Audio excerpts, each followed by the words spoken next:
Simran, we good to go? Yeah, we're good to go. It's live.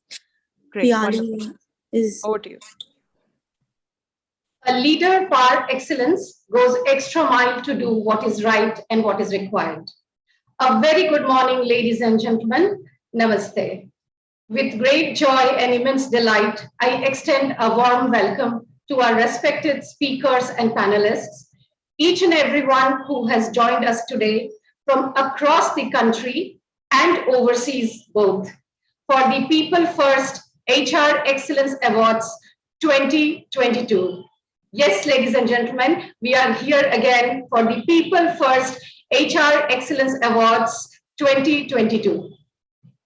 Celebrating and recognizing the hugely talented pool of HR professionals who enabled organizational success in their respective companies. We are so often caught up in our goals and destination that we forget to appreciate the journey, especially the people and their goodness whom we meet on the way.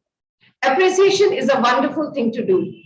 Today, we have an action-packed day with interesting conversations and discussions on interesting themes with an illustrious array of HR professionals, awards, and lots of inspiration.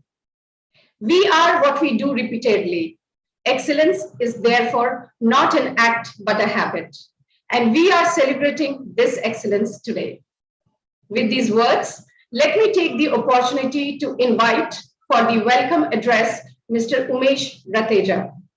He comes with over 27 years of experience in strategic and operational areas with large and reputed Indian and multinational companies. He has extensive experience of managing highly dynamic, people-centric sectors like technology, telecom, and insurance. He is co-founder and director of the ventures, the Next Milestone Technologies Private Limited, SumScorp Solutions LLP. Umesh also spends time with MBA students at various B schools in advising them on life skills. Mr. Umesh Rateja, welcome and over to you, sir. Thank you, Piyali. Thank you so much for that nice welcome. But I think the day belongs to the participants and the organizations which really are making this happen. So without much ado, I take this opportunity to welcome all of you, my dear distinguished guests, colleagues from HR fraternity. It gives me immense pleasure to welcome each one of you to People First HR Excellence Awards 2022. And today is a very auspicious day. It's Guru Purnima. I think it's also one way of, showing our gratitude and to the organizations which participate. And from each one of these organizations, there's immense learning which we take as, cross-learning as individuals and as organizations. Today, I feel privileged and honored to stand here in front of you all and acknowledge the achievements of the brilliant participants who have made both the HR fraternity and their organizations so very proud. 2022 has been an exceptional year. We've learned a lot of things. It proved to be a year full of changes, and year full of surprises, a year full of VUCA, where organizations accepted the new normal, and life is getting back to normalcy, and business is getting back to business as usual. The industry captains have continued to focus and realign and recalibrate the organizations as per the changing global economic scenario which plagues us. However, it's still very heartening to see that organizations continue to reinforce their commitment to the people agenda. Having said that, I salute our HR colleagues who have been toiling it out, out there and continue the good work, folks. It's very heartening to see what's happening, in the HR fraternity in the current scenario. People First, some of you may not be aware, People First has been working extensively with organizations in areas of talent development and talent engagement. And we even pioneered the introduction of executive coaching in India way back in 2004. So we've been there, we've been working with organizations, helping them, supporting them, and it's such a joy seeing the learning curve through which the organizations have really reached over the last almost 2 decades. Ladies and gentlemen, the program, the awards program is held to recognize organizations and individuals who have made an immense contribution on their for their organizations, the HR fraternity, and society at large.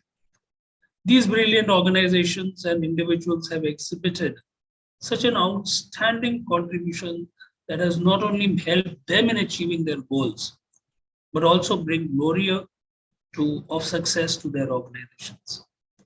Today, we have gathered here not just to celebrate their achievements, but also give due regard to the values which these awardees exemplify. The discipline, compassion, resilience, zeal for learning are some of those attributes which we really appreciate each one of them demonstrating. As you all are aware, awards are a way of encouraging desirable behaviors and inculcating a sense of competitive spirit. This is the reason why People First organizes the award ceremony every year, to encourage and recognize the efforts put in by the organizations and participants to push the bar higher. This year, 2022, we received nominations for 18 group categories and 7 individual categories. The awards to be distributed today are not just for recognizing those who have performed exceptionally well in their respective categories, but also to honor those who excelled in their respective categories.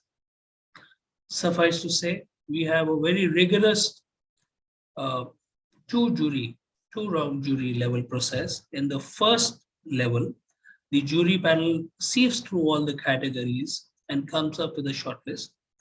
And in the second panel, comprising this year of 16 jury members, went through the shortlisted nominations for a further evaluation.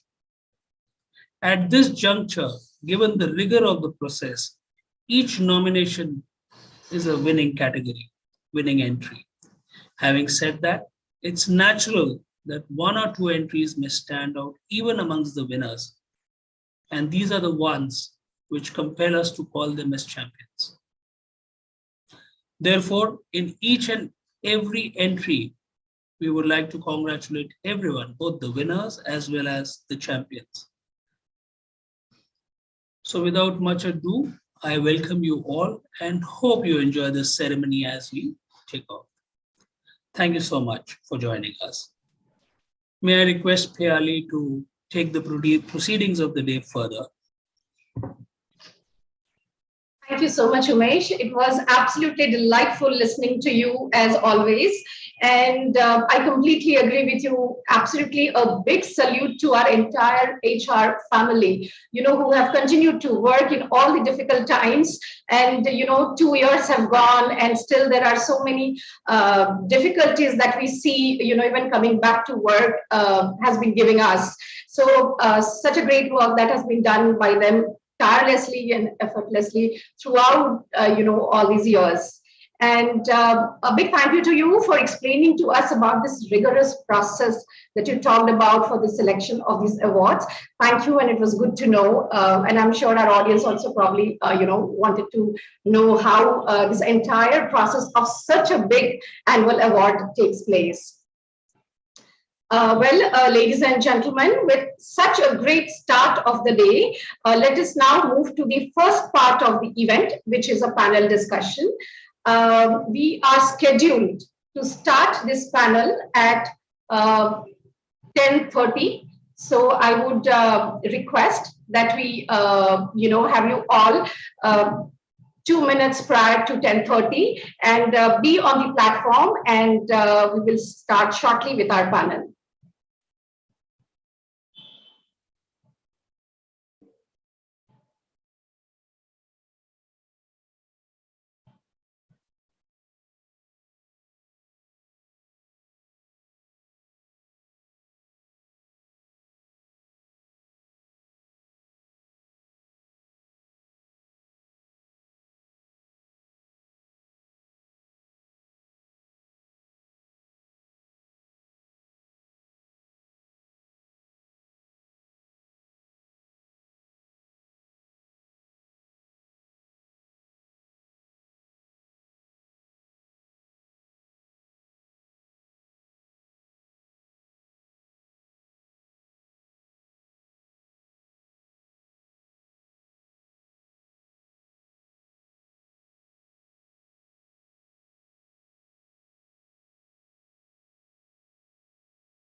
Ladies and gentlemen, I welcome you back to the new panel discussion that I was talking about. So it has been a great start indeed today, and I'm going to start with an extremely important topic for today's discussion. The unprecedented COVID-19 pandemic turned our personal and professional lives upside down.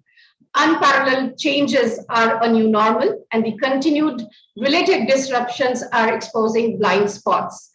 HR professionals, as we were discussing, have squared off against the challenges one after the other in the past 2 years. And this year is shaping to be a continuation of many of these issues, with a few new ones thrown in, of course. Be it engaging with our workforce or attracting talent to the workforce.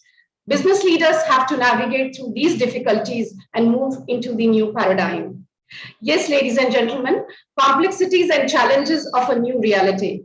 For a discussion on this extremely imperative topic, I am pleased to welcome our distinguished panelists. So let me introduce them one by one. Ms. Seema Unni, Head of HR and Regional Leader, Fidelity Investments India, the Global Capability Center of Fidelity Investments. Her expertise in the areas of HR business partnership, merger and acquisition, and organizational development in sectors like consulting and IT-enabled services led the design and execution of HR strategy, processes, and solutions for startups and consolidation phases of organizations. In the past, as the head of talent and learning for Fidelity Investments India, Seema led transformations of talent's function operating model to create learning solution hubs, which are centers of expertise for talent solutions. Prior to joining this organization, she was with Arthur Andersen and EY. She is passionate about creating and influencing change, both within the firm and in the industry. Please join me in welcoming Ms. Seema Unni. Ladies and gentlemen, our next panelist is Mr. Subbu Anantha Narayanan, who is currently the Senior Vice President at Sigachi Industries Limited, a public limited company in the business of manufacturing and distributing products related to pharma, Nutra, food and nutrition.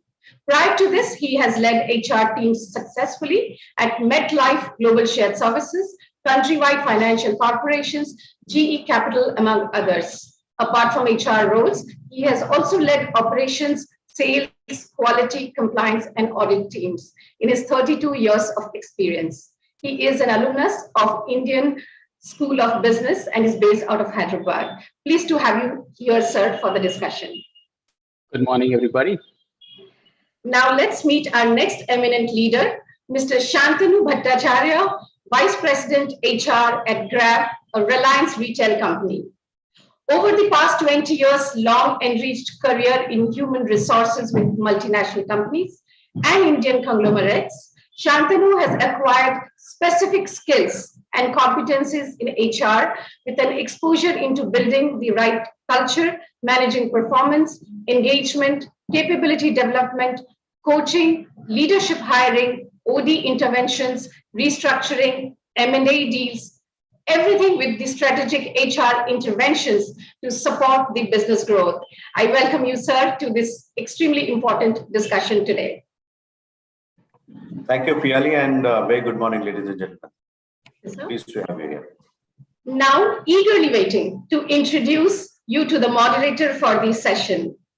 Ms. Rashmi Priya, Head of HR for IIFL Home Finance Limited.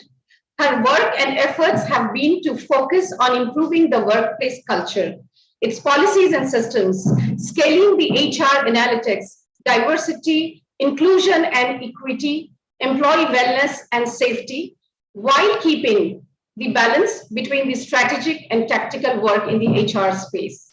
Not so easy, I'm sure. She is currently on the board of directors of IIFL, HFL Sales, core member of ESG committee, and ICC member of POSH and disciplinary matters. Rashmi firmly believes that while technology is the way to future-ready organizations, it is the purposeful employee leading the organization that will ensure sustainability of the business and its overall profitability.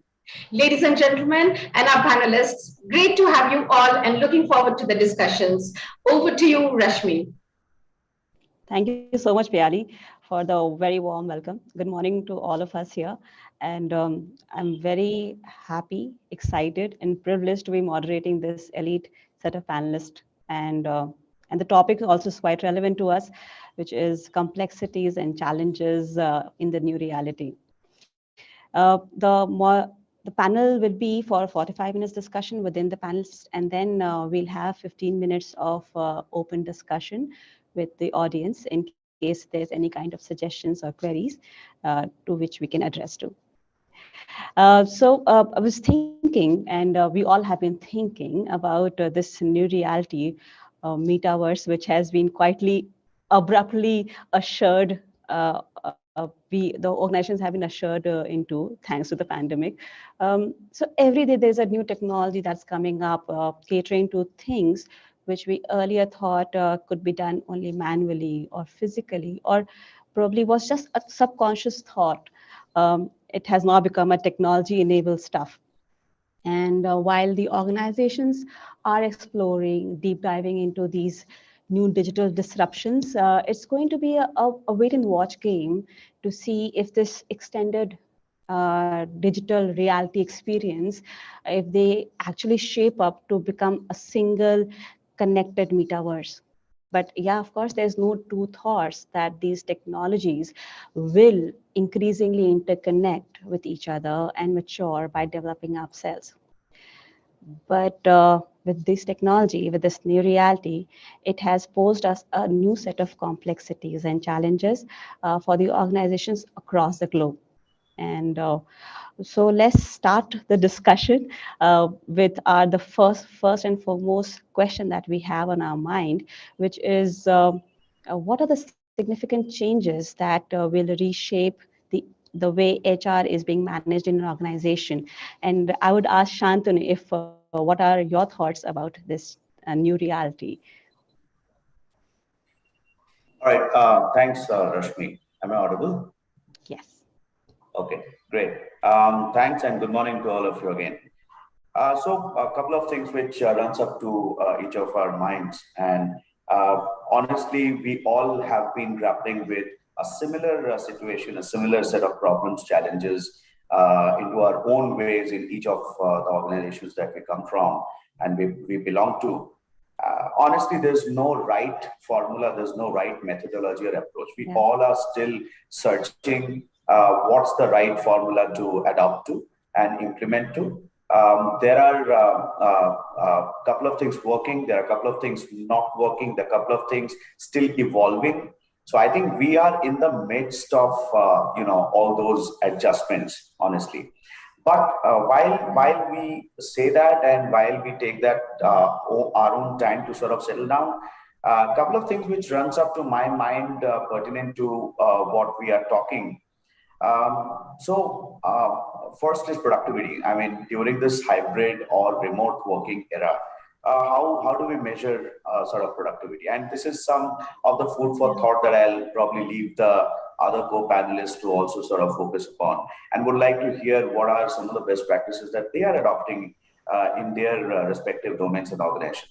Having said that, all size doesn't work for all. I mean, same size doesn't work for all, because each of our organizations are very unique in its own way, very different. What can work in BFSI may not work in retail, and vice versa, right? So, and of course, manufacturing is a completely different ballgame. So how are we measuring productivity? How are we monitoring the overall performance, for people, because we are a function which owns and drives performance, and we are responsible for that. How effectively we can drive engagement? That's the next biggest word, right? Engagement has totally gone into a different level in last 24 months, is what we have seen. Of course, with engagement, a very sensitive word comes across as empathy, which we probably were sort of missing in the earlier stage and ages. So I think empathy has become extremely important an aspect to sort of focus upon. And overall, while driving these productivity, performance, engagement, empathy, how are we able to leverage technology? Okay. Are we overdoing technology? I keep on hearing that, I've been on calls for the last 14 hours throughout the day, and life has become very difficult. It's even when I'm on the car, I'm on calls, right? So how are we? What is the balancing act, and do we know how to really balance it up? I think having said all of this, look, one difficult, tough pill that we all have to swallow is optimization and restructuring. Both are not so sounding great word, but that's the new reality. We have to constantly keep doing it. And I would say that, people do talk about more from post-pandemic perspective, but honestly, if you ask me, it has always been the way of life. We have heard so many big global restructurings happening earlier, pre-pandemic, before 2019, be it Hewlett Packard, be it Nokia, and that's the way of life for most of the global and Indian organizations. And last, what I see is a unique problem: people not wanting to come back. And I'm honestly, Grab is a very tech-enabled organization. I've got a huge, sizable population who is tech, and we are definitely struggling with propensity of people to sort of come back to work, because they are so used to for last 24 months, and they have adopted and accepted the new normal. Yes. Absolutely, Shantanu. I think what you brought to the table was the one which we don't talk about much. So it's quite a pertinent one, though, but because I think most of us are struggling when we are trying to transition between completely work from home to hybrid to completely work from office. And even I get different kind of justifications and reasons for how it's better to be at home, because the productivity is higher there. And while we know, and there are reports on McKinsey's, and there are like statistical graph where it says that people are more productive and more at peace when they are in office, because at home they have to prove themselves that they are working, while they have to manage the home, house, office environment and home environment all put together. So rightly said, Shantanu, there's no denying that fact. But I would like to also hover on the thought of empathy and engagement in this new reality. What are the thoughts of other panel members? Seema, if you can share your thoughts, what do you think? How do we ensure that people are feeling that they are relevant to the organization, and still be able to measure the performance, as Shantanu said? Uh, any thoughts on that? Yeah, so I was just, smiling, Shantanu. I think that those were just great nuggets that you shared about Yeah. empathy. I just wanted to provide my views on some of these aspects of leadership, right? I think in times of transformation, and somewhat, Shantanu, like you said, global transformation, restructuring, those have been things that the industry has been working with over decades. So nothing new really in that front. But I think what Shantanu mentioned about empathy leads me to the point of leadership. And my view really is that when we are in situations of transformation and change, it's like nutrition and health. We go back to the basics, which is what do leaders really need to do to be able to connect and empathize, right? So in my view, there are 3 or 4 things, Rashmi. One is, I would say, sense making. When I say sense making, what I mean is in leadership right now, we are inventing, or we are living in a new terrain, a new world. At the same time, we have to make sense of what is happening in the current world, right? So there's this paradox of the current and the future. There's this paradox of some level of certainty and uncertainty. So the whole question of leadership is, how do we make sense of what is going on and distill the simplicity of it in terms of messages to our employees? The second thing I would really say is visioning. And, we talk a lot about the pandemic as well as about what are some of the challenges. But I would say in all of this, again, the role of leaders and managers, how do we envision a new future? How do we create positivity, optimism, by listening to our employees and then creating a compelling future where right now our employees want ownership, right? They want to understand the why of decisions, not the what of decisions. So how can we really empower our employees and be able to create a compelling vision along with our employees? We do a lot of work in Fidelity on listening posts. Over the last 2 years, we've just launched a number of surveys and listening posts to understand what our employees are really going through. And then the third thing I would say is inventing. I think as leaders and as organizations, after we have been empathetic, after we have done these listening posts, how do we invent, new policies, new procedures, and a new format really for us to be able to work together in this highly digital transformation, as well as, some of the world narrative that we have to create, right? So I would say sense making. How do we think about just visioning, and then the third is then inventing a new narrative so that our employees feel they are co-creating this future along with us. And I think that's going to be very imperative for leaders as well as HR. This makes so much of sense, because we also have been experiencing the Great Resignation, and at my organization, we are at loss as to understand. Pandemic ended, where people were looking for a job, and suddenly everybody is just leaving the job that they wanted just a few months back.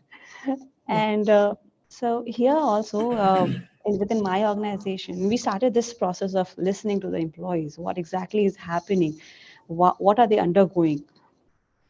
We started with a lot of digital listening, but then we realized this digital is the onslaught of digital forums probably is leading to more of a disconnect than a connect within the employees. So we fortified our regional leaders, and every regional leader is physically now meeting all our employees, touch basing them physically to understand, just talk and listen. And it's not nothing about formal, how about organization. We are listening to the employees as to what they feel, how they feel, and why they feel. Nothing else. So yeah, that's really important to take the employees along with the journey of this, like you said, making sense, the why of decisioning, and how, not how of decisioning. Yeah, so true, so true. So just Rashmi, wanted I to think Rashmi, I think Seema raised a great point on leadership when she talked about visioning, because people have been thinking that how will this impact the leaders across the organization? And leaders are now, I think that's a great, very, very sensitive and great point for any organization being industry agnostic, because leaders are now nudged towards focusing on retention of employees, engaging employees with technologies, managing people remotely while still ensuring the productivity optimally, engagement and utmost performance, redesigning the people function, relooking at the org structure, key people practices as per the normal business world. So I think some of these issues everybody is grappling with, and leaders are actually busy managing, these aspects across the organization. So a really great point on the leadership, Seema. Thanks. Yeah, VUCA has never been so relevant than now. So yeah, the leaders have a little problem in facing the balance between the works. And so Seema, I wanted to further ask, how do you think the HR ecosystem is getting reshaped? Do you think this digital onslaught is helping us to reach out to people, or it's transforming HR ecosystem to a different level, which we have not seen before? Yeah. So I would say a few things, Rashmi, and just from Fidelity's perspective, as well as, my own experience with our employees, right? One, I think, is that while I know there is a lot that has been spoken about with digital fatigue, I feel quite optimistic about the advent of this digital, transformation, or just this exponential digital blast. And I'll tell you why. In some sense, as an HR function, we have found that it has created a more equitable and collaborative environment, because in the past there were I just feel like the equity around economic, social, political aspects, right? We've all come together in a global platform on a very, very similar pace of change. And we've all come together with collapsing of some of these time zones, and somebody is there in the office, someone is virtual, etc. So in many ways, the last 2 years, I think, has shown us that the world can become more equitable when we leverage technology in the right way.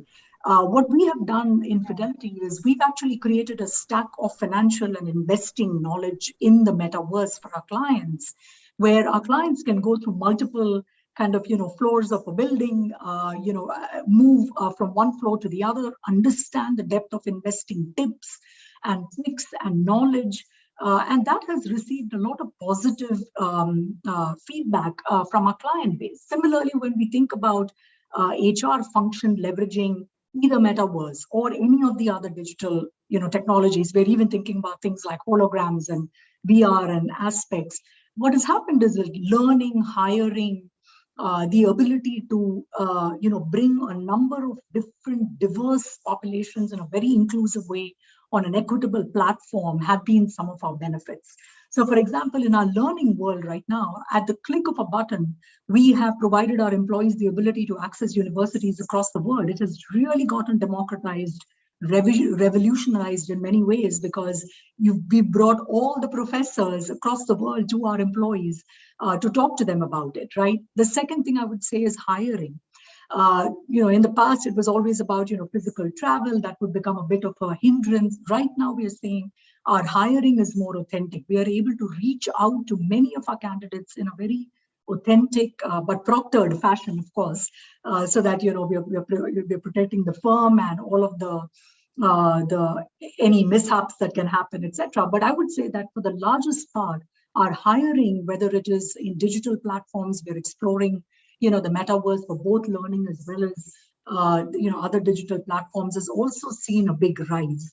So in my view, I think right now our journey in HR is how do we collapse this gap between techno-savvy people and technophobic people, right? This hierarchy has to collapse. We have to make it more flat from understanding, explaining, enabling digital readiness for all our employees. And, I don't want to make a generalization that certain generations are more digitally savvy. My mother is very, very digitally savvy at this point. So I think it's really about readiness. It's about preparing, the different employee bases where this hierarchy of savviness and phobia, kind of reduces and it becomes truly flat. So hiring, learning, cultural assimilation, diversity and inclusion. And I would just say, we've seen a number of benefits just in terms of being able to reach out to more resources world over for our employees through these digital platforms. However, I don't want to take away from the fact that many of our studies have shown that overuse of digital platforms can result in anxiety and social phobia and, just mental wellness. So we have to, as HR function, be very cognizant of that and put in a number of emotional wellness and, policies in our HR handbook where we are not overusing these digital platforms without creating new policies on how do you work in a digital environment or in a hybrid environment, right? So I think HR is focusing a lot on creating new policies of what is good conduct, what is bad conduct, what is, what will still create a very wellness-oriented environment in this digital platform. So I definitely don't want to take away from some of those downfalls or pitfalls of a digital environment, but I think it is about the right balance and leverage really of these platforms. And that's what I think the HR community world over, including wonderful participants in our Excellence Awards, I'm sure everyone's focusing on that balance. But those are just some of the optimistic features as well as, just being cautious and prudent really about how we manage the pitfall. A very powerful word, Seema, equitable and democratizing the whole HR ecosystem. That's so true. That's so true. Sitting here today, I can understand where my tier 2 town employee is going and whether he's okay or not. So yeah, very, very relevant. Just to broaden this discussion, because Subbu, with his rich experience, who's transferred from IT to the factory setup as well, I would like to know from you, Subbu, what you think has the impact been on the HR ecosystem, this new digital reality?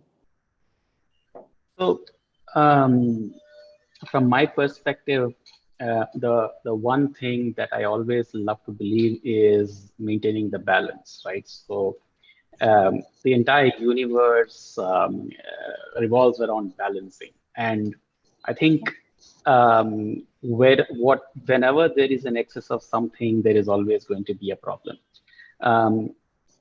We have to embrace the digital world, technology, and we have been doing it for many years now. I know each year there is a new buzzword that gets introduced. This time it was metaverse, earlier it was AI and machine learning and all of that. Nobody talks about those things. I suppose these are all words that have been coined by, I think metaverse has been coined by Google. So it is a way of their marketing of their product, etc. But of course, it's to be in the positive side. It opens up the minds of people and we start to think that what could possibly be not imagined earlier, we are now able to do that. I think that's a great positive. At the core of everything, whether we use technology or non-technology, at the core of everything, my belief is relations, right? So we talk about human HR, and it's a very loose term that people use, HR as human resource. I come from the perspective of human relations, right? So I think the fundamental shift from looking at people as just a resource to looking at how we can build relations, right? I think so. While the digital world brings people closer in terms of learning, it brings people closer to understand what else is happening in the other side of the world, which hitherto was not happening earlier. I think there are many positives. The fact remains is that today, if you look at the last 2 years, ever since COVID has happened, people who have joined from colleges into new organizations, they don't have any social connect at all. I had a nephew and a niece who both graduated in the last 2 years. Both of them joined a big, large organization. I'm not going to name the organization. And they started off remotely. In 2 years, my niece has quit, and in less than 1 year, my nephew has quit. And the simple reason is that they're just completely disconnected from what is happening. They are all by themselves in the house, no different from anything, especially in the formative years where they're just coming out of college and they want to get into a new environment. And this entire remote working system has not just worked for them. They're saying that they are much happier working in a more startup kind of an environment where we can see 4 people, 5 people and learn from each other. Because what college does not teach, the work really teaches. And if I think back in all my years of experience, I'm sure it is true to all of you as well, that some of our best friends are the people who we all studied together, whether it was during college, whether it was during our training periods, where we all sat together in a classroom with a trainer and we are learning, and those friends have remained with us for life, right? Whereas some of the newer generations just don't have the luxury or liberty of doing that.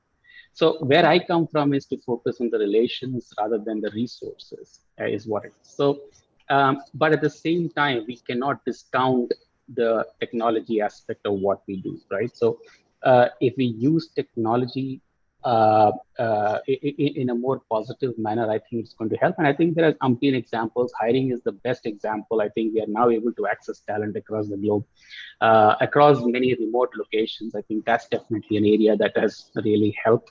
And at the same time, I come from a manufacturing world, and the look and feel of our office is slightly different from what it is that when you go past many, when you're riding or driving on the road and you see these swanky offices, but manufacturing is not typically like that, right? So what I insist is that all candidates must be given an offer only when they come and visit us. So they want to see, so I believe that they have to choose us before we choose them, right? So because if you remotely hire them and they come and within the first few days, they are ready to go out because they don't resonate well with the environment. So that's how I look at things. In fact, I was going through an article which talks about Marriott, the hotel chain. They talk about creating an environment where choosing an employer is a lifestyle choice, is what is their motto, right? Just as where you live. So if you as an individual are choosing a particular area to live as part of your lifestyle, even an organization is such. So we talk about being an employer of choice, but this one was powerful because it just said that, it's a lifestyle choice that employees have to make, right? So, and Marriott does a lot of things in that area, really, especially in the well-being. So those are my initial thoughts, Rashmi and the panel. So. Interesting, quite interesting, yeah. So, because even like I said earlier also, Subbu, we've been facing a lot of heartburns where the employees feel that they are being micromanaged. They are being we can feel the frustration of the employee when the manager is asking, what are your deliverables for the day? Because as per the employee, he has been working throughout the day, skipping his lunch or having a working lunch. And here at the end of the day, the manager is asking, what are your deliverables? So yes, I hear you that these are very burning topics that we are dealing in today's reality. And there is no other way except to get them physically to see that this is where you work and these are the human faces. Because I just remembered a cousin of mine, I just remembered a cousin of mine who joined an organization just before COVID, and he quit it 2 years later, and he hasn't met a single individual from that company, and he's joined another company. So and he's a team leader. So think about those, it's unbelievable.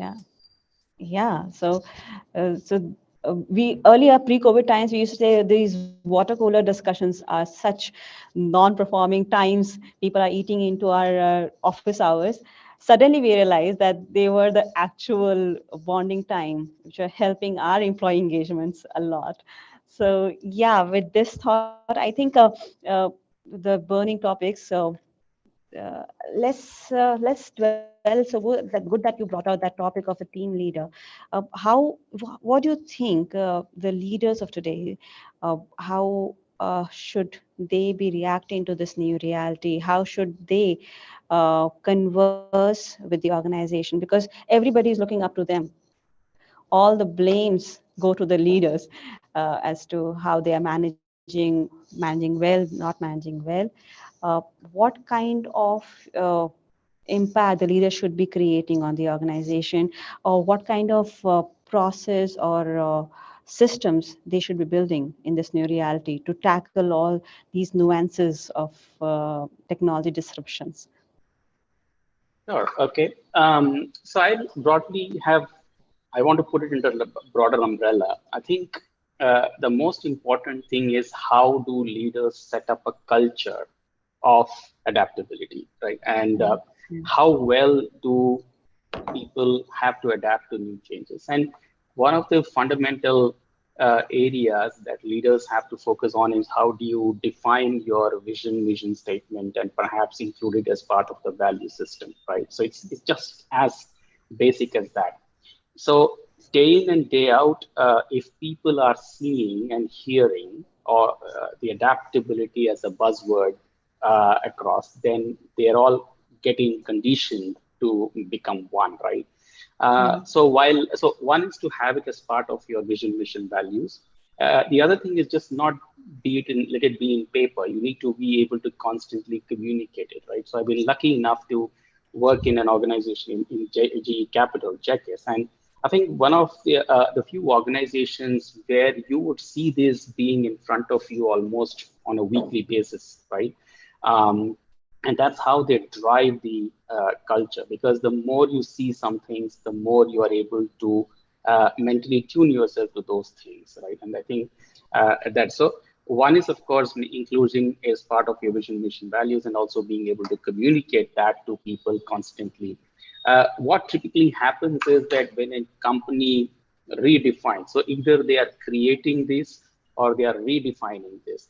In either ways, the first generation of employees who are existing, they get to see a lot of things, tend to learn a lot of things. Yeah. The next generation which comes in, they don't get the same passion to do that because it's now getting transferred from one place to another. And I think that's where the dilution happens of the thought process. So today, if an organization has a values which is 2 years old, 3 years old, but the new generation just doesn't hear. So they just say, okay, by the way, this is what it is. You give a handbook, employee handbook is provided. You can read through it, this is the values. But I have known, I've been in organizations where leaders are expected to talk about values during the induction time. So it does two things. One, the employees learn, know that the leader is talking through it. And the leader also, the more they teach, they're also imbibing the same spirit.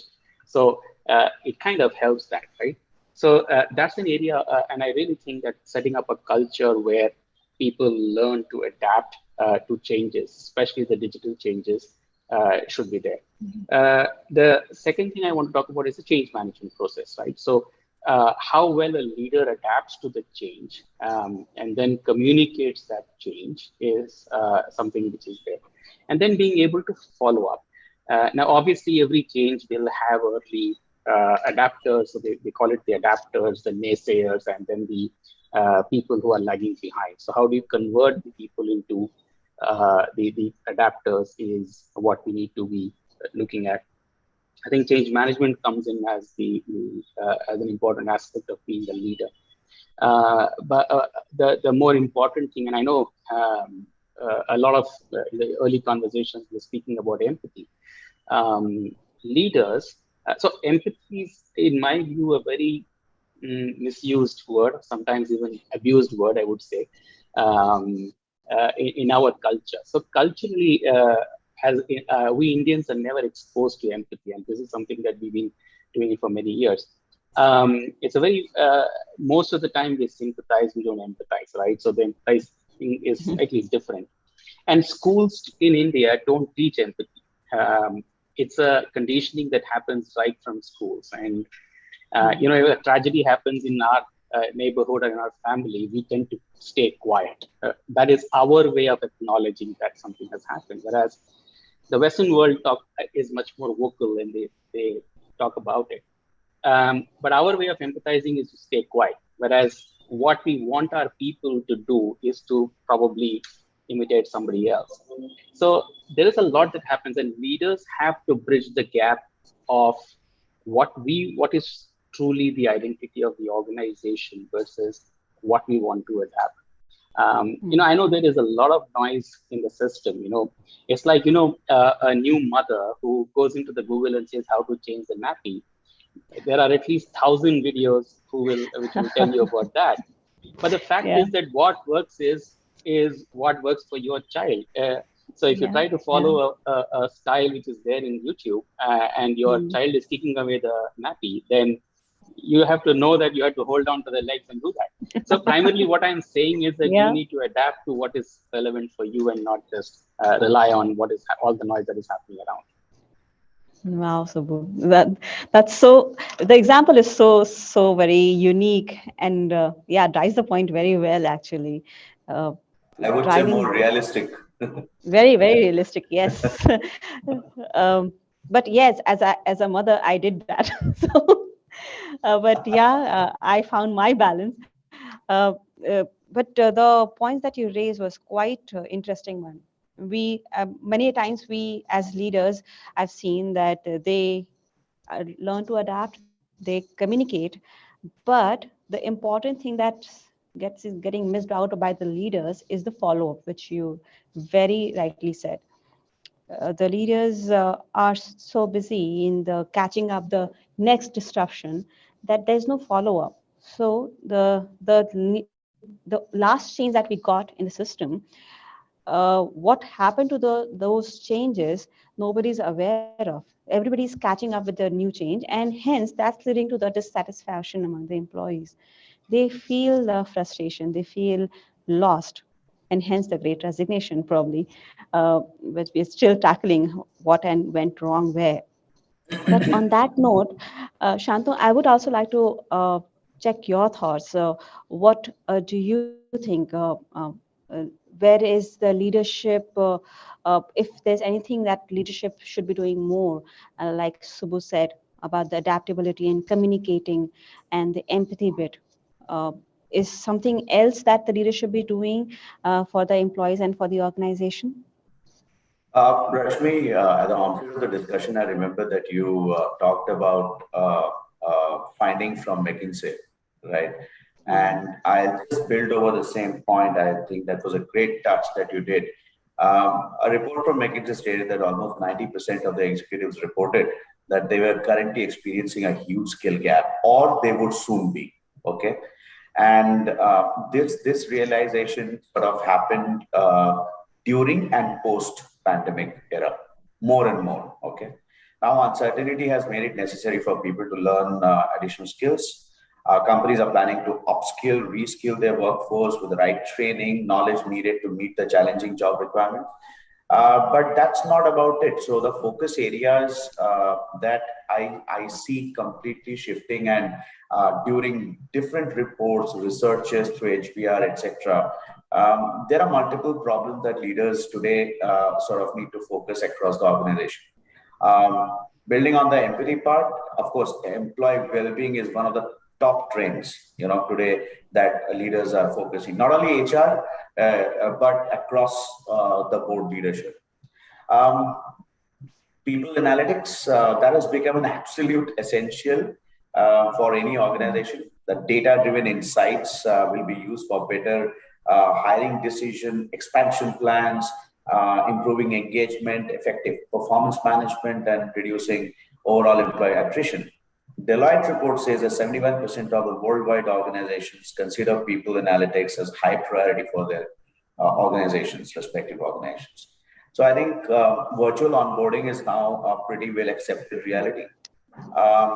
I think I could see one question on the panel on the chat box on artificial intelligence. I think AI in HR is extremely helpful in decision making and basically doing more of a root cause analysis, if I may say. I think role of HR is to enable, guide, and ensure that the line manager makes an unbiased effort to partner with the concerned employee or business to address and resolve the issues. And I think process reengineering and creating that synergy are the key elements to manage change. You can't change everything, but you have to re-engineer a lot of things. We have to redo a lot of things that we were doing earlier and now.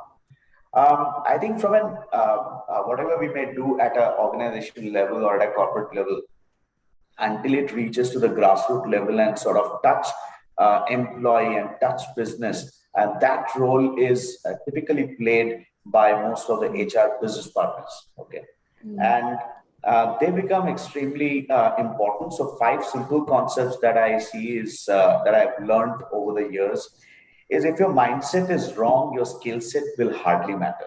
Okay, 1. 2, never confuse the means for the ends. Okay, be very clear.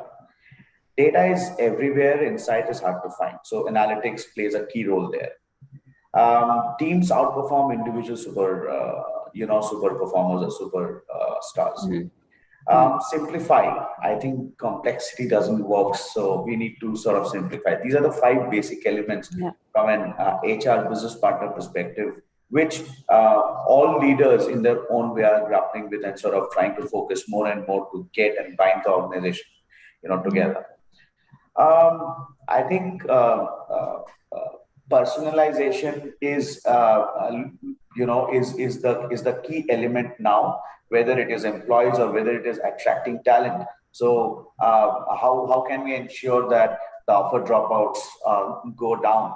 And especially, so you would typically focus at a candidate experience right from an interview stage till the person is actually on board. And after onboarding, next 3 months, it's very important for you to sort of engage, because these millennials are thinking very, very differently. Okay, and they have the right to think differently. That's how they bring change. So I think we need to embrace that change and understand their mindset and help them to sort of settle down. So I think leadership would also focus on not only today, but also from a futuristic perspective.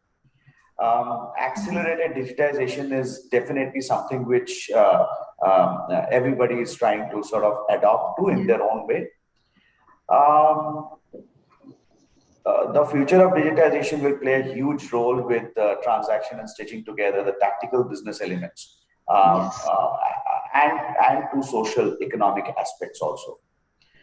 So I think these are some of the areas that I'm sure leadership is sort of focusing across the organization, and they are taking different steps to sort of do things. The picture that you painted right now, Shantanu, I can visualize a leader as a juggler who's got too many balls in his hands to juggle, and none of them can fall down. As I said, there is no one set formula that we can cut, copy, paste, and address all the concerns. So I think a lot of experimentation is happening globally, in Europe, in America, and in APAC. So I think we are all trying different things, and maybe things will only evolve over a period of time. No one can say that this is the way exactly you need to function on a hybrid culture, and in today's changing time. So we all are learning. Yeah, I would also say that I think it's a bit of unlearning as well. That's happening, right? So as we move reskilling, forward, upskilling, absolutely. The unlearning as leaders, I think, is quite prevalent right now in terms of what we need to do. And the other thing is testing. I think, like Shantanu said, experiment a bit. You might succeed, you might fail, but how are we able to kind of get back and be resilient and move forward is also going to be an important thing, right? Because we might make decisions as leaders where we need to listen, but we might make certain decisions that we might have to then, wind back, think through and put it in place. And as long as I think our employees know we are being authentic and we are listening to them, it will work in the long run. So I think that's going to be quite key for us as leaders. Absolutely. That is, so I hear such powerful words from you, Seema. So that being authentic, so to get the buy-in from the employees, or the resilience that we show. Why? Because resilience is so important in this continuously changing that if you're not resilient, if we get bogged down by one change which is not coming through, it's gone then. The wave is gone and the whole exercise, the whole effort is lost. Uh, I think we have come across to the end of the time. Uh, and I wish I'd not to stop here because this discussion is so invigorating, interesting, and impactful. But I think I'd rather not keep you guys waiting for long. I heard a lot of important things from Shantanu, Seema, Subbu, and I would like to thank you all for giving your time and sharing your thoughts on about the new reality and about the HR and the leaders. It's been really interesting and quite learning to hear from you. In case we have anything from the audience, we will take up these questions now. This discussion is open for all now. I think one question on artificial intelligence by Mr. Verma that has been addressed. In case anybody would like to add up to that, please feel free. So meanwhile, we wait for the audience to share their views or queries. Just wanted to understand, like Subbu said, that there's so much of noise around in different, because everything has come together at once. Like Shantanu said, there's a lot of data, and data analytics is the way as per the Deloitte studies. Seema, I would like to know from you, what do you make of this noise about data analytics? I'm sure data is the new oil and it's going to shape up our decisioning. But how much can we rely on data is the question. Yeah, I think, just being a student of statistics myself, I will say that, people analytics is extremely important. And we are leveraging it in a big way on being able to reach all our associates across the globe and understand what are some of those insights, right? But along with those people analytics data, we always combine it with the qualitative analysis. So, in true statistical terms, it's really about the qualitative and the quantitative data that comes together to provide a powerful insight or a story. So I do go back to Subbu's point. We rely pretty heavily on the data that's coming through. Like, for example, earlier on, we talked about empathy. How do you teach an Indian diaspora empathy when we have not been brought up in an empathetic fashion? Yeah. Nothing wrong or right about it. It's just that we respect privacy. We have very different values that we are brought up with. And now suddenly we're asking our managers to be empathetic and to move into the space of, personal space, understand their employees, their societal issues, their family issues, etc. When we've actually, as a culture, respected privacy a lot, right? So I really like that point that Subbu raised. But in that, we have leveraged a lot of, let's say, manager effectiveness surveys, where our employees are able to give each one of us upward feedback on a range of different topics, which are pretty culture neutral in many ways. And they also suggest to us ways that we can be empathetic.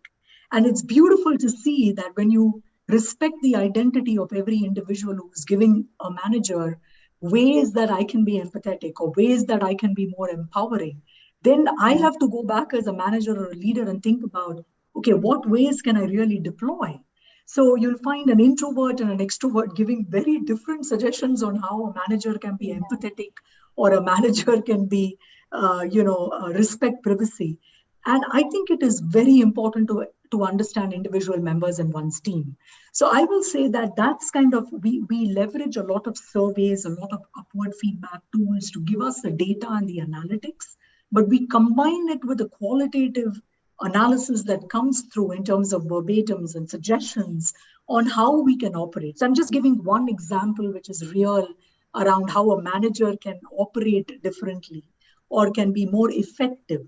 But the ways that a manager can be more effective is completely reliant on what he or she sees in that data, as well as the suggestions that come through a qualitative analysis. So that is just my view, being, again, as I said, a student of statistics, but also with real-time experiences, where we want more culture-neutral aspects or culture-inclusive aspects, whichever way one would like to put it, so that we are not just painting the same brush, right, across the entire population. So that's kind of my view on how data and insights can help us. Thank you, Seema. Very well put across the importance of data, just opposed with the feedback and type of person who was receiving that data. So, yes, sorry, please, Rashmi, yes. I just I want to emphasize on something else that I've been hearing also, right? So when we hire people, the reason why we choose an individual is because during the conversation we hear that the individual has done something different, and we say, okay, fine, this is great value add, the person should join the team. So we are constantly looking for what the individual has done differently and how can that get added up. But what happens is the moment the individual comes in, we give them a rule book and say, this is how things are done. So what typically happens is then you're almost kind of blocking the chain of thought. So the very reason why somebody gets hired is defeated because they have to come and join the line of things that are happening. So how do managers therefore define what is the objective and allow the creativity of the individual to reach there is something that managers and leaders have to really practice. It's not easy because remember, managers and leaders are people who are probably experienced 15 plus years, and 15 years ago, none of these existed, right? So we are still using archaic mindsets to deal with the new generation.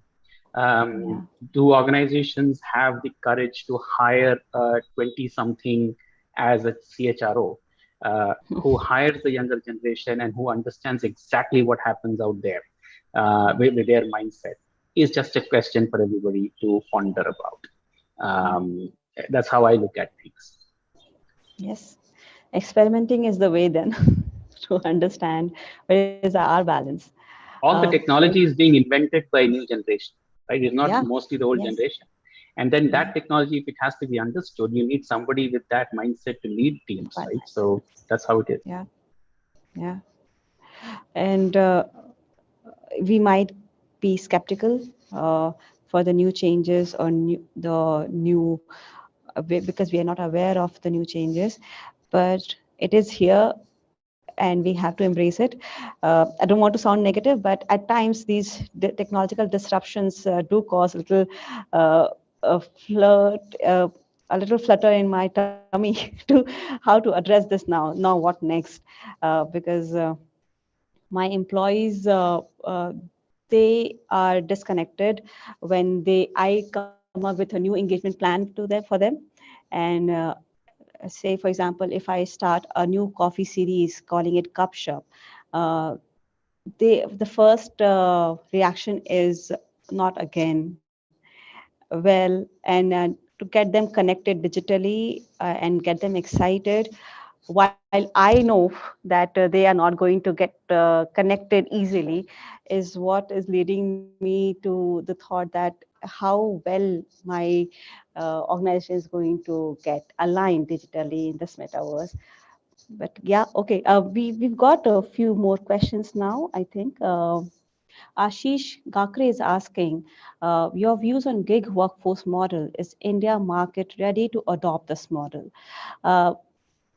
Shantanu, would you like to address this query? Sure.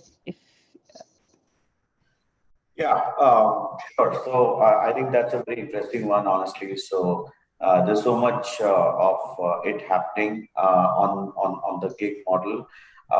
From an unorganized sector, it is slowly getting towards an organized sector. And the latest changes on the wage code is something which will have a huge social and economic impact. We are yet to see the implementation somewhere. We envisage it to be 1st of July, but I think the D-Day is not too far away. This would get implemented soon.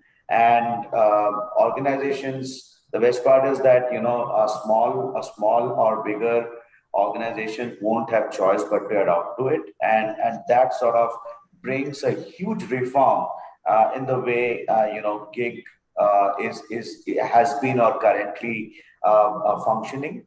I think a lot of things will get regulated, and for a better cause of it. There might be an issue in terms of the overall cost, but I think, whenever a change happens, the cost impact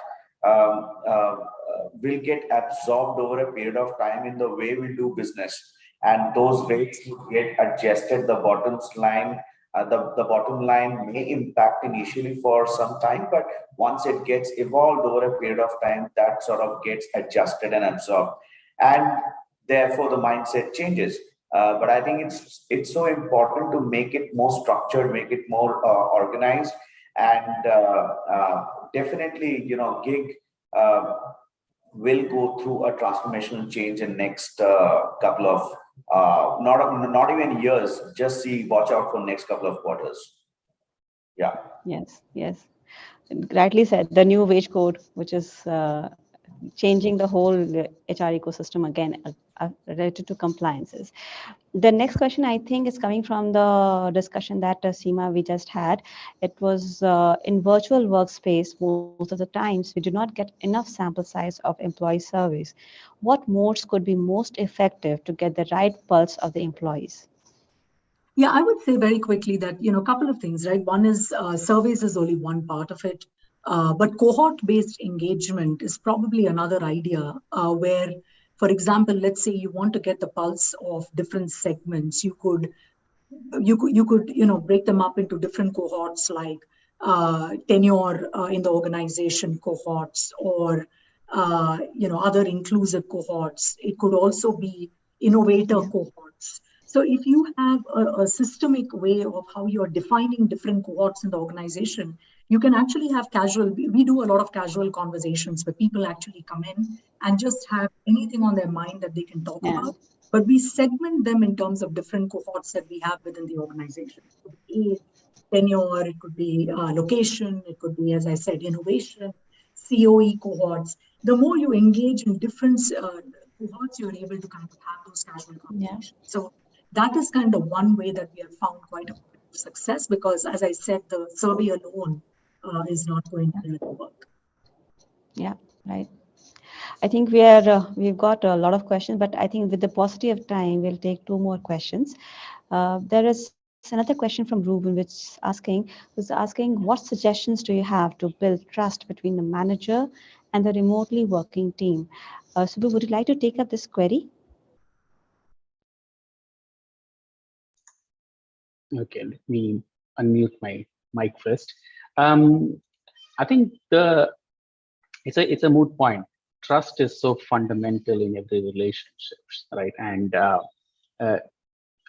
any relationship flourishes or diminishes just because there is trust or no trust, right? And that becomes an important part.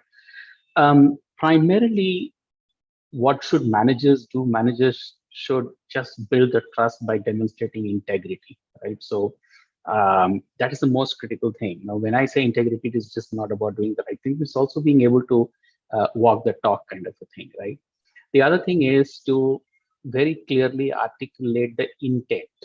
And again, I'm using some words from Stephen Covey's book, which was there on trust and relationship, right? So there is integrity, there is intent. So when managers very clearly articulate the intent, then obviously life becomes better. Also, the third one is the capabilities, right? So whether the manager is capable of managing. The reality is that, as most of us have been talking about, is that this is a new world that none of us have been trained for, remote training. So it just comes in. So how do you build relationship? And therefore, managers' capability is a critical part. And then finally, the results. So you may have great integrity, great intent, You may have the capabilities, but if the manager is unable to produce the result, then the team is not going to trust the manager, right? When I talk about managers' results, it's about saying what they are saying to the employees and being able to fulfill that. Also from a productivity standpoint, from a quality standpoint. So those kind of have to be nurtured in people to get to the trust part. That's what my thoughts are. Yes, I think managers have to be brought to that capability level so that they can instill trust in the employees. The last question that we have, I'm sorry, I will be taking the last question because it's already 11:30.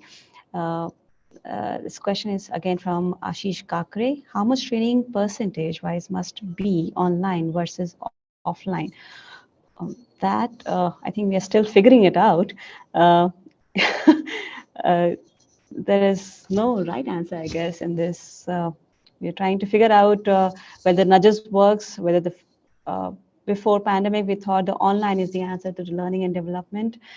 But now we realize that learning and development had to be the physical one because sitting on digital, people are looking at their phone or addressing their emails. So we are still figuring out, Ashish, what is the best. Yes, Shantanu, yes. I think from an LMS platform, there is plethora of things to be offered through MOOC, etc. Question is that the continuity and how much is it getting registered when you are not dialoguing on a physical classroom scenario. Now, I think adaptation of these learning approaches is something which still people are adopting to it, knowing it, learning it, and as Seema said, unlearn. That's also extremely important because our minds are fine-tuned to do capability development in a specific way in the last so many decades. And suddenly you change that and you are fine-tuned to it doesn't work that way.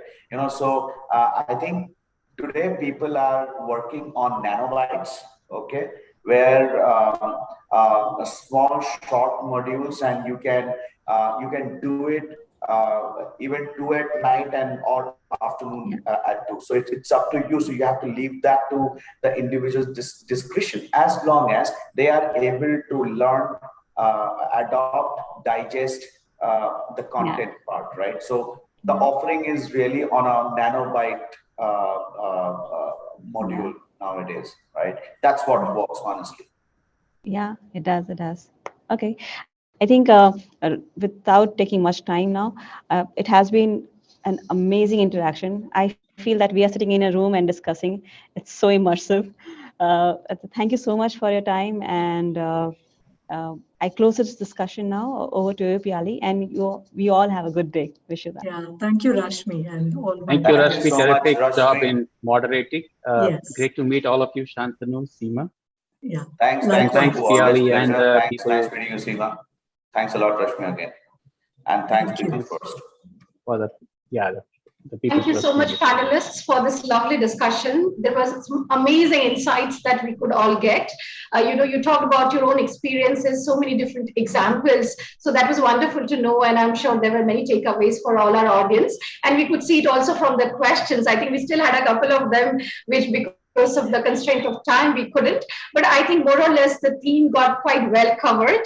Thanks to Rashmi for actually moderating it so well that, within this 60 minutes time, we were able to listen to a lot of, diverse experience.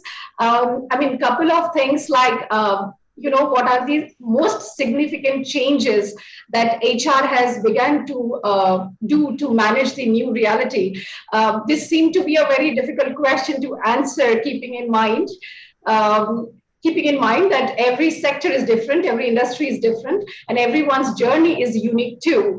I also sort of remembered the point that Shantanu had brought up, that he has been facing these issues that the employees are now not wanting to return back to the premises to work from there, but sort of have got accustomed to the remote working and working from home. And obviously we read this happening everywhere in India and probably globally as well.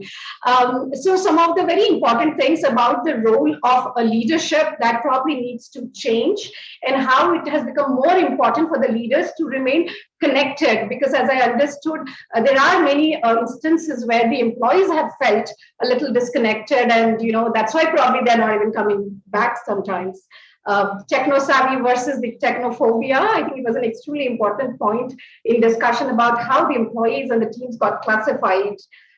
Setting up a culture, especially for the leaders too, so that we all can adapt to the new changes. Adaptability, communication, empathy, unlearning and new learnings, resilience. I think the list is almost endless for the last 2 to 3 years that we have been seeing, and I think we are continue to keep learning all of these things. Thank you, panelists, so much for bringing all of these points together and sort of making us, rethink about so many things as to how we can go back again and probably do something differently. So thank you once again for your time, for your inputs, and for being with us today. Our pleasure. Thank you very much. Thank you, Patty. Pleasure. Thanks, Piyali. Thanks, Nilüfer. Thank you. Thank you all. Pleasure. So, well, ladies and gentlemen, that was pretty thought-provoking in terms of the entire topic, and with all the experiences that we were listening from our thought leaders. Now, let's move on to another exciting part of this day. The People First HR Excellence Awards are the most coveted, sought after, and the longest running awards in the field of HR, as many of you know. They distinguish the professionals and companies who are stretching the boundaries of people strategy. So let's rejoice the finest initiatives in HR by organizations across geographies and provide opportunity to the experts to identify the world-class work done by their colleagues. Well, ladies and gentlemen, the time has arrived for the recognition and acknowledgement of organizations in various categories of leading practices in HR.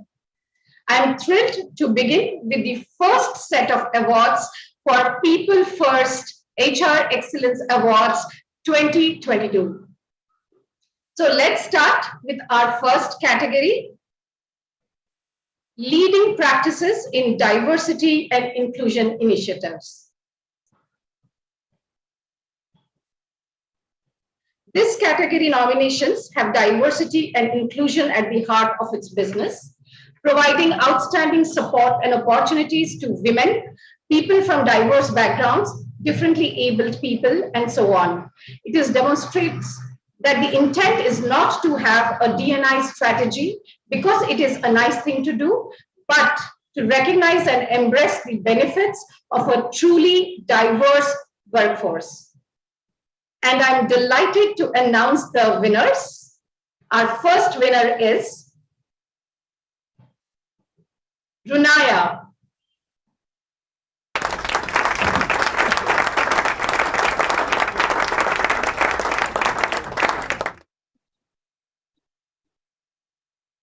The next winner is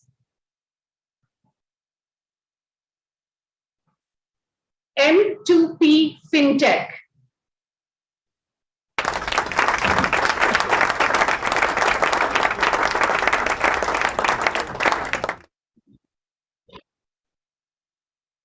And the third winner in this category,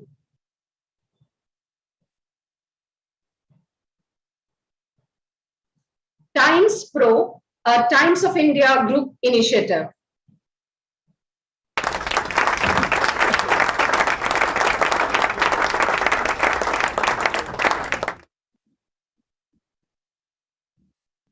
And now, ladies and gentlemen, the one who steered a little ahead is the champion.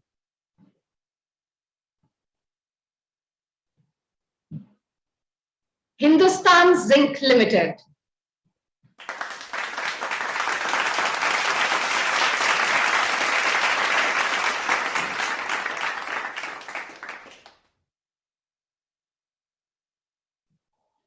I'm also very happy to announce this year we are introducing a special award in this category for enabling best practices for diversity and inclusion.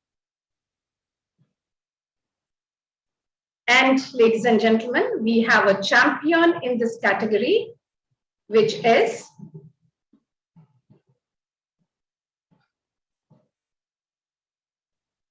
Global Disability Inclusion.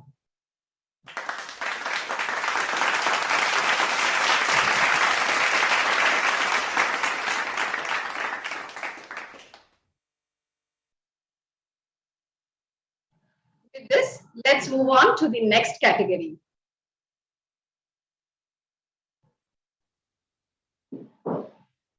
Leading practices in employee engagement.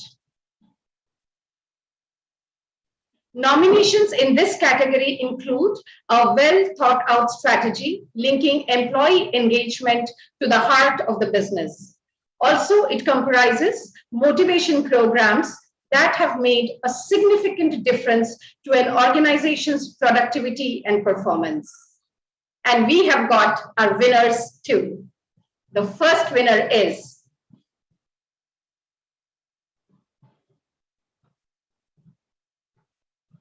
Vivriti Capital Private Limited.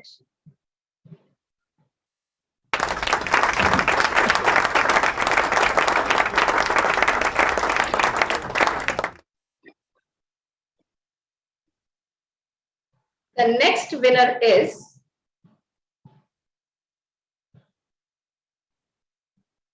Ferro Alloys Corporation Limited, Vedanta.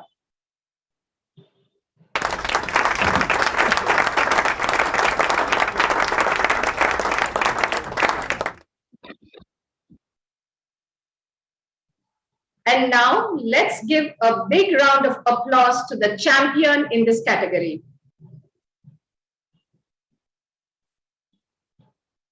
Adani Transmission Limited.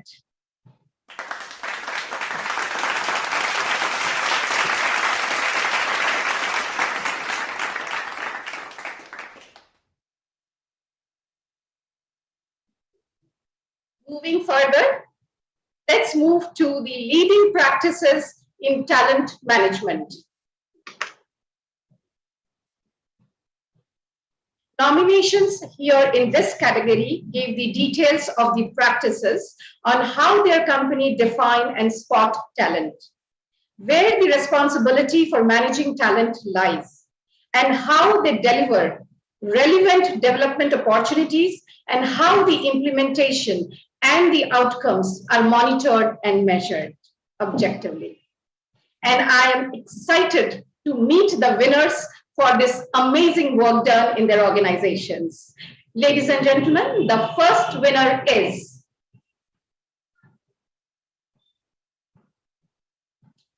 Infobeams Technologies Limited.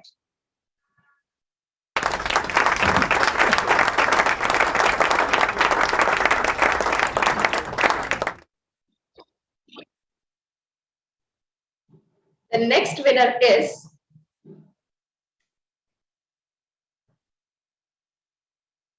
Sterlite Copper Vedanta Limited.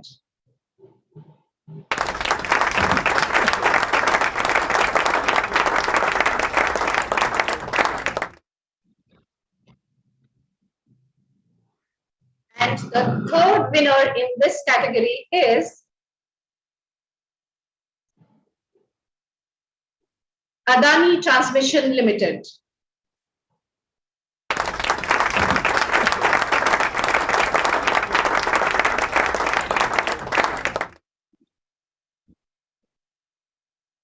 And now let's congratulate and applaud the champion.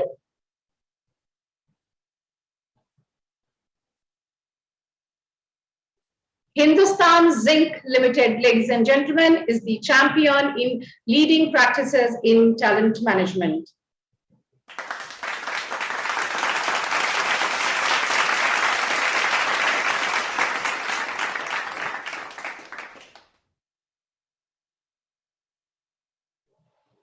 I now move on to the next category, leading practices in pandemic response. Truly a category, I'm sure, which is close to everyone's heart. Nominations in this were reviewed for outstanding responses to manage the impacts of the pandemic situation, inculcating the regulations required to maintain a safe and healthy workplace, and ensuring to mitigate reputational risk of business and effective communication to the workforce. And the proud winners in this category are National Commodity and Derivatives Exchange Limited,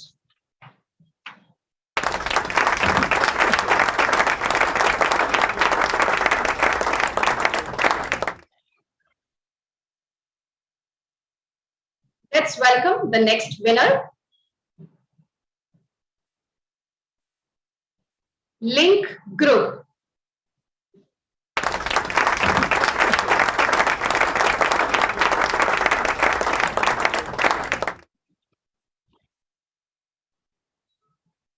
The next winner in this category is Triumphs.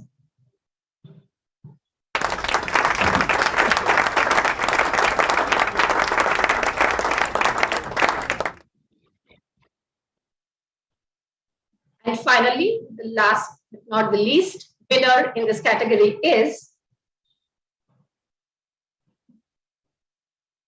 AU Small Finance Bank.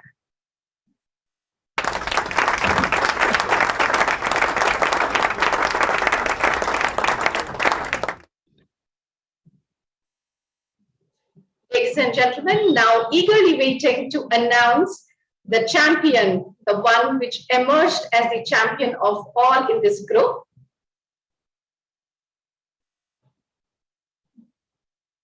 Mashrek Global Network India, a subsidiary of Mashrek.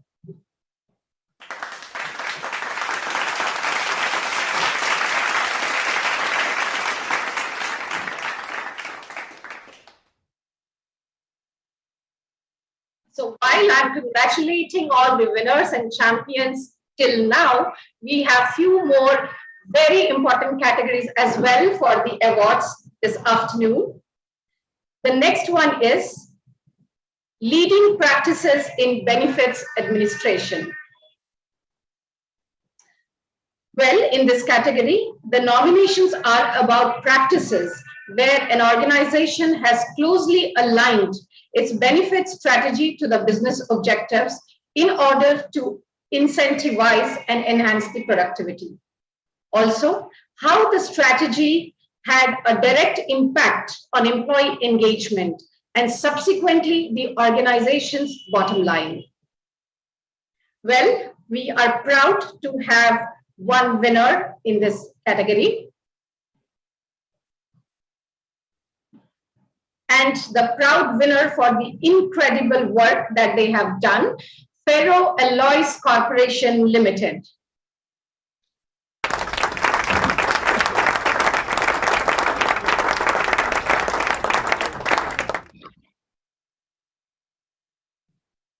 And I'm honored to announce the one which just moved a step ahead and is leading as the champion. It is Create Energy India Private Limited.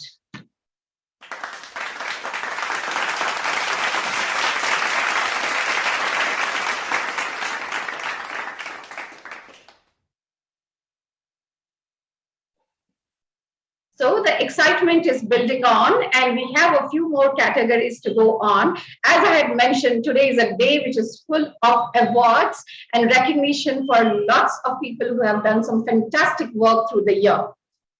The next category is Leading Practices in Employee Relations.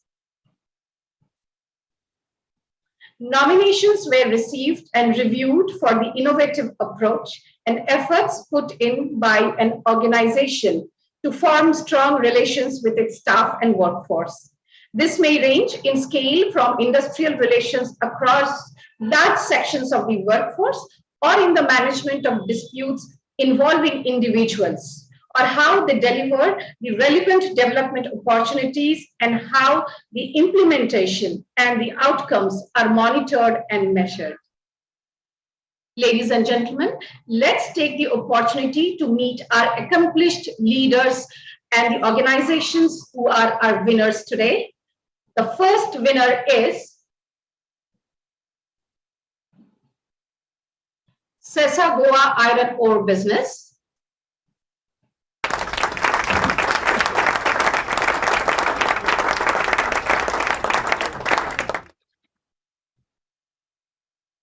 The next winner is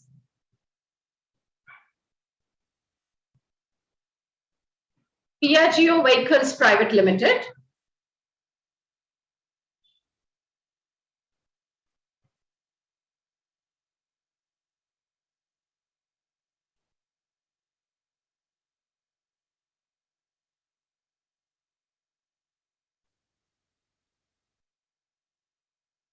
Moving on to our next winner,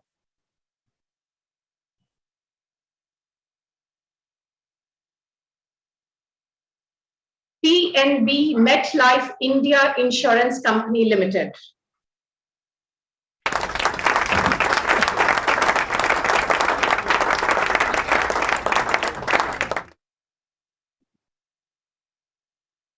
And the champion is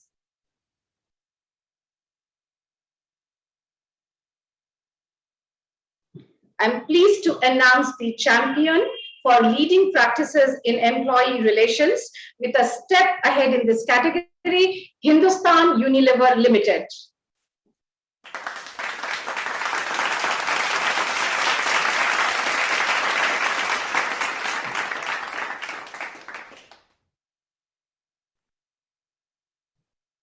Let's now move on to our next category, People First Best HR Team.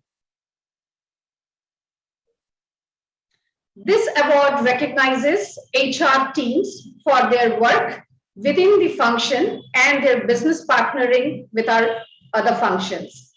The nomination focuses on overall team efforts and demonstrated the function's collaborative approach and ability to attract and develop excellent HR team and the business impact and outcomes of the HR team specifically. And here we have the winners. Our first winner is National Commodity and Derivatives Exchange Limited.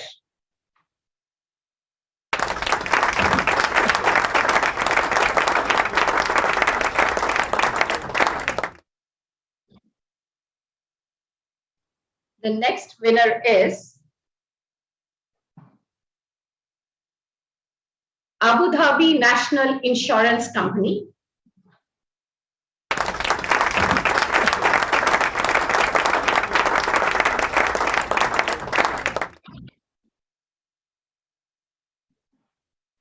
And ladies and gentlemen, now please join me in welcoming the champion, People First Best HR Team.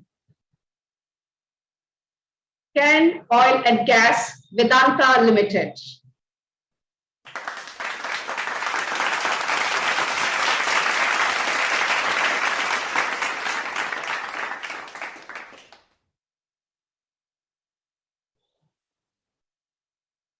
Well, that brings us to the end of the first set of awards.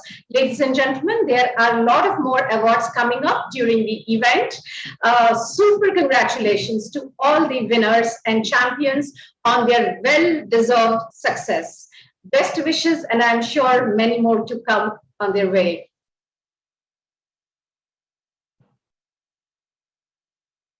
Well, ladies and gentlemen, as we have come to the end of the first set of awards today, and we wait for the further two sets, which is again the group awards and the individual awards, I would like to move on to another important part of the day, a panel discussion. Like we had, during the first half of our event, a discussion on the complexities and the challenges, that our HR colleagues face still in this new normal, the new reality.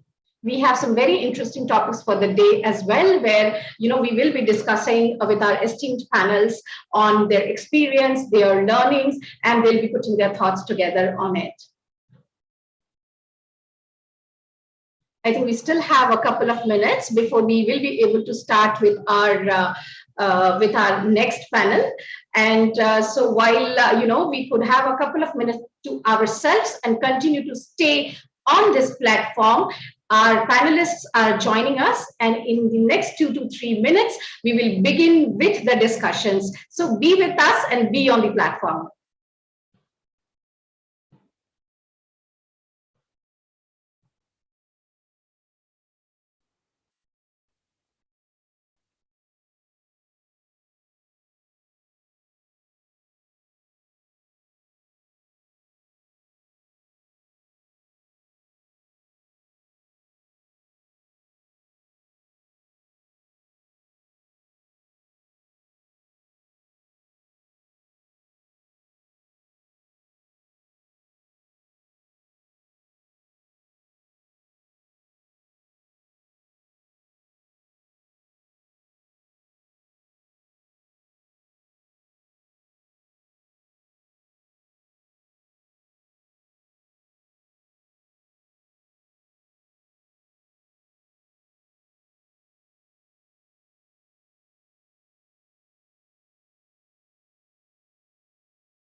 So, ladies and gentlemen, I welcome you all back to the People First HR Excellence Awards. And as I mentioned, we have an interesting panel discussion coming up. Our panelists have joined us now, and I would like to introduce the subject of our discussion to you all.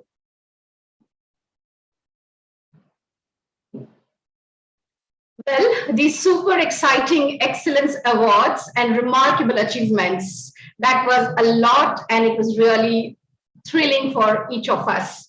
It's now time to get back to some noteworthy discussions on the topics, which are again need of the hour. So comes our next panel discussion. The post-pandemic, which is a new reality, re-establishes major work trends. HR leaders need to rethink the workforce and employee planning, their management, their performance, and most importantly, their experience strategies. Well, ladies and gentlemen, people are complex and everyone distinctly different from each other. The complexity grows multifold in a workplace where people from different beliefs and ideas work together to a common goal. To understand these interfaces and pave a path for the appropriate employee experience in the new reality, it is a big task for any organization. We have invited a panel of experts who are leading in their own right and have rich, diverse, and professional experience for an in-depth discussion in this area of work. I would like to meet our panelists for this panel discussion on the employee-centered experiences in the new reality. I would like to introduce each of our panelists one by one. Let's welcome Mr. Satish Rajaratnam, the Senior Vice President HR of Mphasis. He has over 23 years of global experience across multiple industry verticals and proven expertise in strategizing and transforming business through human capital strategy, transformation, and coaching. Adept at enabling business agility, building digital capabilities, leadership development, succession planning, cultural transformation, and change management. Satish is associated with several industry groups and associations such as NHRD, SHRM, Agile Leadership, Six Sigma, among many others. Welcome, sir. Pleasure, thank you. Let me now introduce you to our next panelist, Mr. Deepak Mishra, a global talent management leader for the Sutherland Global. As a global talent management leader, he is working with the global teams across Americas, EMEA, and APAC to enhance the employee experience and talent management practices. He has 20 years of experience and a successful track record of managing all the verticals of HR and IR. He worked in various industries such as IT-enabled services, telecom, and manufacturing. Elated to have you for the panel, sir.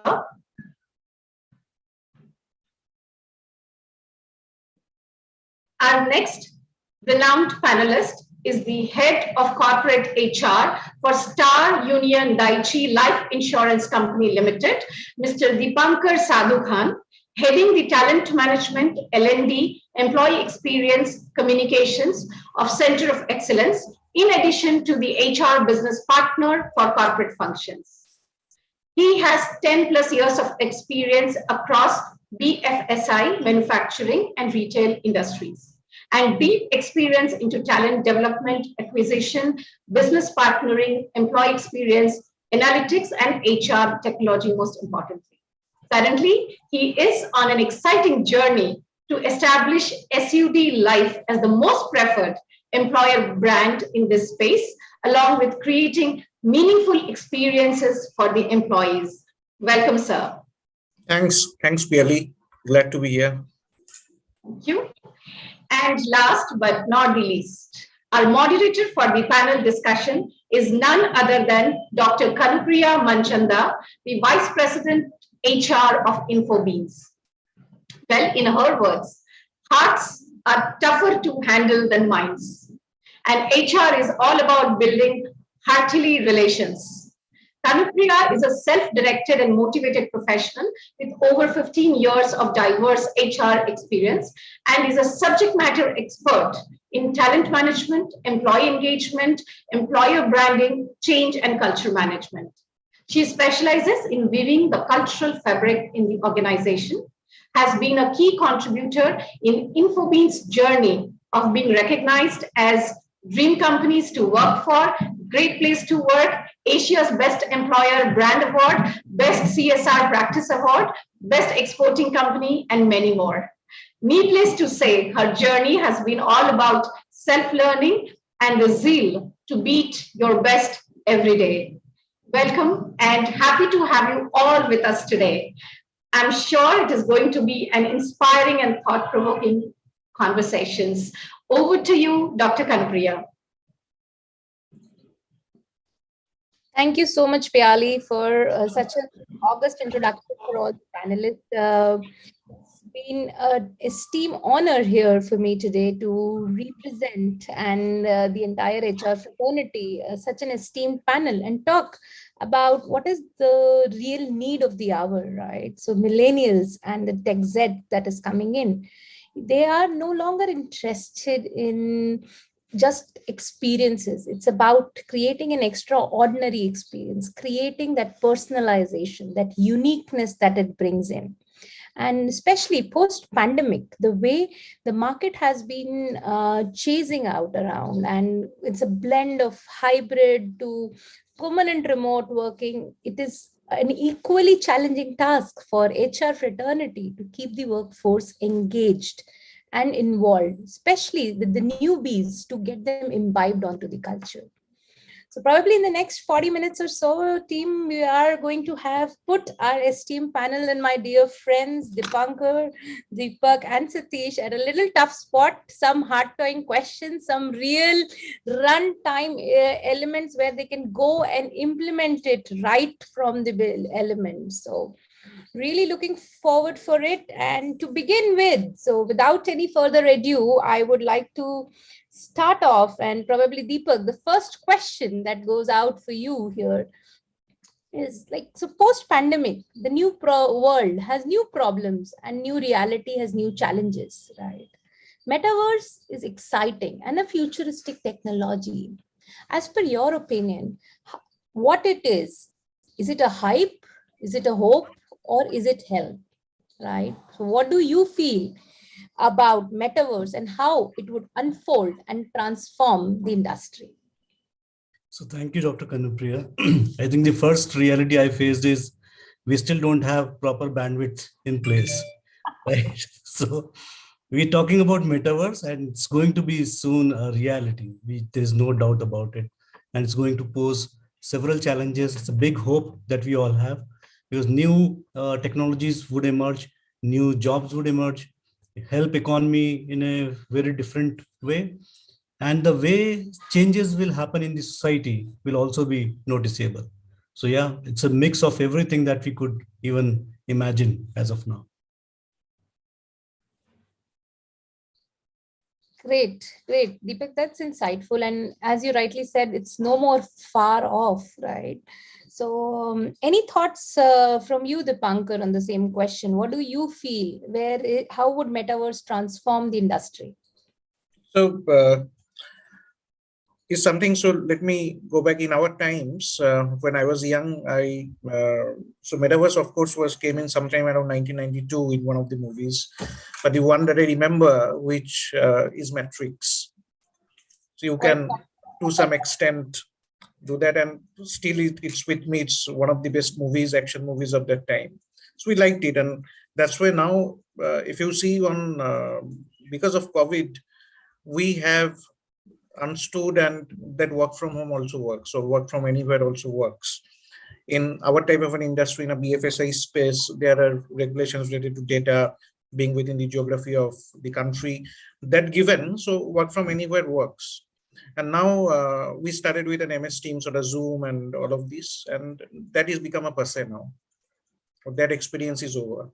So now when we go to the IITs and some top B schools as well in the country, and we interact a lot with our young guys, they are looking, there's a constant thing coming in. Is there something going on for metaverse? Is it going to happen in our organization?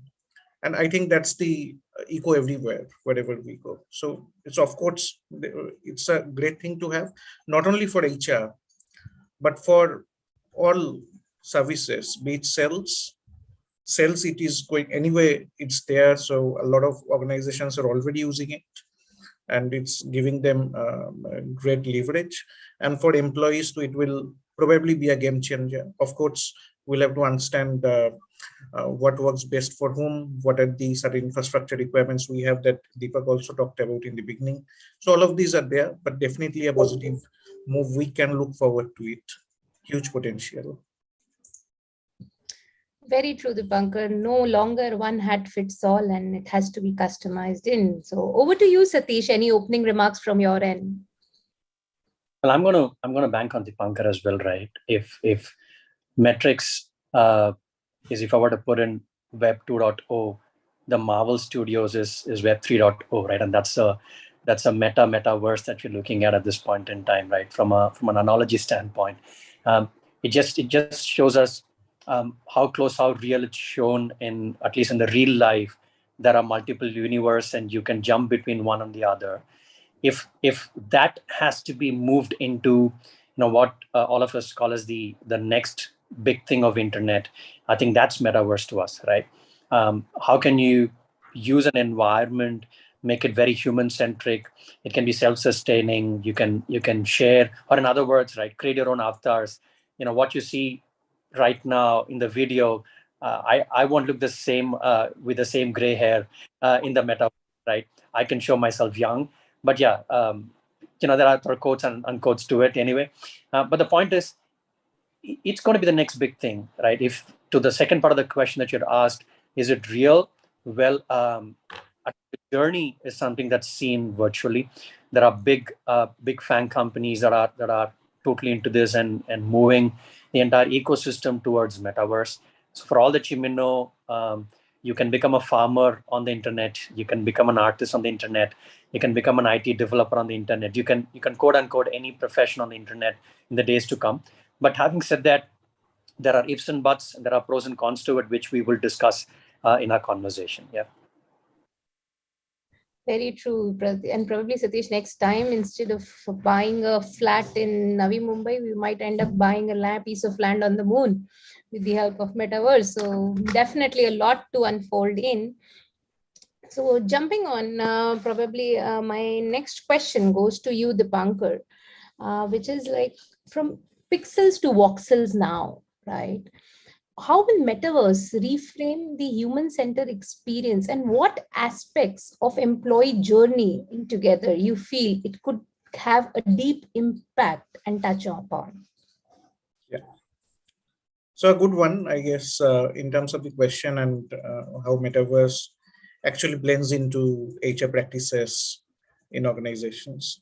So I'll take a step back and probably talk a bit about the candidate journeys as well.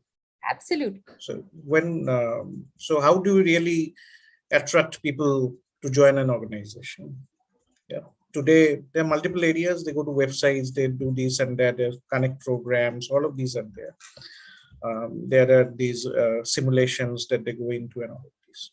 So can we get people to really get into an organization metaverse, which lies somewhere within a secured field? They come in and they experience the organization.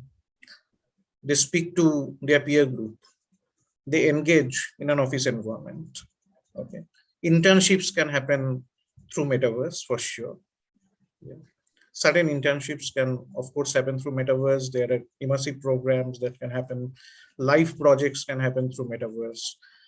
They can come over, they can speak to their mentors, be also part of these water cooler discussions. So they get a feel of how the culture of the organization is, what is in it for me. So if I join this organization, what can I expect? It starts from there. The impact areas are endless. The thing is, one, what to the max are we imagining, and what to the max can we do? So as I see it, onboarding is a great area that we can really start it off. And there are a few companies who are already doing it. Yesterday I was meeting somebody who is a gamification expert, and we were having this discussion. So we had already used augmented reality in onboarding before. So it's not, so some 3 years back, we would have already used it. So it's not very old. Yeah, we'll have to improvise a bit. Onboarding, very clearly interviews. And when we're talking about interviews, till now, it was only assessments. Okay, online assessments that we do. So what metaverse would do, it would be a face-to-face interview. It would create that, so it'll give the hiring manager and the organization better leverage to understand the candidate better. So that impacts your immediately the quality of hiring. Then people come in, and if you look at the onboarding process, post that, which goes on for maybe a year or so, all these capsules within the onboarding process moves into your L&D. It has a great impact. So today we are doing workshops. Certain workshops, people still say very senior trainers, it's not possible to do without face-to-face, and we partially agree to it. Metaverse is going to make that bridge between what is real and the virtual. So how best we can use it is going to define as an organization how evolved we are and how to creating those employee connects experiences for them in an environment which is flexible, allows them to communicate, allows them to collaborate, and allows them to experience the culture of the organization.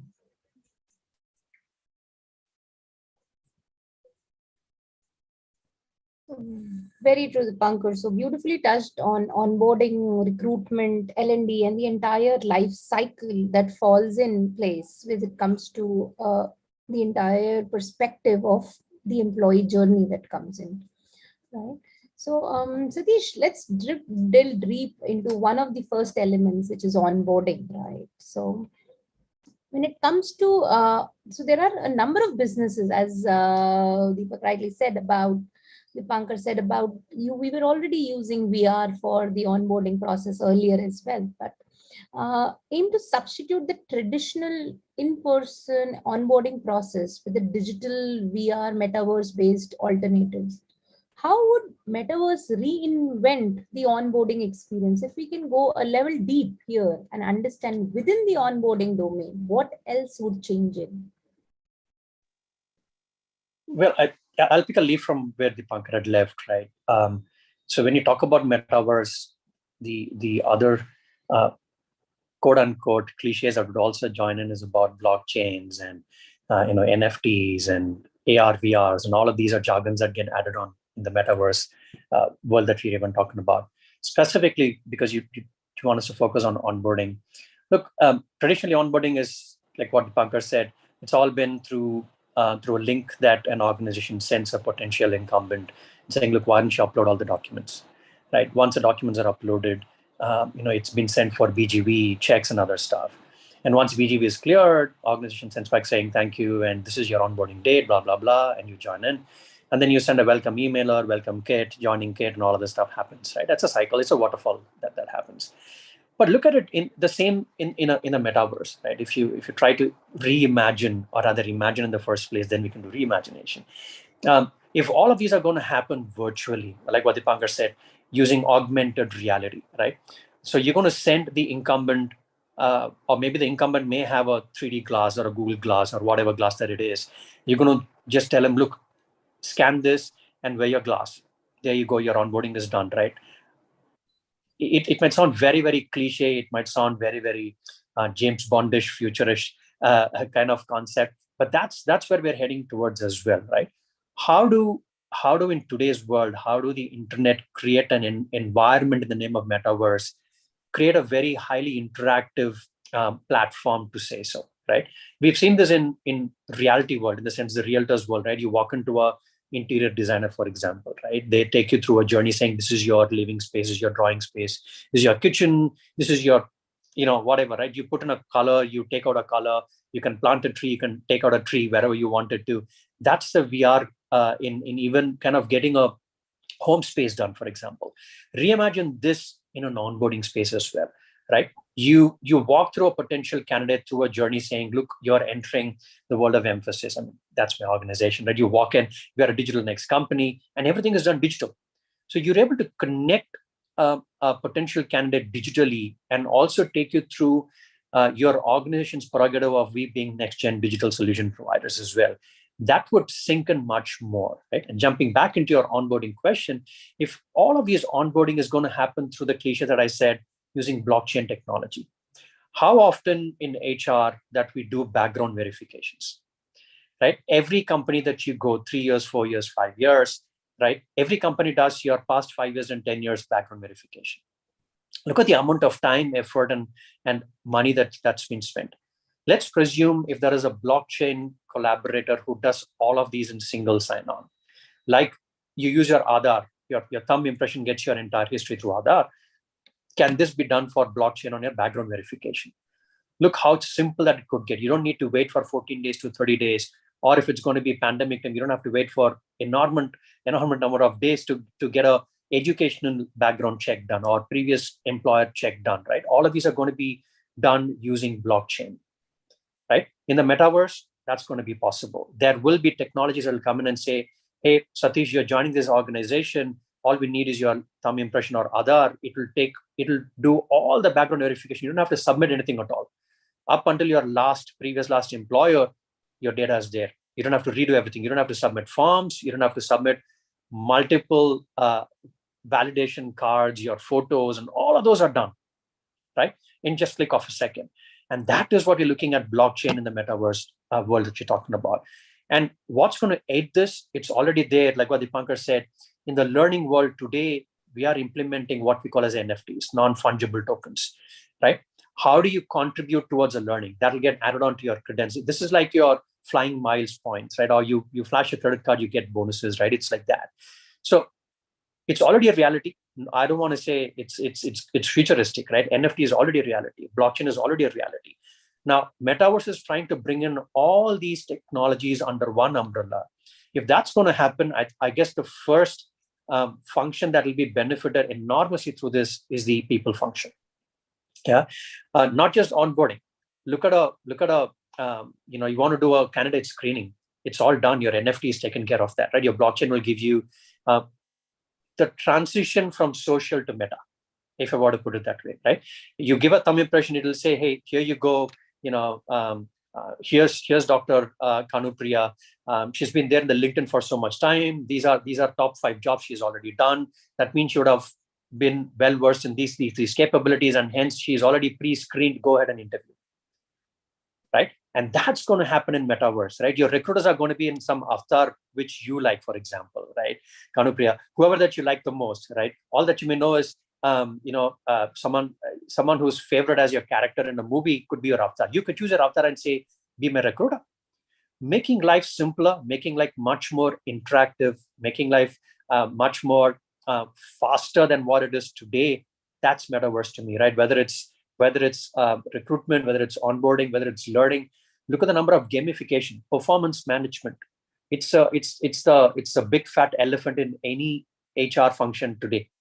How often managers in today's world do a quarterly check and give feedback and take feedback, right? If you gamify these, put in a glass to it and say, look, everything is gamified. You and your team member are going to run a 100-meter race. In the due course, you complete your elevator pitch of, hey, this is my feedback to you. Can you share your feedback? How exciting that it's going to be, right? All these in 2 minutes in a virtual reality. And that is what you're looking at.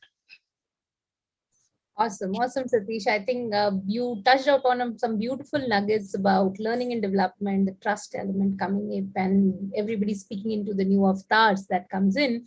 We were going to touch on all of those further in our discussion. So probably one aspect of what you really just mentioned, and Deepak, probably passing it on to you from here, it is always easy to establish trust when you've seen each other, you've met each other, right? So when we formed out as a panel, right, we connected before just to know each other, and we are able to get familiarized, right? So in this so-called semi-virtual real world, which is the metaverse is going to get into it, how can we leverage metaverse for establishing the trust and reinforcing the culture? Because the human side of it, the people side of it, obviously technology is going to be a game changer, especially millennials. Their attention span is very small, right? So they really need things quick. An SSO kind of a thing for the entire onboarding is ideal. But the trust element, how do we can leverage metaverse to establish that trust side, which is the core of a people function? Yeah. So in my view, the first thing we need to understand is that's metaverse is a reality. It's soon going to happen, right? And the last 2 years that we have been into have taught us that how technology can quickly change the way we work, the way we deal with each other. Some things that we were thinking that would be fit for some companies or some organizations may not be fit for other. Suddenly has become, one fit for all. We have seen that how virtual platforms are being used, whether it is on learning and development side, whether onboarding, whether hiring people, or running your day-to-day operations. There are many companies which work remotely today. Okay. For example, I work from home and I interact with people across the globe, right? So I have people whom I interact with in Latin America, USA, EMEA, be it Asia Pacific, anywhere in Philippines, China, Malaysia. And I mean, that's the reality. Now, if you put one fact there, that is it possible for you to go and travel to each place in the real time? It is going to take a lot of time and effort, right? What can metaverse do instead? It just cut shorts all that time, right? And instead make you more productive. Now the part remains is around trust, and we as humans are, very much touched with the fact that unless we see each other, unless we feel those vibes, unless we have a cup of coffee, tea together, or maybe a cup of beer, glass of beer together, we don't feel like, one team as such. But I think that we have to keep in the shelf for now, right? And we have to live with this new reality that this is how you have to build. Now you need to find out new ways of communication, communicating with the teams. How can you utilize multiverse to develop that one team environment is what we need to think, because that's what needs to be imbibed. Often we are trying to push this away, saying, okay, this is the reality, this may happen, not happen. But we have to take at it as a truth and say that this is how we have to deal with it now, and need to figure out ways to, completely transform it into the real world that we would live into. Because today we are calling this world a virtual world, maybe the real world for us tomorrow, right? And we can look at the children today around us, the way they interact with each other, the way they deal with each other. And I'll give you example of my daughter. She's like 9-year-old. These guys chat even if they are neighbors, right?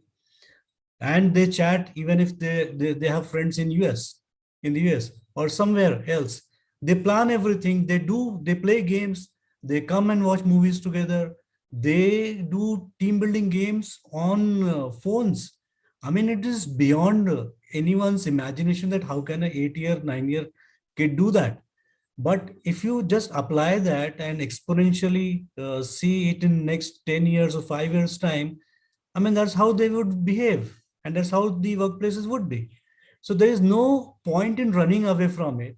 Instead, we need to figure out ways, how do we make it more interactive? I think we talked about VR, and I was just imagining when Satish and Dipankar was talking about it. You're wearing a VR. It's like Star Trek, right? Welcome to the world. And you suddenly see all the CEO messages, welcome messages coming in. This is how your office looks like. This is what we do. And in minutes, you have everything in front of you. And this is the team that you're interacting with. And the moment you get into that virtual world of interacting with the teams, suddenly you're into a different world altogether. And that's what the metaverse, multiverse would actually mean, right? So we have to live with it. Now, the challenge would be to address that human side of it in terms of emotions. But yeah, can you find ways to do it? I don't know. Maybe in the future, if we have technologies which is emerging and which can pass on perfume fragrances from one room to the other, I mean, that can also be possible, right? So we need to embrace that and see how we can evolve or create more ideas to make it happen in a way that the challenge that we face today are being, dealt with using multiverse. So that's how I look at it. Very true, Deepak, very true. And I can imagine Dia, and it's quite similar with my son here also. They are more, in fact, they know better to use the gadgets than probably us to look at. But I think definitely might be probably the first day buddy lunch is happening over a beer bash, and we are going virtually to take a smoke break. So things would change but yes, the conversations would still remain essential. Probably the mode you have the conversations might change in. So a good perspective there, Deepak. Thank you so much. Dipankar, I would like from you to understand a little on the learning and development side, right? So how would it change the learning experience in an organization? And as HR leaders, right, what investments and readiness we should have do today to embrace this change? So as Satish has talked about Deepak, and we have been discussing the areas which can be positively impacted. One of them is, of course, L&D. And when you talk about certain readiness, when you talk about infrastructure, Satish told in the beginning, so do we really have the bandwidth in terms of the technology perspective to provide speed where metaverse can work? Do you have something called a metaverse light? Can we make something around it?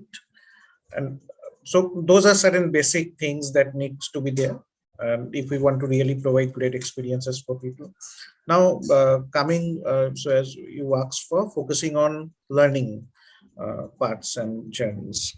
So today, almost all organizations has moved into a hybrid model, and some of them, depending on the type of learning journey, probably would have moved completely virtual.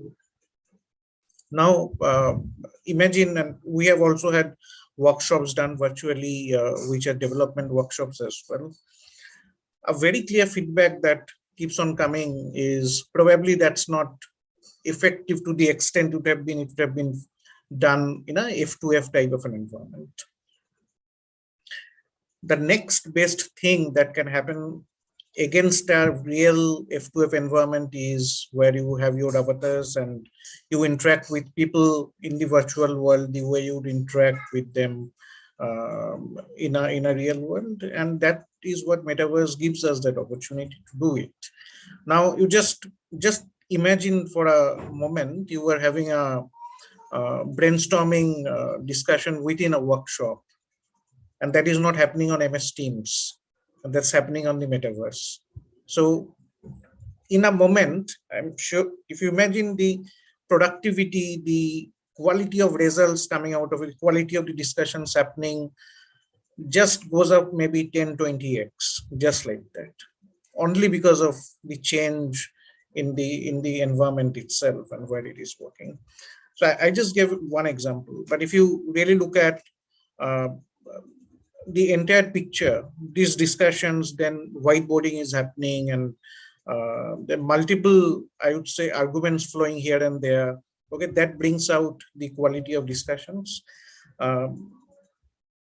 Metaverse clearly creates that differential, clearly creates the delta that we would not get in a MS Teams or a Zoom type of a training session for sure, because the warmth of interaction face to face is what brings in the essence of learning together, engaging while learning. And we also talked about collaboration. So a lot of workshops where we drive collaboration, which is the keyword, and probably everyone has understood across organizations that the wisdom of the crowd and the skills of the crowd is much more than the individual, comes true when we really use metaverse. While we have these virtual platforms running everywhere, and people are using it to the extent possible, it would be great if those can be moved into metaverse. Now, you just imagine, Deepak was talking about people across geographies coming in and interacting in a virtual setup as if they are physically present. So it's a mix of cultures and mix of great diversity that's coming into a workshop. It creates great ideas, right? And today, money is everywhere. All organizations have money. What makes them a leader is the idea that comes in, the newness of the idea. So blue ocean today is a little bit passé, as I see. Yeah. So that is what the game is. That's what the play becomes. So, and this is possible only through diversity in opinion, diversity in the way people have been brought up in cultures.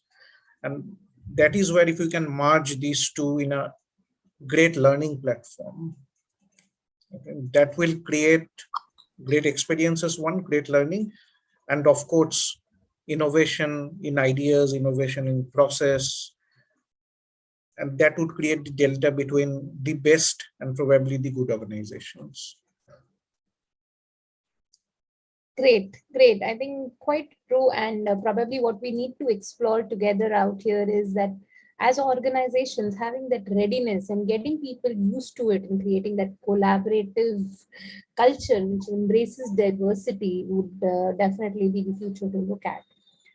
Fish, coming on to you. So we've been talking a lot about the positives of metaverse, and it brings in all of us into the reality that is already existing, right? I want to pick your brain on understanding and exploring it out that there are bound to be some negative side effects and drawdowns of the metaverse space as well, right? So what can we speculate about the metaverse addiction and its implication onto the mental health of the individuals? Wow. Well, I guess this is, if I were to put in one of the technology that came in a few years back where we are all hooked up into, in fact, the panel team also got connected to, I don't want to name it for a reason out here. When it was launched, how many of us are there in all the chat applications that are there, right? It's the same thing, right? There will be a good side to it, and there will be a not so good side to any technology that comes in as well. And just to add to what Dipankar said, and going back to the analogy that I drawn much earlier as well, if we were to use virtual hiring, for example, if we were to use virtual learning, look at the number of impersonation that's already happening, right? In the virtual environment, when we do recruitment, no matter what video proctor tool that we have, no matter what background verifications that we do, and all of those, you still have this 0.5%, 1% of impersonation that happens in any organization, for example. It may be more as well, right? That's the flip side to it. Technology can bring in, for the old saying of you can bring the horse to the water, right? But that's something that technology can do. Yeah, there is still that element which I guess both my fellow panelists spoke about in their narration as well and alluded to it. There is still that element of human touch that is still needed to be a progressive HR function, if you want to put, or a people function to put forward, right?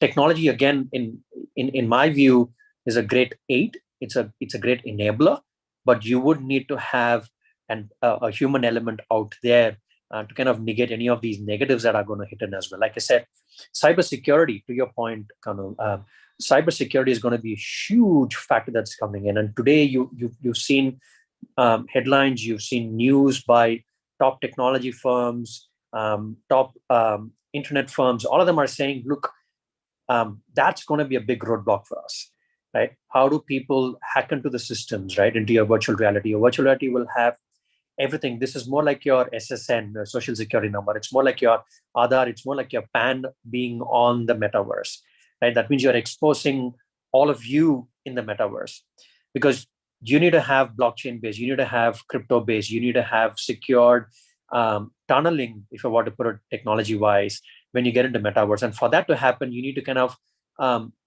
given your credentials into the metaverse, right? If someone cracks in, if someone breaks in, that's going to be a huge flip, right? The way that things are seen today. Yes, it's a big boom. It's a big thing that's happening. But if you look at it even today, the number of the newer ones that you see from most of the banks and RBI is that, hey, there are a lot of app-based loan originators. You download the app, you click on it, you will get loan. And how many of them have been taken back because of those fraudulent applications, right? Which are there in the universe right now.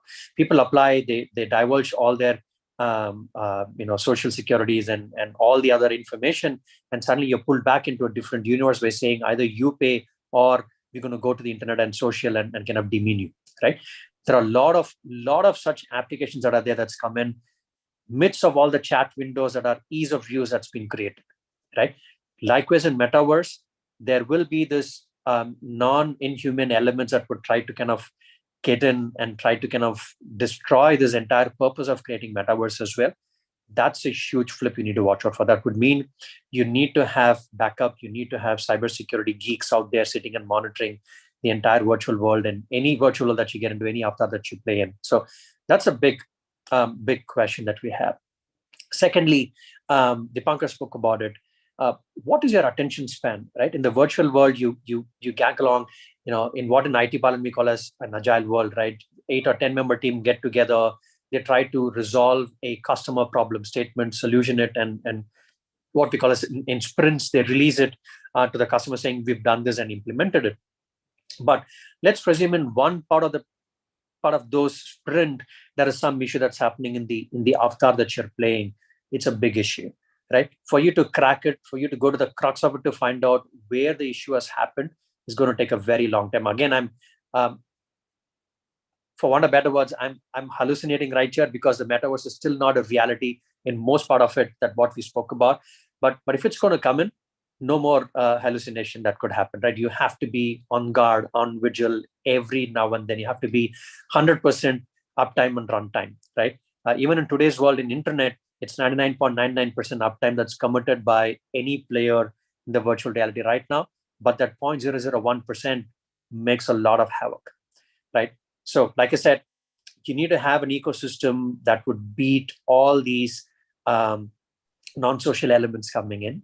You should have backup. You should have what we call as a DR, disaster recovery systems, and so on and so forth. You need to have mechanisms to catch hold of this impersonation from a human perspective, people function perspective. Interview impersonation, you need to have a mechanism to break it, right? Today, the same VR, IR is used. I can create another digitized Kanupriya interviewing with me. Absolutely. Right. So who would know? How do you break all of those, right? You need to have all these cybersecurity experts coming in and breaking in all of these silos as well, right? So it's a long way to go, in my view, but there are a lot of flip side to it. We need to kind of try and take it head on one by one when we jump into the metaverse. Yeah. Very well said, Satish, there. And obviously impersonification is very real. And being same from the IT industry, we know probably there are same people doing moonlighting across various organizations, and that's something with the complete virtual space. It's going to be even more harder. So our cyber securities and our own infrastructure to catch out on those elements is going to be a very important piece. So coming on to you, Deepak. So again, building on the same, so attrition rates are pretty much at the peak that we can see all across, especially in the tech industry that we look at.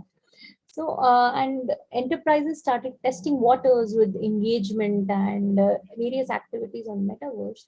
How do you see that the engagement levels, as well as the brand loyalty, probably that affinity to stick to an organization, would take shape when it comes to a complete virtual world? So I think, like we were discussing and Satish mentioned, we need to realize that we are still in the SMS age when it comes to the virtual reality. Okay, we still need to transform to things like a chat platform like WhatsApp or Snapchat or something wherein you are very quick at interacting with each other. Today, the first thing when we talk about technology we lack is the way it should perform. Okay, it's still evolving. It takes a lot of time to connect and speak to each other. You have to, I mean, it's still not the way you interact very easily on a chat platform. While SMS were existing and they still exist, and they can also transmit messages. Similarly, these virtual platforms actually help you interact with each other. Now, when it comes to increasing engagement level and utilizing technology there, I think technology still itself has to take a leap. The frequent connection or the speed that you can build in there when you're interacting with each other can build a lot of engagement. See, we work on emotions, right? That one drop of a second, if somebody's not replying to your chat, helps, it brings a lot of other thoughts in your mind, right? And it takes you into a different thought altogether. Similar things happen when you're doing a virtual meeting or virtual connect or virtual engagement. If you have that pause coming in because of technology, maybe a 15-second pause or 30-second pause, or maybe switching off your video, or maybe switching on your video, all these things just kill that emotion in a moment, right? So we need to have one that technology support, which I think with metaverse would come in to play. The attrition, because you're working remotely, is it true, or is it happening because of that? I mean, there are multiple forces which are acting currently in that particular area. Could be because we have the opportunities available, could be the lack of managers' ability to engage teams remotely. I think the work has increased when it comes to emotionally engaging your teams when you're actually working on a virtual platform, because you don't have that flexibility or that opportunity to show your face, connect physically in a physical environment, etc., etc., or maybe having a cup of coffee like we discussed. That cannot be possible, right? So what is possible today? If you can build more frequent connections with the teams, even if it is shorter duration, because attention span is one issue, and you cannot have very long discussions on virtual platforms.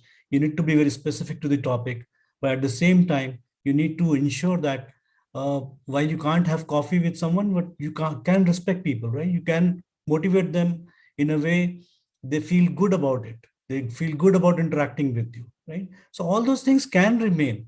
And we have experienced that with the advent of telephone. We thought that how do we talk to each other? We're not seeing each other. I mean, that is over. Now we have video calls. How are we interacting? People see your emotions. People see your expressions when you're speaking on video. Is that good as reality? Yes, it is, because that's what is going to happen. And the truth is you can't be everywhere, right? But you can be everywhere with your energy. You can be everywhere with the connect that you want to build without having that cup of coffee physically. And we forgot the era that we had just seen in the COVID times, where people had parties on MS Teams and Zooms and all platforms. Birthday celebrations, where are those things now? Why are we not discussing those things, and why don't we continue the same, right? So we'll have to figure out those fillers when it comes to building that connect. And maybe that can help us address that emotional issues that may come up sometimes.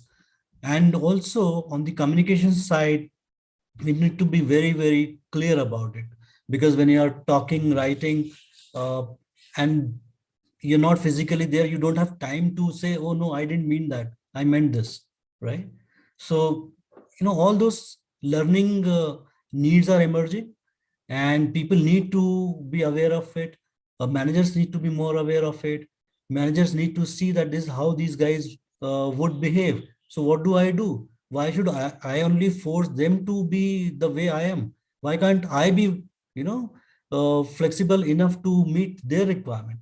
So I think a lot is happening. It's like when Satish was talking, I imagined that long back humans started building shelters, right? And then gradually we realized, no, we need to have doors. And after we had put doors, we said, no, anyone can get into it, so we need to have lock. So that's what is happening, right? We're creating a multiverse, which is open as of now. We will have those walls, and we will have methods to remove or ask anyone to enter and exit. And then we'll have those locks, or so-called cyber security, to stop people from barging in, right? Unauthorized access. So I think the best way to do live in that world is just take this reality that we live into and cut paste it in that metaverse. Simple. It's such an easy solution to a complex problem, Deepak. Beautiful way to look at it. Obviously, NFTs and cryptocurrencies coming in, the locks and the security elements would definitely be a lot there. Probably one aspect of HR not talked about yet is on the employer branding piece. So, Dipankar, your thoughts of wisdom here on, so with the increase of traffic, right, and increasing opportunities are there, and digital billboards in busy cities getting too occupied and non-available, right? Would companies begin to explore new and exciting ways to market their offerings to the audience in the metaverse as well? And how would the employer branding piece take shape? So I'm just sharing one example. I go to make my trip, and I just booked a ticket to somewhere, and data is everywhere. So my organization understands, or the certain organizations understand that, yes, this guy is a potential employer, that is a potential employee that's already there, might be a potential employee. And this potential employee, or this person, Deepankar loves traveling. The MMT bookings and all of this show that.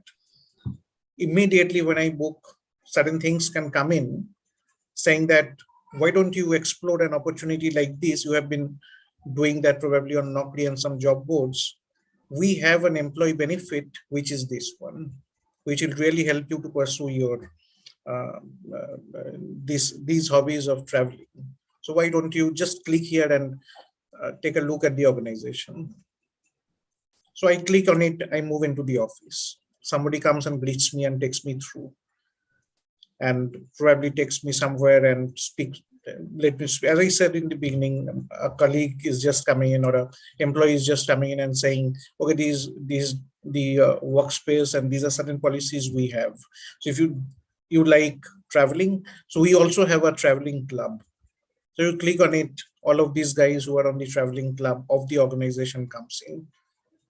Okay, maybe people are traveling at that time. Maybe so you sync on with them and experience it, what is happening there itself. So I'm just giving one example. So there can be multiple such examples. So today we are talking about hyper-personalization engines and all of this, which is already there in almost all organizations in some way.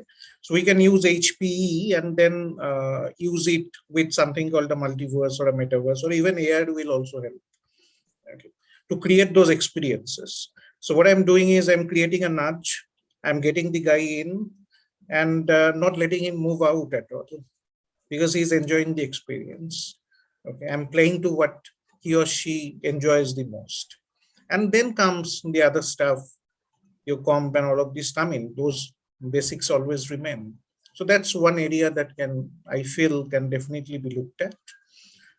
The other one, other few, I would say, there are multiple touch points like this in a person's virtual journey. There are multiple virtual footprints that they have. Each one of these footprints can be used to connect with a metaverse. Okay, and of course, when Satish talked about, Deepak talked about cybersecurity, that plays a key role to ensure to what extent can we go to and create that experience, create that environment and boundaries as well. I've walked into a career fair. There would be, so if metaverse is being used by some organizations, I'm sure career fairs would also be used by some technology institutes, colleges, B schools, right? So that instantly creates a differentiator. If you do have a platform of your organization which is on metaverse and you can experience it right away, maybe in a 2-minute or a 3-minute walk around, chit chat with people around, and you go to the cafeteria, you are hungry and you get something in the cafeteria during the lunch break or something from a candidate experience perspective. In addition, we do a lot of stuff on LinkedIn. All organizations do project. What is it to be with them, and what are certain few things that are happening, what are employees talking about. So you go in there, you want to put in, so that's where it would come in. LinkedIn is going to come in. LinkedIn may not remain as we are seeing it today. LinkedIn itself can be meta. So how are we really pitching ourselves there? How are we creating those experiences for candidates, prospective candidates, at a very short type of a bite-sized modules, if it need be? How are we being able to help them while even they're studying? Okay, so probably I talked about a bit about life projects. How can we make it more immersive to them? So employer branding for me is not a particular, while there are certain pointed small time type of a limited time gratification that's there, but at the same time, there is a journey. How can we catch them young? How can we show them what is in it for you? and how can we help them be successful in the beginning itself. It's probably in the first year of engineering, or probably in the first year of their graduation or their MBA. And how can we create those enablers for them to be successful? And then they choose when they want to join us, whether they want to join us, whether they want to go somewhere else. But as an organization, we'll have great contributions in their success. Not from an outcome perspective, but actually from an input perspective. As an organization, we are into really securing lives is one of our key statements that we do as Star Union Dai-ichi Life Insurance. And therefore, education is one of our key areas, whether it's CSR, whether it's the way we operate. How can we really help them be there and make them great professionals to take care of themselves, their families, as well as the nation in the future? So I think if we look at Metaverse and how we would want to do employer branding, is to how we can really support them into an immersive experience throughout their journey, when they start off, far before they become employable. Great. Thank you so much, Dipankar. Good thoughts about not just employer branding, but about positioning each individual into the entire value chain. So great. So while we return to the closing of our session, little exciting way to put a summary. I here come with 10 rapid fire questions for all three of you guys. I would request you all to unmute yourselves now and probably just one word answers and how it clicks on. And here we start with you. One word for blockchain, Satish. Still blocked. Still blocked. Deepak. Reality. Reality. Dipankar. Can't avoid. Can't avoid. Okay, good. So, and metaverse, is it a fad or a revolution? Deepak. Revolution. Satish. Revolution. Dipankar. I would have a third option. It's a natural evolution. Natural revolution. So great. The entire panel looking at the similar thoughts, right? Inputs again, third pointers. With human resources, what function would you think would be most impacted when Metaverse actually hits the ground at every organization? Satish. I would say the entire people function. Within people function, what specific domain? Onboarding. Onboarding. Deepak. Engagement. Employee engagement. Dipankar. To start off onboarding, but as Satish said, the entire people function. There is huge potential. Dipankar is being very generous here. So onboarding and engagement definitely comes out as well. A top skill that you recommend people to imbibe today to adapt Metaverse. Dipankar. Digital mindset. A digital mindset. Deepak. I think digital agility. Agility. Yeah. Satish. LQ, which is learning quotient. I guess it's a sub or superset of what both said. So Cool. Great. What are you in for cryptocurrency or not? It's a personal question. There we go. Deepak. Us. Come on, I just have two options, a yes or a no. No. No. Okay, Dipankar.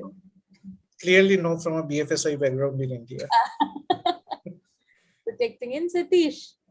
I take a punt. I'll take a risk. Yeah. Awesome, awesome. And I think that's where a lot of us are also evaluating on it. So if you get a chance to visit any distant location virtually with the help of Metaverse, where would you go? Dipankar. Serengeti in Kenya. Serengeti, Rao. Deepak. I would like to go to space, have a look at galaxies. Wow, wow. Good. Satish. Seychelles. Sorry? Seychelles. Seychelles. Okay, cool. Great, nice. Okay, who will be your avatar in the Metaverse? Bill Gates, Elon Musk, Spider-Man, or any other? Dipankar. I'll go for Mr. Narayan Mukti. Good. Good, good. Deepak, Spider-Man. Spider-Man. Satish, It's got to be me. I love myself. Yes, Yeah. stick to it. Cool. What will happen to the water cooler talks in the metaverse space when your boss is always watching you, no matter from where, you don't know? So would the water cooler talks be any more existing in the metaverse space? Dipankar. It would be existing. Eventually, bosses will also not be part of it, because if bosses do look at it, their team members will also fire upon the bosses when they have their own water cooler discussions. So eventually, bosses will ease out of it. Super. Satish. Yeah, the VR, the room will itself lock the bosses out. So We'll have a dedicated space for water cooler conversation. Super. Deepak. So in my view, bosses will have to develop one more emotion to not to pay attention to all those kind of talks and be more logical like Spock in Star Trek. Different perspective. So the last one, the 3 words of wisdom for HR professionals to be ready for the unreal reality which already exists today. Dipankar. So one, I would say be agile. The second one which had helped me is think and create your strategies from a future of work perspective. And of course, digital mindset is something, because all human resource professionals may not be engineers and also, but a digital mindset will definitely help. Perfect. So I love it, Dipankar. All you through, you've been sticking to the digital mindset and one of the real core essentials. Thank you so much. Over to you, Deepak. So in my view, you need to be aware about societal changes which are happening, the way kids are behaving today, because that's the workforce for you tomorrow, right? So the way they are adopting technology, I think that's the reality for all of us. So we can't run away from that. Second is solutions have to be digital for sure. And anything that we do, if it can't be done digitally, please don't think about it. Right? Third thing is, don't run away from the fact that we are moving into a different world altogether. That's soon going to happen. When I say soon, 5 year, 10 year, but yeah, it's going to happen. Over to you, Satish. and now that most has been said, be curious, be creative, be collaborative with the technology as a stack. Yeah. Absolutely. Thank you so much, my dear friends. It has been a great interactions, and on behalf of the People First team, Umesh, Neha, all of you guys have been doing an amazing job in bringing all of us together. And a big thank you to my amazing audience there who are actually seeing us virtually, pretty much sitting across the globe. And being agile, embracing the change and get ready for it is the what. As a closing note, we'll have it on behalf of the entire panel. Thank you so much. Dr. Kanupriya here signing off. Thank you so much, everyone. Thank you, everyone. Thanks, everyone. Thank you. Have a great day. Thank you, Satish. Bye-bye. Thank you, everyone. And thank you, Dr. Kanupriya, for moderating this discussion so well. And I think your last some 8 or 10 rapid questions have probably summarized everything, the overall discussion, that we started from talking about the employee experience, and it completely sounded like a session on technology. So I mean, at least I can see where probably we are going in the future. And I'm sure even audience must be thinking how to really take this transition from social to the metaverse and many other technology tools that now becomes very important. Looks like whether it is any function within HR as well, like onboarding of candidates, or it is engaging with them, or in any other way. So, well, technology is a game changer, and I kind of remembered what you guys just mentioned about. If it is not digital, it is probably not there, and that looks like it's going to happen soon in the future, including the employer branding, which also is taking a very, very different journey compared to how how it has been. So yeah, thank you so much. I'm sure audience has already started to think what will be their avatar very soon in the future, and the top skills that they need to have now if they don't, for the digital mindset and for being agile to succeed in their own roles. So thank you so much, everyone, all the panelists, and Dr. Kanupriya for a wonderful session, a lot of takeaways, a lot of new learnings, and I'm sure our audience is really thinking about it and still reflecting back on it. Thank you once again. Thank you so much, Piali. Thank you, Umesh. Thank you, everyone. Well, ladies and gentlemen, it was extremely engrossing, and I think we went too much deep into thinking about what's happening and what's coming these days. The pace of change in technology is so fast that it's kind of, probably by the time you are learning with one and catching up with the other, a new technology and a new tool is in front of us to learn. So, with this thoughts in our mind, I would like to now move on again to our next set of awards. So once again, ladies and gentlemen, welcome to the People First HR Excellence Awards. And I'm eager to meet many more winners coming up now in this next series of awards. And we are continuing it for the leading practices in HR. So let me begin with the next category that we have in continuation with the ones we did in the morning. The next one is leading practices in technology deployment in HR. It almost looked like logically coming into the series. Well, in this category, nominations were reviewed for the usage of technology to move HR forward, either by implementing HR software and analytical systems, online recruitment, e-learning programs, talent management and development, MDP, or the leadership development. And I am delighted to announce the winners that we have. Our first winner is Cairn Oil and Gas Vedanta Limited.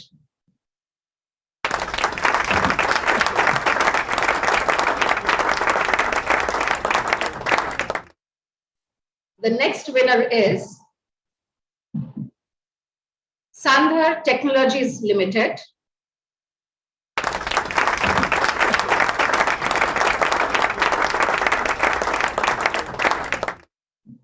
The third winner is Sesagova Iron Ore Business.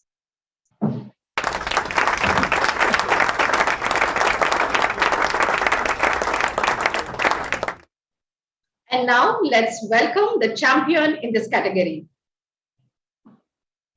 Micron Technology Operations India LLP.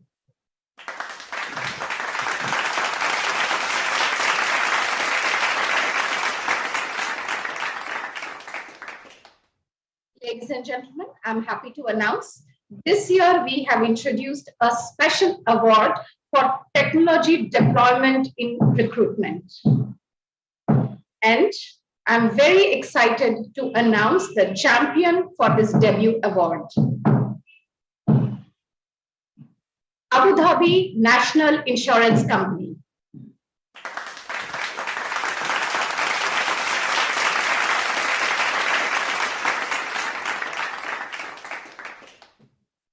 With this, let's look at the leading practices in internal communications. Nominations have provided evidence of the communication strategy that is part of an ongoing process or for a one-off event, or it is for the development of the overall organization. Additionally, the communication strategy and the initiatives must be in place for at least 12 to 18 months to demonstrate its success. Well, so let's make some noise for our champion in this category. iMerit Technology Services Private Limited.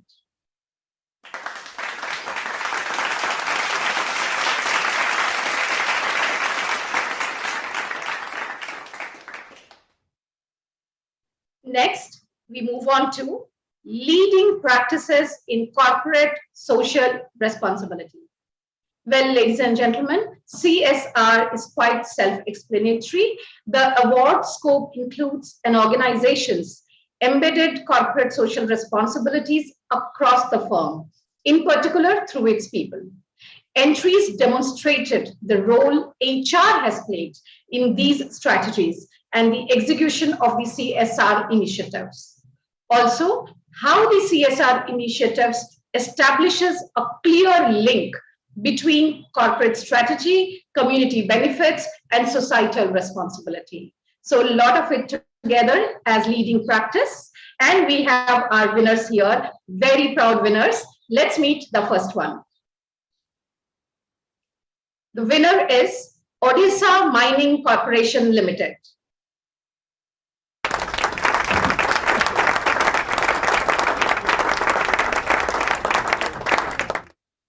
Let's congratulate the next winner, Tres Vista.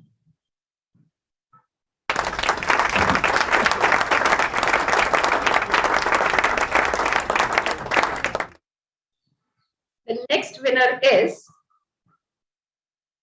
Ultratech Cement Limited, Andhra Pradesh Cement Works.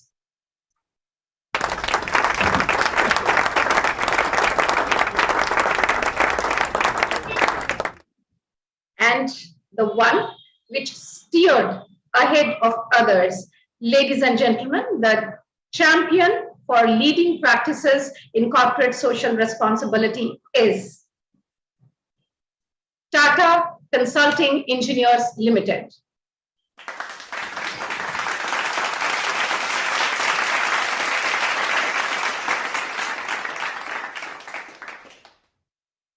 One important activity to the other.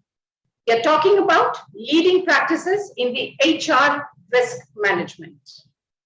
We received nominations in this category for an innovative approach to HR risk management practices, taking into account the challenges pertaining to the evolving statutory compliances and regulations that are required to maintain a safe and healthy workplace.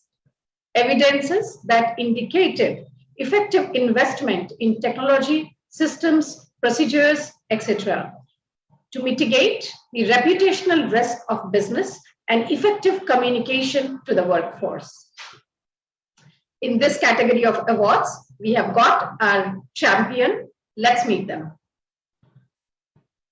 Well, ladies and gentlemen, the champion is none other than Infosys Limited.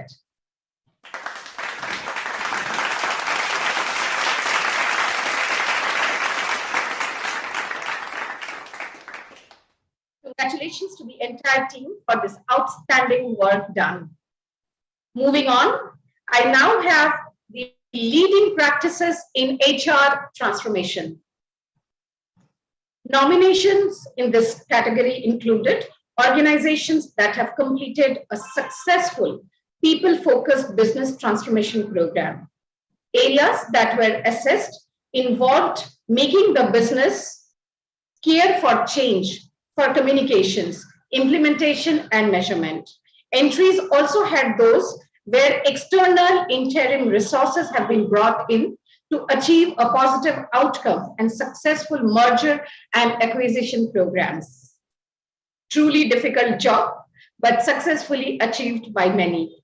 I take the opportunity to announce the three winners that we have got. Our first winner is Bharat Aluminium Company Limited.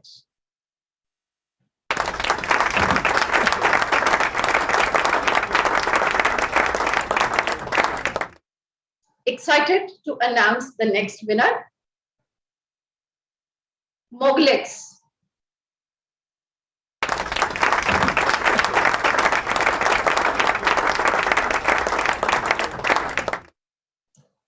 And congratulations to the next winner,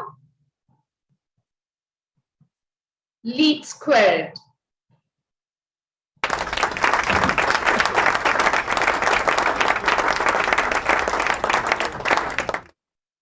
And well, now, big round of appreciation to the one which showed little edge and became the champion. The champion in leading practices in HR transformation, Reliance Jio Infocom Limited.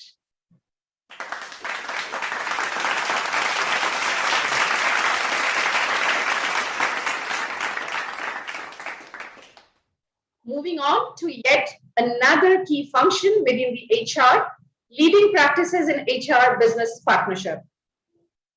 Nominations for this award were reviewed for an innovative approach to HR business partner practices, taking into account challenges pertaining to alignment of HR strategies to the dynamic business environment. Evidences that indicated how the HR plans, actions, and executes, considering the business need, customer preferences, and new age employee expectations while optimizing the productivity and cost benefits. Well, I would think a lot on their platter, but we are happy to have our winner who came out with flying colors and managed their goals. Let's welcome the winner for this category. Micron Technology Operations India LLP.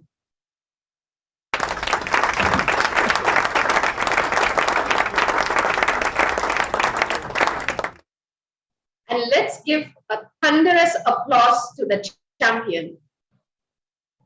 Lead Squared.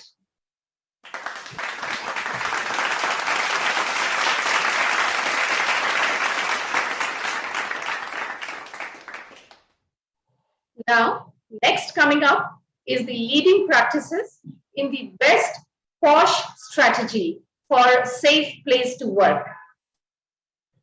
This award aims at promoting successful innovative practices being followed by organizations in order to make their workplace safer for women. And the proud winner is Piaggio Vehicles Private Limited.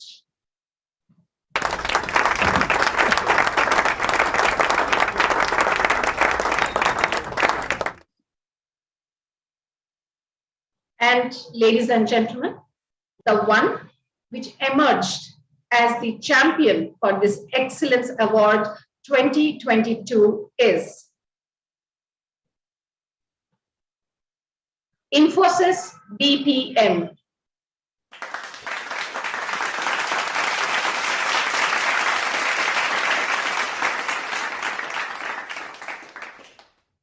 Super congratulations to all the winners and all the champions who have been doing this wonderful work.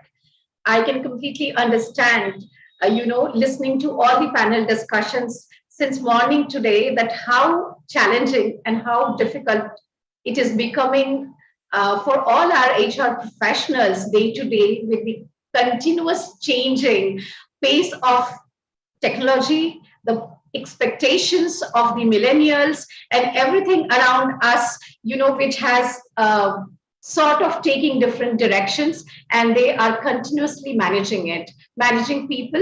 So while brings us the most positive result on one hand, it's probably also the most challenging task that we have in our organizations. So definitely very, very well deserved, all our winners, champions, and everyone who has been part of these award nominations. Extremely important, diverse, and constantly changing. The next one is leading practices in the learning and development. This Excellence Award is for an innovative approach once again, but this time it is for the talent development practices, taking into account the challenges pertaining to the diverse workforce that demands both standard and customized learning. Evidences also indicated the effective investment in the development of people across an organization, the details of the business need, the strategy that was aligned to this need, and the communications to the entire workforce. These practices were very well exhibited by the leadership who have been doing these practices. And I'm very happy to talk about our two worthy winners here. Let's see our first winner. Tata Consulting Engineers Limited.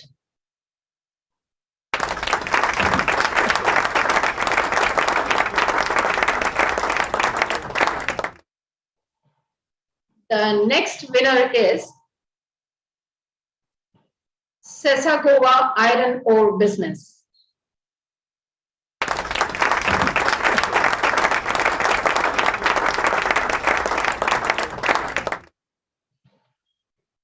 And now, ladies and gentlemen, I'm delighted to welcome the champion who led with a step ahead.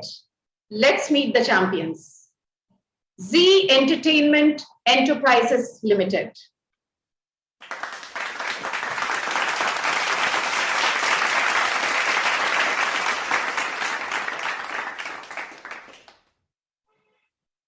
Well, I now move on to another leading practice, which is extremely important for the overall HR function.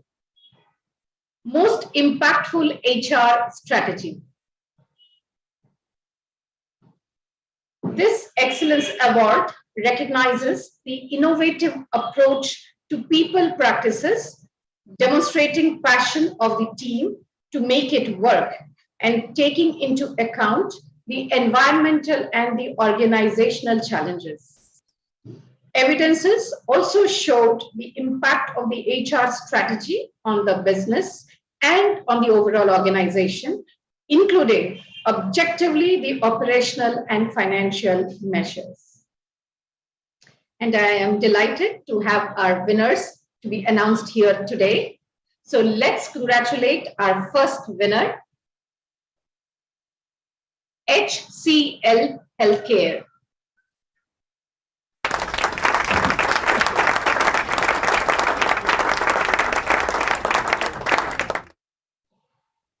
Let's meet the next winner in this category. Create Energy India Private Limited.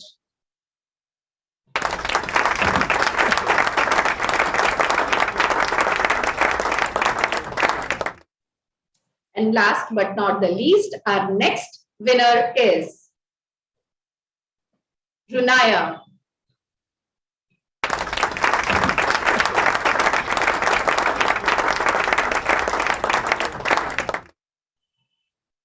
However, ladies and gentlemen, the champion for this category for an impactful HR strategy 2022 is Tech Mahindra Limited.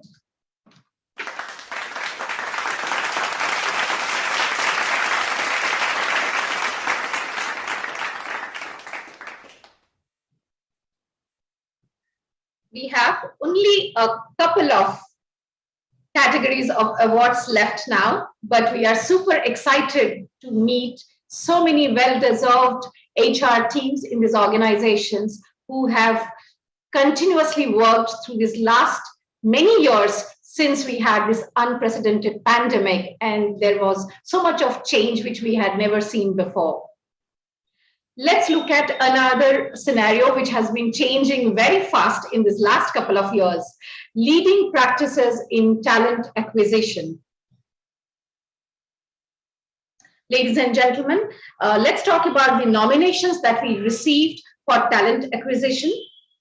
Nominations here demonstrated innovation and bottom line contribution through enhanced recruitment practices and improved retention. The entries ranged from one-off projects in key areas to the implementation of new policies covering all resourcing activities. The submissions were presented in the form of a business case study supported by appropriate matrix that were required to back this entire case study that was submitted by the nominations. And now, let me announce the winners. Ladies and gentlemen, put your hands together. We have two winners in this category. Let's meet the first one. Piaggio Vehicles Private Limited.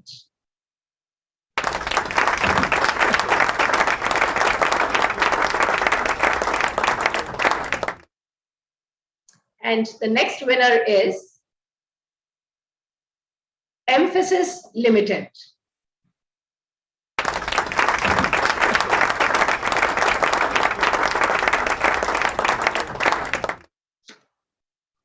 And now let's make some noise for the champion with an extra mile of work achieved, which is none other than Moglix.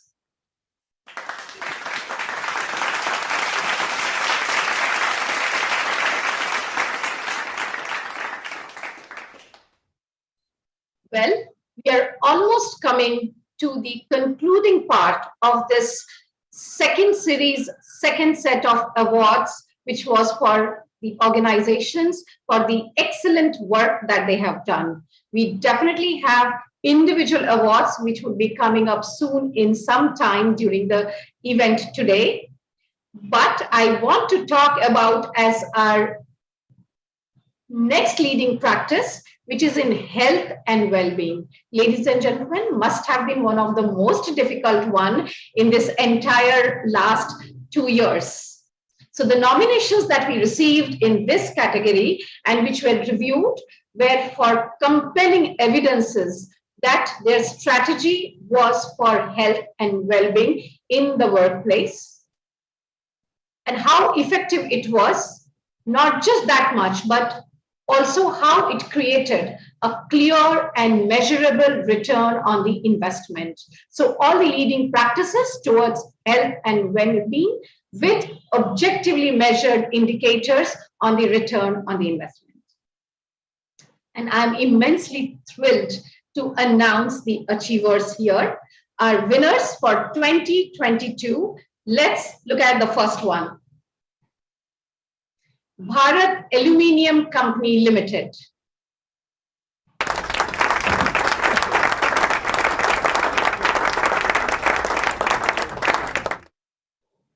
Let's meet our next winner now. Upside LMS HR Tech Private Limited.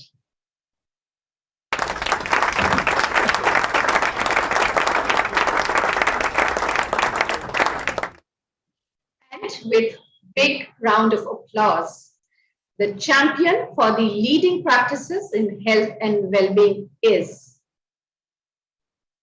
Tech Mahindra Limited.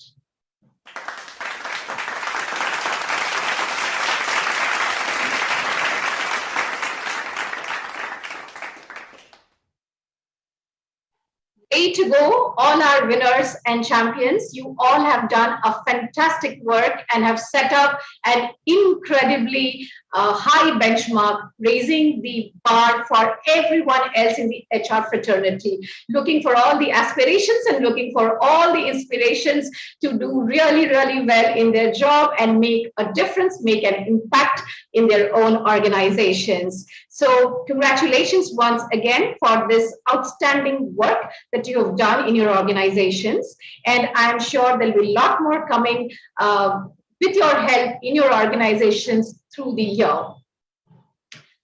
Well, ladies and gentlemen, I would now like to tell you what else we have today in our event in the HR Excellence Awards 2022.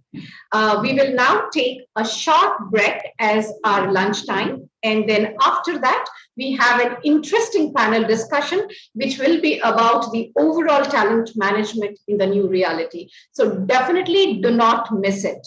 Once the panel discussion is over, we are going to start with our individual awards, which are truly inspiring. And all the leaders are in a class of their own who have made a big difference to the life of the employees in their organization. So the time is right now almost 1:30, and I would like you all to rejoin us back on the platform sharp at 2:30 Indian Standard Time. We will begin with our next panel discussion, transforming the talent management in the new reality, sharp at 2:30. Ladies and gentlemen, looking all of you to have you back at 2:30. And till then, we take this short break on our lunchtime. See you soon.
Why is my next?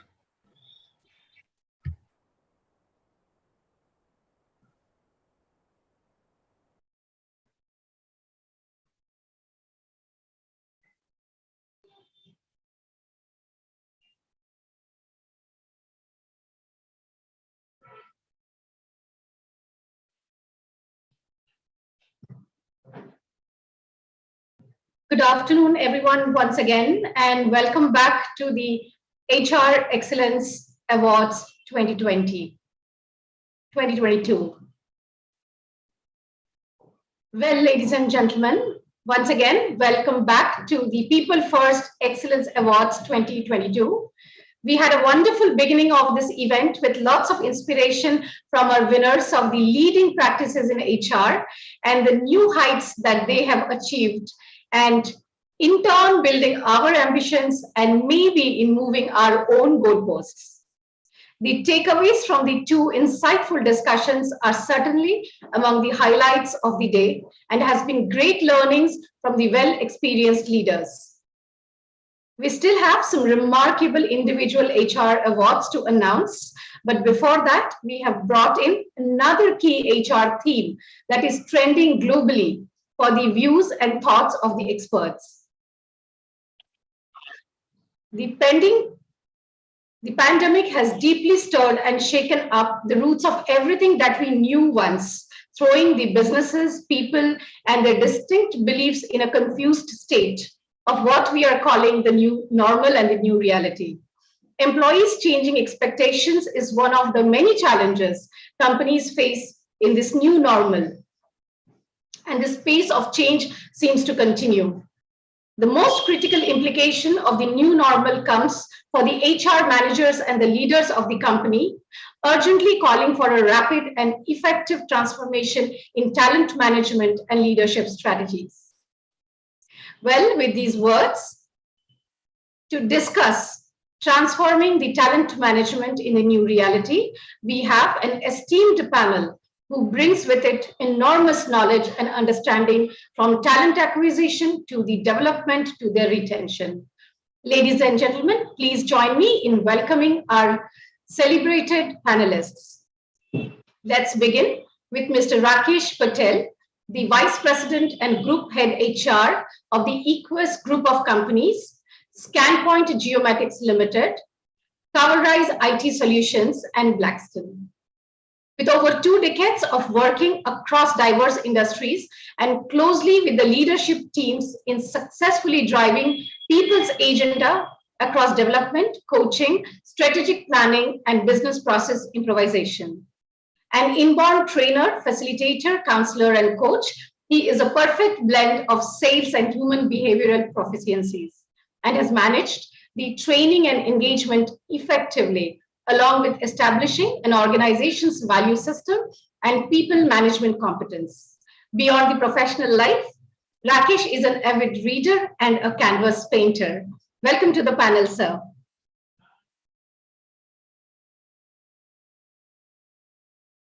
Let's meet our next panelist now, Mr. Sanjay Kumar, the Chief Human Resource Officer at Apar Industries Limited, responsible for the organizational strategic plan, design, and execution of the company, along with the business units through the implementation of HR strategies and solutions that support short and long-term business objectives. Sanjay is a prolific writer in prominent newspapers, research journals, Forbes, and other magazines. Apart from being a speaker at various HR forums and webinars, he has been a panelist on television shows like Bloomberg and CNBC TV 18. He has been presented with the citations 101 Top HR Minds in 2019, Sustainable HR Leaders in 2020, and Topmost HR Leaders during the year of 2022 by World HRD Congress, besides many other accolades. Sanjay has been regularly leading campus recruitments in premier management institutes such as IIM Ahmedabad and Bangalore, ISB Hyderabad, Delhi School of Economics, NMIMS Mumbai, and FMS Delhi. We are absolutely elated to have you for the discussion, sir. Thank you, Priyali, and good afternoon to all. Thank you for your kind words. Piali, thanks for your kind words. Sorry, I was on mute, so I could not speak at that time. Absolutely, sir, my pleasure. And I am now equally eager to introduce our esteemed moderator today for this panel. She is very dynamic, Ms. Gaurika Tandon. Gaurika has experience in running the HR interventions across multiple geographies, including India, US, APAC, MEA, and has been able to develop a deep understanding of various cultures and related human capital needs. Currently, Gaurika is the head of talent management and learning and development at Bennett and Coleman and Company Limited, responsible for formulating and driving the capability agenda, employee communication, and engagement initiatives, which covers more than 6,500 colleagues. She is a certified coach and a diversity and culture facilitator, and strongly believes that learning is an ongoing process and an upward learning curve is essential for the growth. Welcome, ma'am, and over to you. Thank you, Piali. Thank you very much, and a good afternoon to everybody. And it's an absolute pleasure to be here today. And before we start off, congratulations to all the winners who got their citations and today. Plus, best of luck to others who are still waiting for the coveted awards that follow. So today, Piali, when you were talking about the topic, I think it's a very, very pertinent topic today. And there are two words which really stood out in the entire conversation today. We're talking about transformation in talent management, transformation for talent management in the new reality. I think clearly there are two pieces to this. One is transformation as a word, and the other is new reality. And I think new reality we've talked a lot about, and we'll get to hear a lot more perspectives today from the panel. But transformation itself, to me, is an abused word. And, you know, I was reading the other day that a butterfly is not a better caterpillar. It is actually a transformation. So while we're looking at transformation, we need to be very careful where we're talking about incremental versus disruptive, and transformation literally would mean something that changes permanently, and it changes for better in many ways. So the same rule probably will also apply to talent management and talent in particular, which is the H in human resources. So actually, to kind of start the conversation, Sanjay, if I can ask you to come in, you know, the first thing that we really want to talk about in talent management is actually the word talent. So do you think that in the way the world of business has unfolded, do you really see that the definition of talent has changed? Are there new talent pools, new ways of looking at talent, and short-lived or long-lived? Should we even chase the change? Thank you, Gaurika. So I will quote the legendary HR leader, K. Ramkumar, who was the CHRO for ICICI Bank. And this was about 12 years back in one of the conferences I was attending. So I think he made a pertinent point, just to go in the backdrop to understand the definition of talent in the new reality. So he had made a pertinent point that when we looked at the employees and the hiring process, which is called talent acquisition, talent management, there are a lot of mundane, routine, transactional jobs, which are extremely important, but whether they really need some talent is the question he raised. Now, processing, data processing, and also that's what his question was. We are not dealing with some guitar players, with kuchipudi dancers, with pace bowlers who are, iconic, or any other kind of author, novelists. So is it really talent? So it is more about the role and work. As the last 1 decade has passed, I think things have really changed, and particularly in the context of COVID, what we have witnessed is a sea change. Today, I would say really it is talent. It is no longer just the routine work. It's really become talent today, because what is important other than functional and routine and limited behavioral competencies to perform a task and to do well and then excel in a role. is resilience.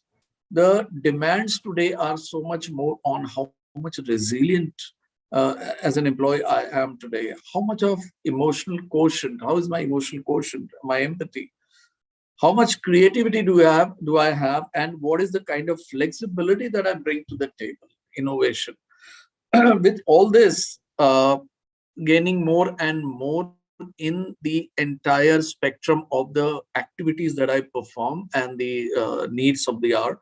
I think this is really, I would say today, calling it talent is right. And this is the definition of talent today. To answer your question, Gaurika, I would say, which is pertinent. Now, also talent, because the definition also acquires a different dimension because of the kind of demand and supply challenges which are there today, if you see.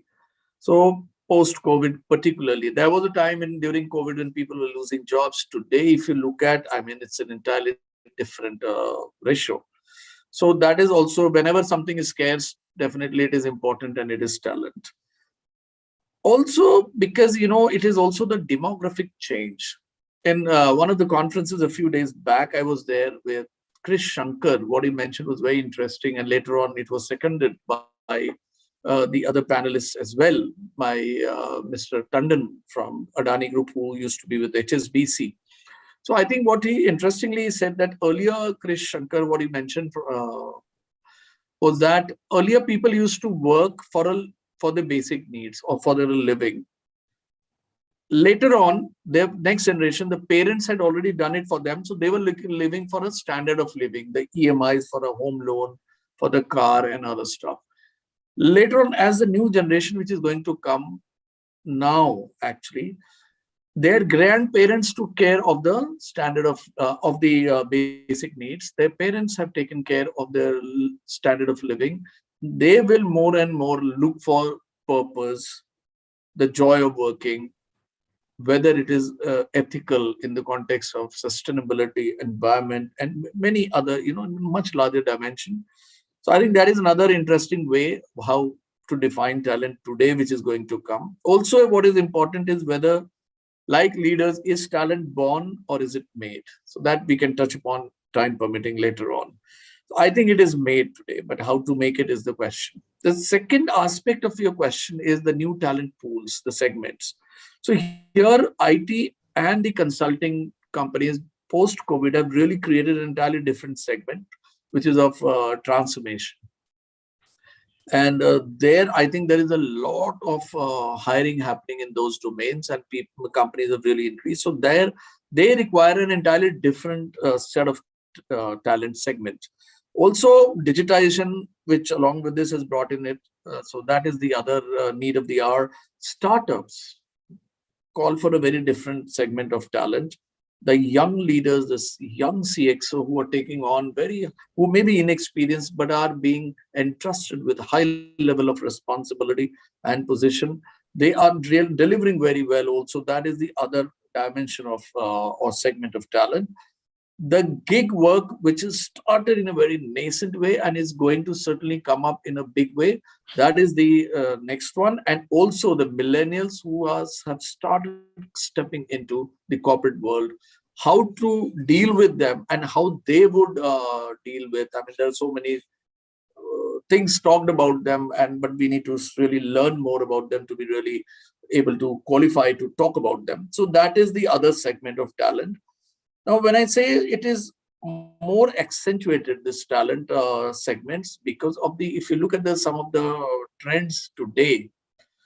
So the hiring trend, which really took up after, COVID, right now it is going a little lesser. So whereas some companies would make 20 offers for 10 persons to hire, because that other 10 may not join.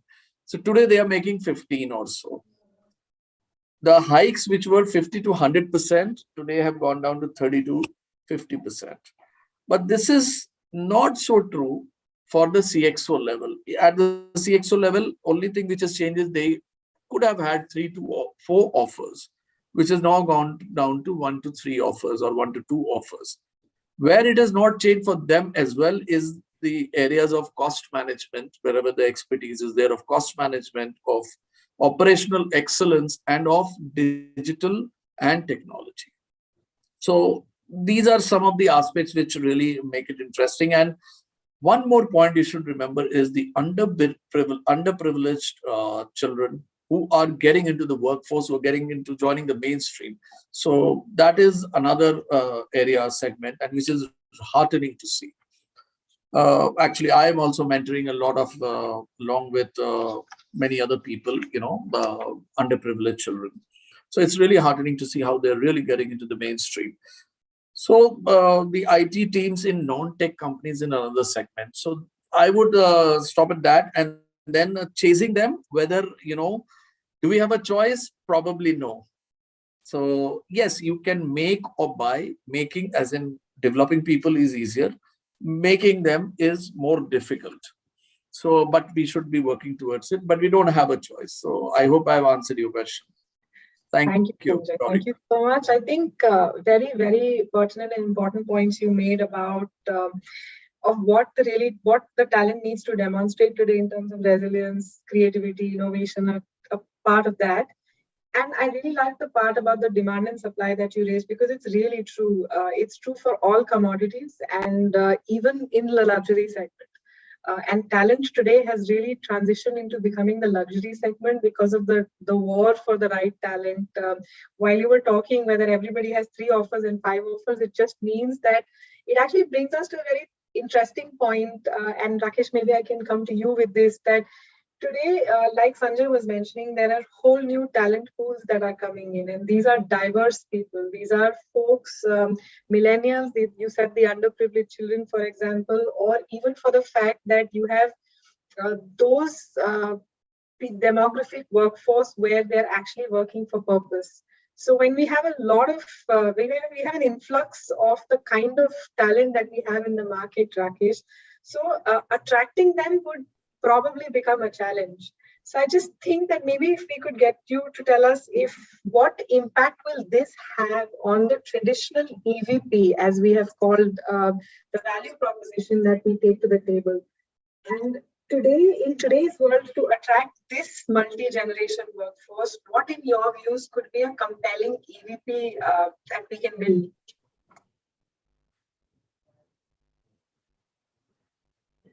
Yeah.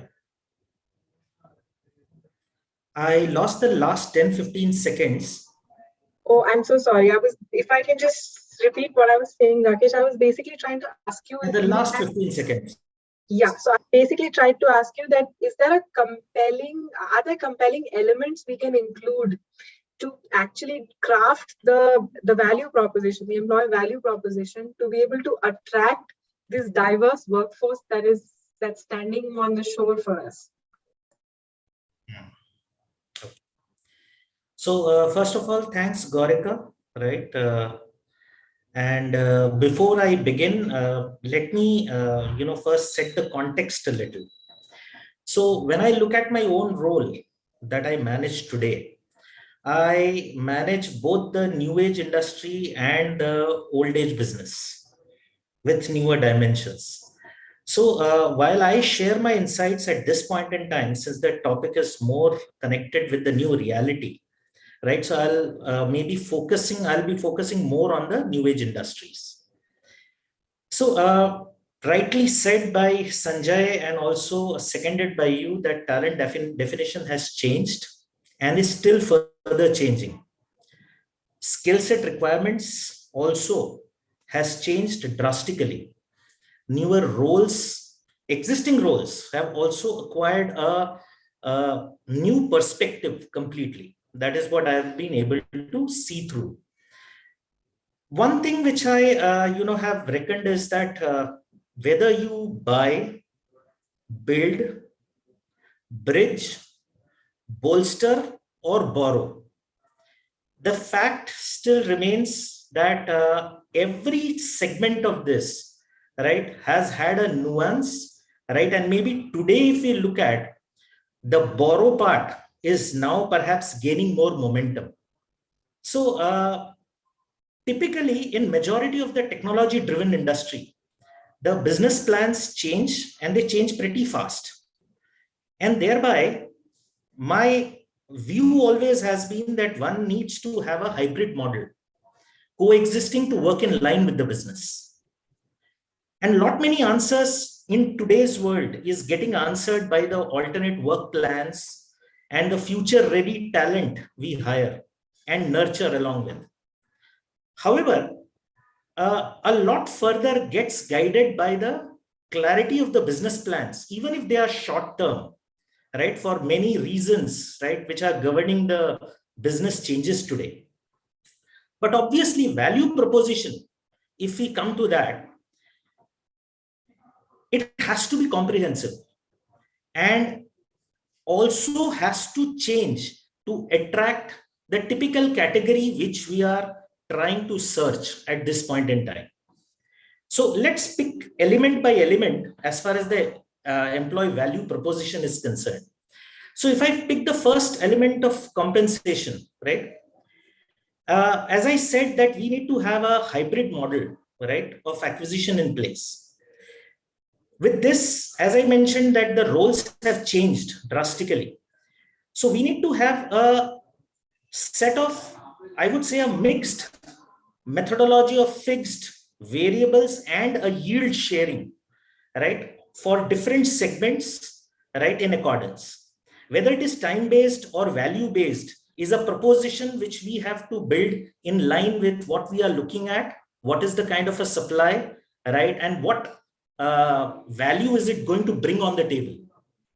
Second, if you look at from a benefits perspective, the definition of benefits also have undergone a drastic change. So what we termed as flexibility in earlier times and what we term as flexibility today is again pretty different. So every element of benefit, essentially when we look at, so whether it is flexibility, whether it is the kind of family support, right, which an employee is looking forward to, whether it is the time offs, right, which has become so very important with the current generation, because every person on the outset is first trying to understand that what is the kind of a time off that he or she is going to get at the end of the day. The infra and the system support, and this when I'm talking about again from the perspective of the new reality. So the way the world is changing, the way we are digitally transforming, the way we are approaching the so-called metaverse, right, in the times to come, infra and system support also is going to be equally important. And most importantly, from a benefit perspective, the learning opportunities which an employee has, he or she is today looking at a choice which he or she can exercise. So whether they can choose what they wish to do, right, and build their career is something which has become very important and needs to be a part of the overall value proposition which you are bringing out. Third, if you come to the cultural perspective, when we know that there is a lot of fragility, right, in the overall workforce movement that is, going on, aligning the individual's work, every person's work with the vision, right, is a very, very critical dimension. Secondly, knowing the fact that this generation today does not believe in micromanagement. It expects to know that what is in it for me, what do I need to do, right? Tell me clearly, right? And according to it, let me deliver as per the timelines that you have set. So apparently the clarity of goals and the outcome has to be a part of that value proposition again. What matters today is not just from what you are getting from a job perspective, but it also matters the environment in which you are, the influence which is getting created. So apparently the quality of leaders and colleagues is also a matter of choice today. So those days were gone where, we used to choose people, right? Now, essentially, it is the people who choose us, that whether they really wish to work, right, with us or not. And finally, the collaborative opportunities, which now have assumed importance in the kind of a remote working, space. typically what COVID has brought in front of us. So apparently, how do we collaborate? How do we engage? The meaningful interactions that we are able to do, I think that is one area which also needs to be built upon. From a career perspective, if you were to look at, then what becomes important today is not just the kind of a skill that I'm good at as an employee, but one needs to understand the alternative skills as to where, how can the person be best utilized, right? In terms of his aspirations, in terms of his areas of strength, and which is in line with what the business requirement also is. I think that is an aspect which we need to focus upon. Subsequently, we also need to look at the the quality of training and the assessments, right, which typically go into, right, in the build-up of their career, because that is a very strong ingredient which tells them that where am I heading forward to, and is it in line with the kind of an aspiration that I have. So that element essentially has to be inbuilt, in that proposition which we create. And finally, in terms of the work environment, there's the last piece which I'll just quickly put across.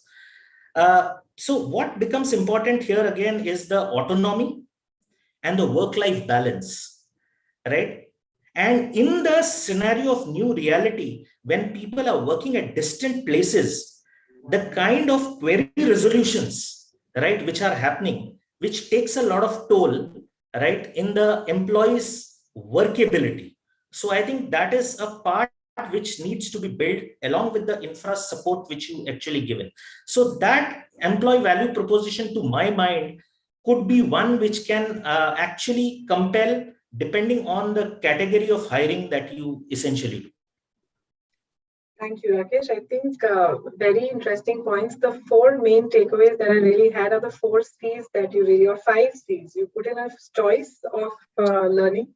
You talked about competence of the individual, clarity in terms of the job or the milestones that we set out, context of everything, as well as the climate, which kind of brings in the purpose that Sanjay was mentioning earlier for the new generation, or how the organization connects, and therefore the employee chooses the organization. Actually, out of all of this, since we're really talking about talent and talent management today, if we can just, if I can just ask you a little more on the learning piece, which is the choice of learning, because we're really talking about talent development of sorts. So if from attraction, if we move to development, and where you were talking about choice of learning, now there is metaverse, there is augmented reality, there is artificial intelligence, machine learning, technology, disruption. We hear of all of this. Given all this context, do you think the way an organization approaches learning for itself, which is capability building of the organization becoming future fit, as well as the individual becoming more capable, is that going to be relooked? Okay, so here, let me share one to begin with. Today, if you look at the human capital management role, right, it is a very, what is expected is that it has to be a very solution-centric role. Metaverse, the immersive, technology which you were to talk of, or the AI, ML, whatever, it seemed to have reshaped the world of work in terms of evolution of new immersive forms of team collaboration. Number one, the emergence of the AI-enabled colleagues, typically, the acceleration of learning and skills acquisition, which is more, through virtualization and gamified technologies. And the most important, the eventual rise of metaverse economy itself has brought about completely new enterprises and work roles. So from an HR perspective, the first need that I envisage is redefining the hybrid workspace. Typically, switching between the physical, remote, and virtual, it is something which we need to, manage pretty well in the given, set of reality, because all the three are going to be in coexistence. Virtual, though it is going to take a little time, but definitely it is on the cards. Second, transforming the talent acquisition piece, right? Because those days are gone when we were forging connections, on a global scale was very difficult. But today, perhaps that is something which is on the cards, which we can, move ahead with this new reality. Experiencing the, the workplace, building the quality and enhancing the overall employee experience. So that is something perhaps which, again, is a critical need from an organization. And as I already mentioned that, facilitative meaningful interactions is again very critical. I'll say a line which I have picked up from my CEO, right, who is in Horizon IT Solutions. So he made a very clear statement that if work has penetrated life, life also has penetrated work. So it is no longer work alone. So that's where we need to interact in novel ways, enhancing the space for valuable connections, right? And in an immersive virtual office, whether it is the health check-ins or the team building or the fun Fridays or whatever you talk about, right? All begins to approach the more organic, familiar, feel in person, right, work. We also need to understand that the kind of the learning and development experiences that we are now giving. So educating and upskilling through real life scenarios, the invaluable experience of employees.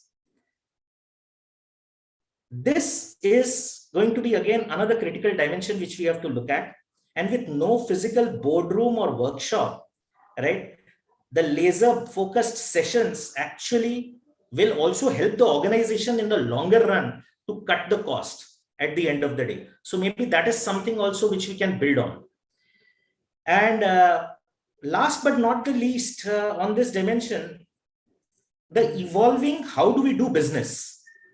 This is a critical piece. So businesses today have to be made boundaryless in this kind of a scenario. Building entrepreneurship in the true spirit, not just in the name that I'm making you the CEO of an organization, but the fact that you are an entrepreneur, right? And you are going to take the charge of it is a very critical area which we further need to, look at. And to provide value irrespective of whether it is the place, size, language, etc. So this, to my mind, is the perspective which we need to begin. But again, a very critical trait of human capital leader today would be to anticipate and understand this rapid change across and swiftly act fast on it. Create a short and a long-term strategy, both, which can persuade others also to adopt the kind of a change which we are, wanting to do. Keeping in line that the customer experience and the employee experience is going to be critical. Finally, in terms of, if I also were to look at from some core competency perspective, the core competencies have to be built in line with, the upskilling and the recruitment, the needed talent with the newer roles. We need to review approaches to data and business relationships.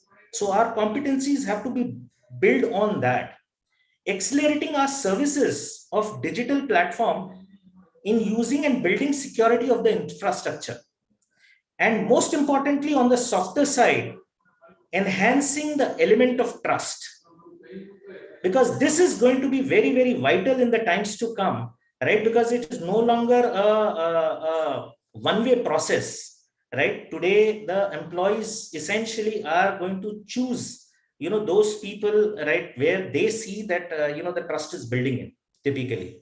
So, to my mind, the organization capability and the individual capability building essentially has to, in this new reality, has to have these dimensions which we need to look at. Then perhaps we will be able to evolve clearly, if not a strong long-term strategy, for sure a short-term strategy, which we can use that time to build that long-term strategy as well and make a difference. No, thank you, Rakesh. I think very interesting points of redefining the hybrid workspace, making sure that that we have a solution mindset with all the other traits. But quite interestingly, talent is a pyramid. And you did talk about the entrepreneurship that we really need to have in individuals so that they're able to build businesses, make them boundaryless, make them seamless. Sanjay, if I can extend this question to you. So now when we're talking about making the organization fit, we are actually talking about a talent pyramid where we're talking about the tip of the pyramid. The tip of the pyramid are actually the leaders who will take the organization to that path. What in your view is actually that trait that will make leaders of tomorrow? Yeah, interesting. And thank you, Gaurika. Thank you, Rakesh. Very insightful observations. So I think the leaders, I would rather like to quote to begin with, from the HBR, the Harvard Business Review article, which was published recently in the last edition. So what they really mentioned was that now you need, all the more so you would need leaders who are not only operationally strong, who are not only financially very strong. These have been the two indices till now, the criteria. But new leaders who are able to motivate diverse, technologically savvy and global workforces and can rapidly and effectively apply their skills in a new company, in an unfamiliar industry. So I think this ties in quite a bit with what Rakesh has mentioned also. So I think these are some of the areas where the new leadership is something. The new leaders have far more empathy, much better emotional, social skills. Their EQ is very high. I mean, financially being strong and operationally, administratively being strong is hygiene now. But what really matters is to understand the ecosystem, to be very fast and flexible in the line of sight which they have, how that itself is changing, and to align with the talent pool that you have, the talent skill sets, competencies, and how quickly that alignment happens, and realignment and reskilling and re-education all happening. So you're assembling the car and also driving it at the same time. So that is what the skill really is today, which is extremely important. The leaders of today would not obviously appraise their team members only at the end of the appraisal cycle. They will more so have more and more of performance coaching. They will need to definitely understand the personal and professional challenges, strengths, scope, potential of all the team members and the lateral people, stakeholders whom one is dealing with. I think that has become extremely important. And the other thing which is there is it's no longer confined to executive presence or business etiquette or executive presence. What is the team collaboration is really extremely important, and how having poise under pressure. That is the other thing which is very important. Whatsoever be the situation, one doesn't lose one's poise, at least to a certain extent. And I think these are some of the abilities, unlike the leaders of yesteryears who could have been really, and of course, I would say the servant leadership concept, which has been there, will be more and more. So leaders will be merely facilitators, because there are very capable team members. So they don't need to be really, the task management will become less, and inspiration part, guidance part, breaking the mold, that will become more and more important and take more of the role of the leader. The leader certainly has to also transform. So initiative interventions like high potentials, the assessments of them, and then working on them, grooming on them, uncovering the hidden potential, how to change the potential energy into the kinetic energy, like a dam, the water on the dam standing, and when it is potential energy, and when it comes to the turbine, and then electrical impulses generated. So the kinetic energy, those are the things which will really matter, which uncovering potential, which the team member herself or himself does not know exists. That is the insight of the leadership, hallmark of leadership. Coaching, I've already mentioned. Mentoring will be more. Leaders will gradually be more focused on becoming career architects for their team member. They will not depend on HR to do it for them. HR will just, they are just defining the rules of the game. The game is being played by the line managers and leaders. So they will be extremely good career architects, and they would be also working on succession planning, ensuring that there is never a gap between what is being said and what is being done and what is to be delivered. So I think these are some of the traits, Gaurika, I think the new age leader will need in the constant flux of corporate affairs, the business environment that is happening. Thank you, Sanjay. I think very interesting points. I think, yes, assembling a car and driving it too, that's what most of us have been doing for so long. We are talking about poise under pressure. That itself is another very strong and a very, very deep thought. But what I really like what you were saying, Sanjay, is basically about HR being able to define the rules of the game for the players to play the game. I think that is a very, very, it's a very interesting statement. And Rakesh, you did talk about it some when you were talking. Why don't we move back in time a little, where you were talking about the rules. You had just started talking about the HR infrastructure and policy. So what kind of rules should HR really put together here for this new world of work with the new players? The policies, the infrastructure, because we are the ones who are really going to make this fabric actually, in a way, put the boundaries. So what, in your view, are these HR policies or infrastructure that we need to put in place? Okay, Gaurika here, before I get into the policies and infrastructure, just a couple of few points which are important as to what will necessitate these things. So as I already mentioned that companies today need to establish trust for candidates, for them to select and continue, right? The second thing which we have also seen is that we need to create a brand which can actually attract and grow naturally, rather than we being in a continuous hunt process, right, of searching for people. The third thing is the clarity on job role as well as the growth path, right, to bring alignment not only on the salary but also on the vision. Creating internal entrepreneurial opportunities, right, this is something which will be very critical for us to make it happen for our people, right? Have a fair distribution of the yield, because that will ensure that they are a part of the organization. Today, perhaps what we expect in such virtual spaces, right? I think the deliveries are only going to come when they feel that this is mine. They own it, right? Unless that ownership comes in, I guess, everything that we do will somewhere lose its sanctity. Devising a structure to pay dividends on the unique skills.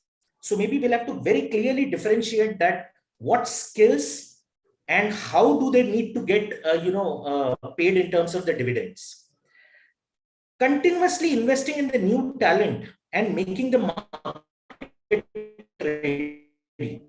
I think that is what, again, an organization would need very strongly, right? In the given understanding that we may not have enough talent or the skill set, right, available in the market. So we might have to create that simultaneously. We have to shift the focus of learning also from learning any skill to learning any relevant skill, which is pertinent. So I think these, and then the digital skills, which are very, very important, which we all know. I would rather say that the human capital team, right, needs to be more digitally equipped than the job seeker to be able to create a difference, right, in the organization that we are wanting to do it. Now, in the given set of understanding, we know that metaverse, on the other hand, is going to break whatever physical boundaries that are there between geographies, markets, and intra-physical locations, which we talk about. So the adoption of the same in near future will need a clear plan to be set off. And that's where we need to have a very clear plan that in a short-term period, how do we ensure that people become meta-savvy, people build a meta strategy, and we are able to deploy some low-risk use cases. For example, creating virtual tour of facilities for our new people, launching some of the non-fungible tokens, right, to enhance the kind of a brand awareness which we need to do. So certain such low-risk use cases is something which we need to deploy and get ourselves in that position where we are ready for that next transformation, which is very much possible, at least for the new age industry or the technology driven industry, which we are talking about. And with this having said, the policies which will become critical and in that given context would be policies on workplace safety, on well-being and inclusivity, because we will have no choice but to build, because the problematic behavior typically which are in the form of harassment or bullying or abusing in that virtual world is expected to again sprout. So in order to also mitigate that, we need to educate the employees that how do we do this and are able to ensure that such situations don't arise to a large extent. And the metaverse eventually, if you look at, opens up a lot of facilities to rethink the office and the work environment also. Because we need to introduce the element of adventure, spontaneity, and surprise. Because that is something which will again engage people more and will make them feel that they are connected. And those avenues we'll have to create. And finally, we also need to look at the hybrid working policies to ensure a healthy metaverse working practices and also teach the leaders, right, how to lead in this new environment. So that's a critical role which again we will have to play in terms of creating the policies. But net, if I were to put it across, to sum up, the goal of the organization should be to transform employee experience up to an extent where people have an immediate affinity for the organization that they apply to, and where the self-service options, right, where they get to choose themselves, are intuitive enough. This can only be achieved through personalization at a scale, which we can build in through this, real-time automation that we do of all the HR processes, right, which are there, and most importantly, to gain the visibility further on.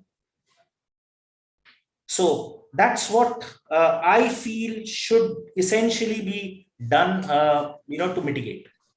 Thank you, Rakesh. That really makes HR nothing but less than a magician to be able to put all of this together. Superman, that's the word.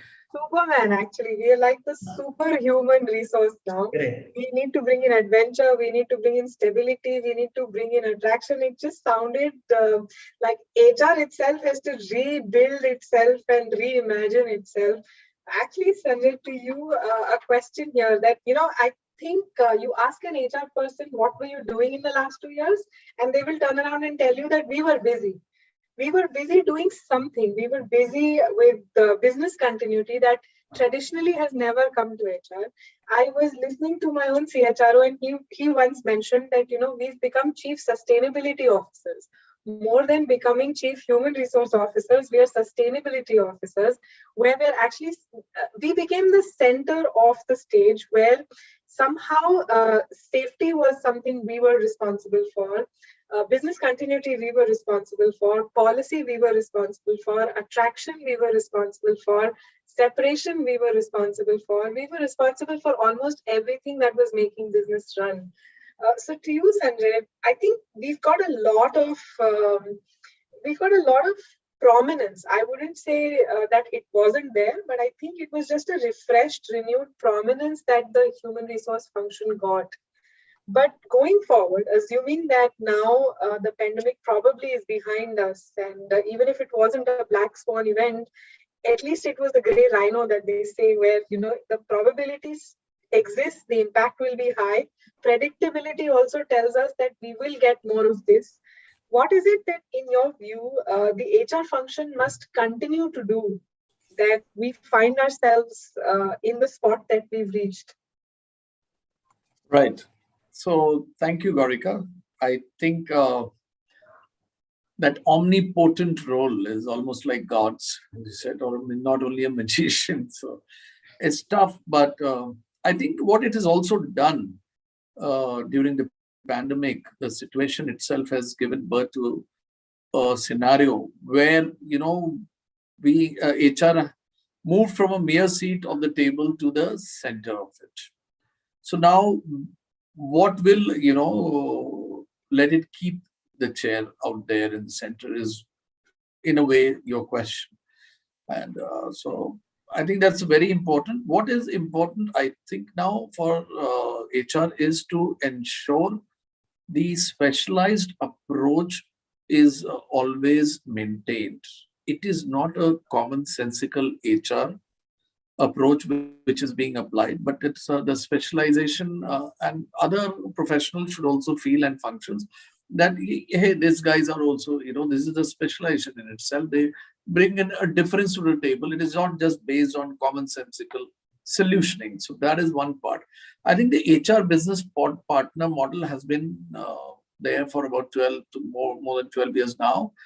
It's a great model, but what it has also cropped up, I feel, and it's my humble personal opinion, I may be wrong, because I don't have a visual, line of sight of all the HR professionals across the globe, is that I think there is a lot of, earlier there used to be a lot of specializations, or at least wherever people have remained in the HR BP role for a long time, and they have not been shuffled to other specialized functions like L&D or CNB or the other OD or other functions or talent acquisition or any other functions for that matter, HR operations, payroll and compliance.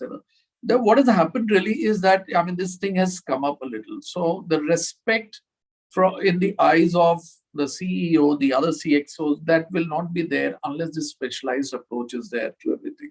And for that, there is a lot of learning, there is a lot of innovation, there is a lot of upgradation which needs to be done at all times. So that is one thing I would say. And talent mapping is certainly one of the things which keeps HR in the center stage, that what are the skill sets and competencies which are there today with us? What are, as per the business model, which is also changing all the time. So, what are the requirements and the mapping of them? That is something, if it is done, really digital can really help us there to be on top of the situation, to be on the ball at all times. So that is something which is extremely important. If one role which HR plays constantly, so that partnering is very important. The other thing I think is the business understanding by HR professionals. Things have lagged there, so there are many who really understand business. I would not say that that's a very large proportion of the HR workforce. It's also, the understanding one may be limited. The other is that they may have good financial understanding because of their MBA, but as far as business is concerned, they may not have, or they may not have taken interest in. It's just a function of interest and involvement. So that is another thing which is very important. And then developing talent strategies become important. If we are working with an operating plan which changes every day based on the exigencies and contingencies of the business, we are followers and we are not leaders, or at least we are not partners. Leaders are not needed. I think partnering with business leaders is needed. So I think that is very important. So that talent strategies itself may not be ahead of the curve. They may not be relevant to what is needed and what is ahead of us. And we may be lagging behind. So these are three things I thought: digital, the talent mapping, business understanding, and talent strategies, and digital lacing all of these three. And so these are digitization of HR is another thing very important of the HR processes, which makes it more efficient, faster. The touch points into a chatbot today are so much more, the span is more. And employee adoption of technology and digital, I think that's really moved 5 years ahead because of the pandemic, fortunately, or that is I would not say fortunately, but one of the positive sides, things which have happened. Yet that is limited more to the Zoom calls and more to some of the SharePoints that you have to go for reimbursements. I think these are two things which I have thought have really been there as far as technology is concerned. But there is so much more which is there. So that adoption of technology, which of course now people are much more inclined on the phone, on the device. So it's all generations of people. So that's another thing which is important. HR analytics, now that's in a highly nascent stage, I would say.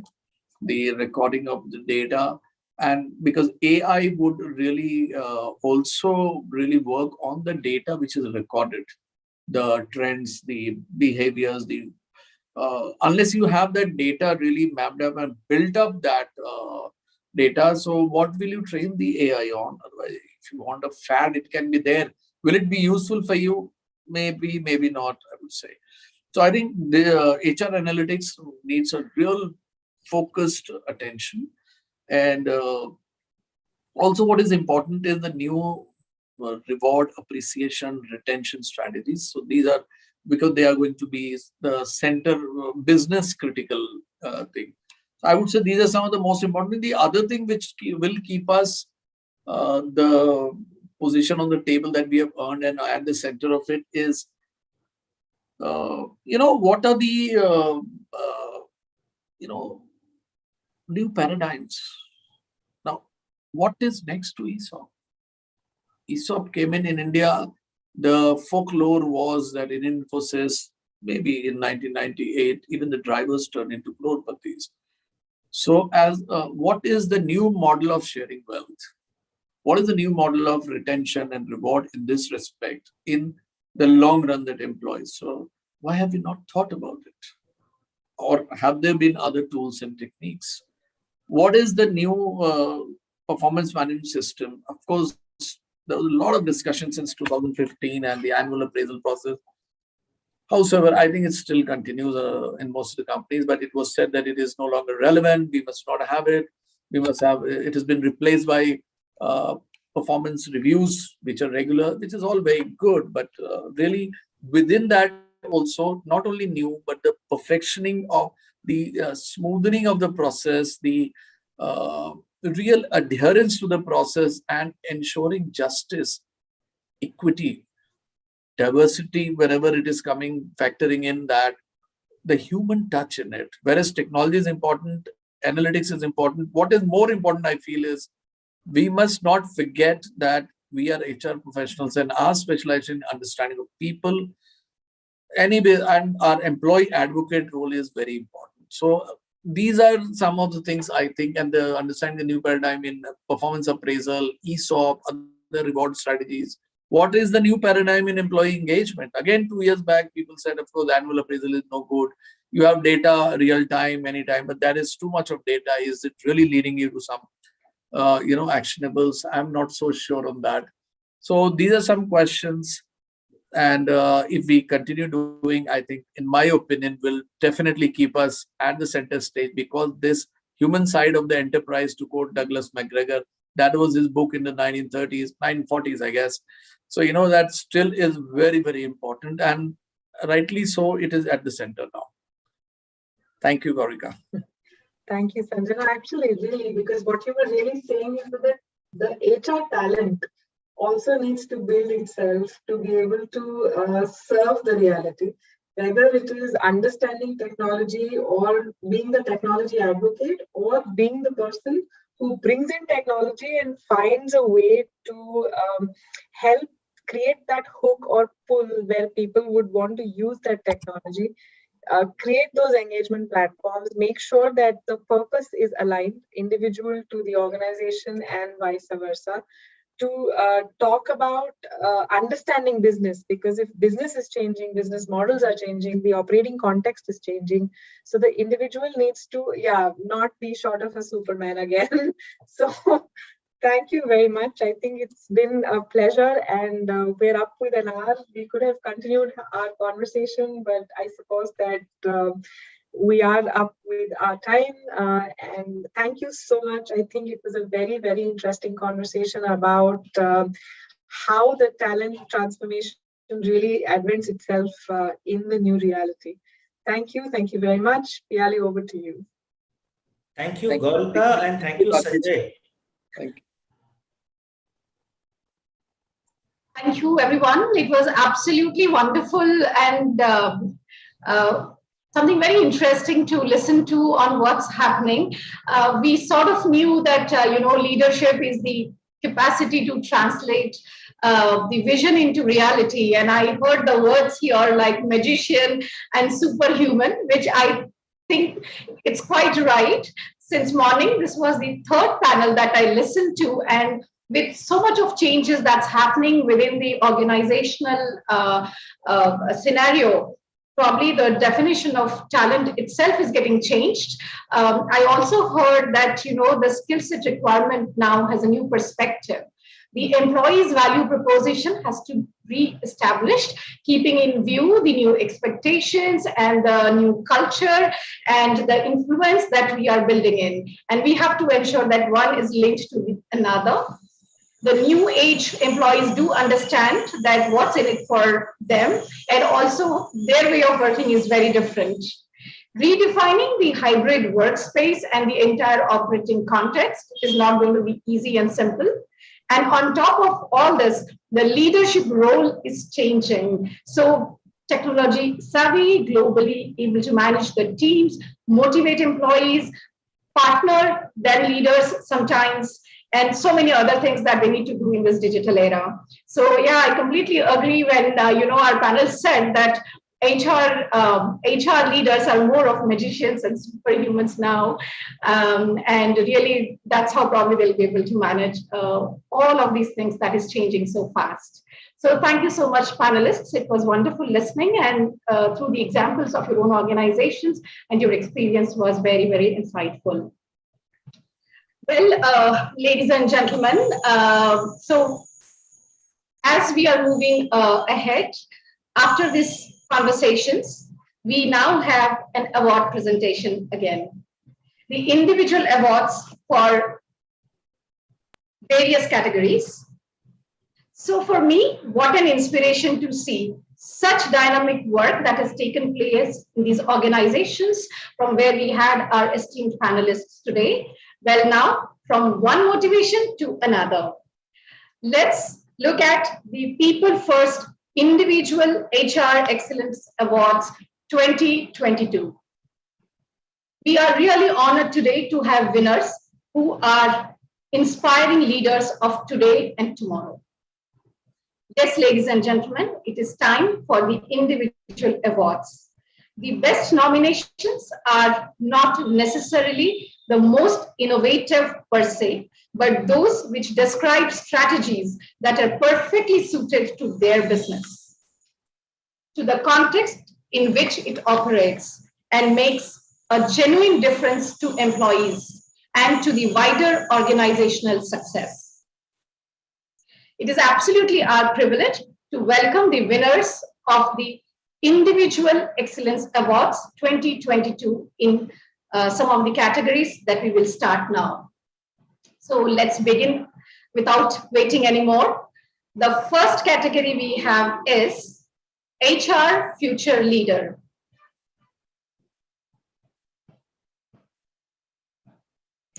Ladies and gentlemen, a little bit about what does HR Future Leader mean. This award recognizes the game-changing HR leaders of the future. It is open to any HR practitioner below the CHRO level, the rising stars that we call them, who have already made a big impact on their organizations. They are evaluated on the impact that they have created on the HR strategy of the organization in which they work. And we are over delighted to welcome our winners in this category. So let's meet our first winner. Ms. Sati Jyot Kaur, the HR head of Rajpura Daiba Mine, Hindustan Zinc Limited, Vedanta Limited.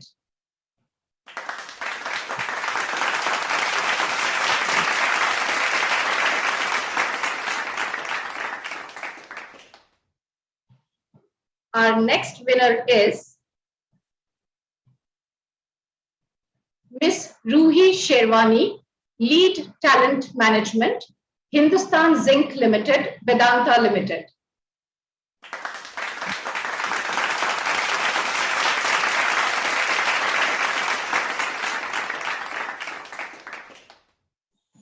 Congratulations to our next winner,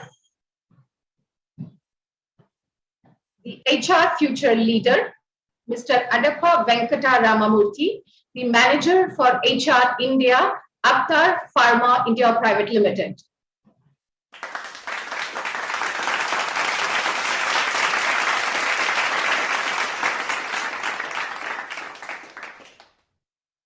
Let us now welcome the winner of our HR Future Leader, Ms. Shagun Banchal, the Director HR of Magic EdTech.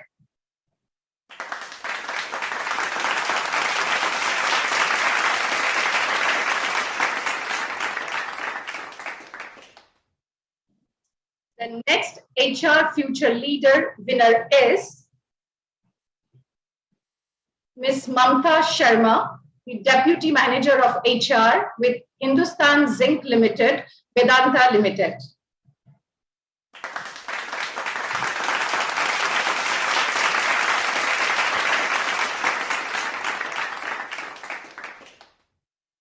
Congratulations, everyone, and all the very best for your future endeavors. Let's move to our next category of the individual award. Leading Minds in HR.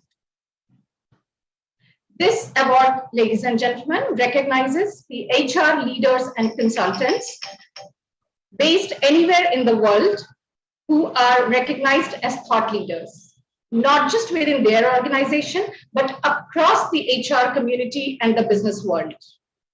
It celebrates achievements of people that have made monumental contributions to both the HR and the business fraternity. This award is for the people who have set challenging benchmarks for others in the HR fraternity to follow. Nominations were reviewed for the impact they have on the organization and on the industry sector, among other things. The submissions also included supporting matrix and some evidence of the leader's ability to influence and create the change. And we have got our proud winners in this category. Let's meet the first winner in this category. Please welcome Mr. Girijesh Srivastava, the General Manager, HR Center of Excellence, Reliance Jio Infocom Limited.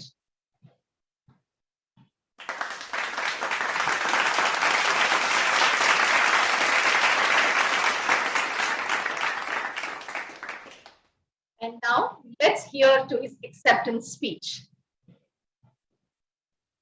Hello everyone, it's a privilege to receive the Leading Minds in HR award. I would like to thank the jury for choosing me for this award. Besides, I would also like to thank my friends, family and my colleagues who supported me to reach this level, and especially thanks to Mr. Harjit Kunja, who has helped me grow as an HR professional. Thank you, thanks a lot. Thank you and congratulations, sir. Let's move to the next winner. Leading Minds in HR, our next winner is Ms. Gunjan Vasudeva, the Senior HR Professional.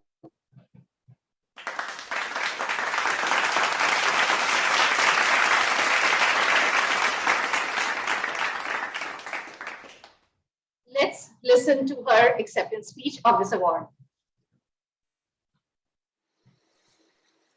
It is a great honor to be acknowledged by People First HR Excellence Award, and I'm happy to accept this award of Leading Minds in HR. I would like to express my gratitude to my family and all the leaders, CHROs and CEOs that I've worked with. had enabled an environment of inclusion. They had given me the professional freedom to ideate and also implement these ideas, thereby enabling the achievement of the organization's goals. I'm really happy that this award recognizes my contributions to the organizations that I work with, both as a strategic influencer and also as a business leader. At the end, I would like to thank my mentors and colleagues who had trusted and had faith in my abilities, and also they were with me throughout. Thank you so much, ma'am, for your encouraging words and for the extraordinary work that you have done. Thank you once again and congratulations. Let's now meet our next winner in this category.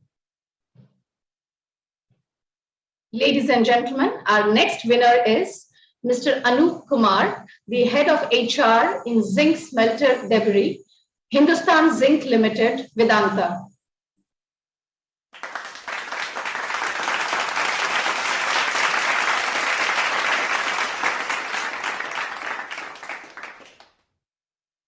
Let's now take the opportunity to listen to him. Thanks to People HR First Excellence Awards team for selecting me this year for the award Leading Minds in HR Award. Thanks to the honorable jury members for recognizing my efforts. Today I feel is one of the most important and special day of my career, not only because I am receiving this award, but also a feeling of content in my heart prevails as the years of struggle from a non-HR background and moving on to HR domain with the thought process of making a difference in the lives of people has landed me and my efforts to be recognized in the best way one could ever imagine. Once again, thanks to the entire team of People First HR Excellence for giving me this opportunity for this award. My CSRO, Mr. Ajay Singh Roha, Hindustan Zinc Limited HR team, and Vedanta Group as a whole, which is an institution for shaping one's career. And thanks to all the people who are at large have been teaching me, have taught me so much about HR, with whom I have learned, and my family and friends and team members who have been part of my journey for winning this award. I further assure everyone that in a similar way my efforts would be channelized in making HZL the most preferred workplace and creating value for organizations, self and people surrounding me at large. Thank you everyone. Thank you so much, sir. Absolutely rightly mentioned about how, no strategy can ever be successful with the people who are around you and who are with you. Wishing you all the very best for all your other future work in your organization. Well, ladies and gentlemen, with this, we now move on to the next category, very special and close to our heart, Transformational Women Leader. Let me talk a little bit more about what is it in this category. The award recognizes the women leaders who have established themselves as a role model by empowering and mentoring their followers, being innovative, and by encouraging and inspiring their subordinates to reach their fullest potential. And we are extremely pleased to announce and introduce you to the winner in this category. Ladies and gentlemen, the Transformational Women Leader for 2022 is Ms. Vamshi Vasudevan, the Chief Credit Officer at Vivriti Capital.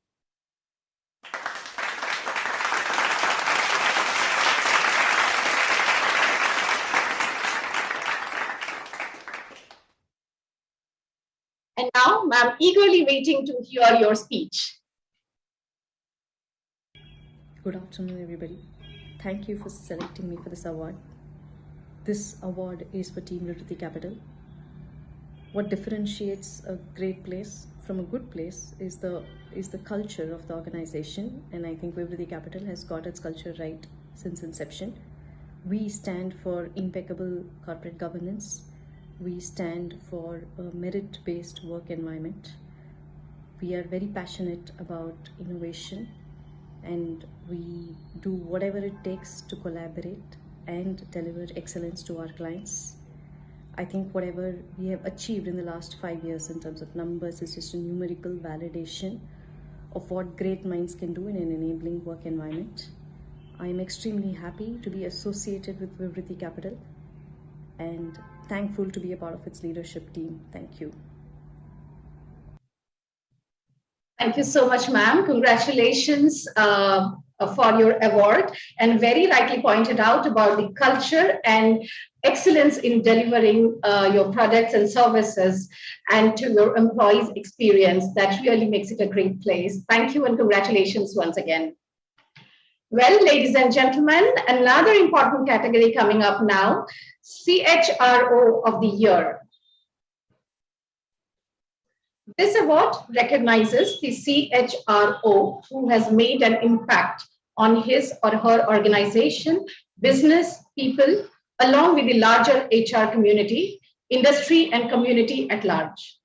Evidences that indicated the person's ability to inspire, excite, create strong values, and engage with their workforce are considered for this category of awards.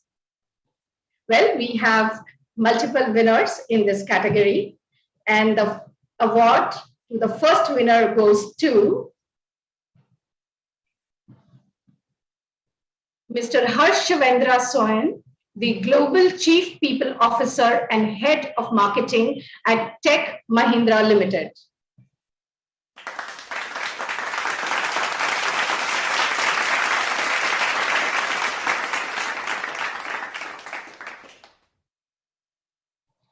Let's now listen to the acceptance speech through the video that he has sent to us.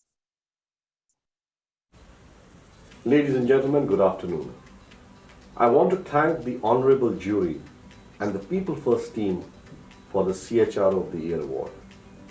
This is indeed a reflection of the inspiring work done by my team in the people function at Tech Mahindra. I have seen many a tectonic shift in my role as CHRO over the past few years. And ladies and gentlemen, I can safely tell you that there has never been a dull moment. The pandemic really has created a powerful opportunity for the HR fraternity to reshape the world of work and to participate in building a more energized and hybrid future. My advice to all the budding young HR talent is to focus on business strategy while leading the people initiatives so they can truly be better prepared to be CHROs in the new normal. Finally, I would like to thank the 150,000 family of Tech Mighties, my colleagues, my mentor and boss CP Gurnani, and of course my family, Mansi, Harman, Inayat, and my mom, who stood by me all through this journey. Thank you. Thank you so much, sir. And thank you for your words of wisdom for our next generation employees. I think something very, very valuable for all of them to take away. Thank you so much. With this, let's now meet our next winner in this category of CHRO of the Year. Ladies and gentlemen, Mr. Brilliant SK, the Chief People Officer and Head Places and Processes, Times Pro, a Times of India Group initiative.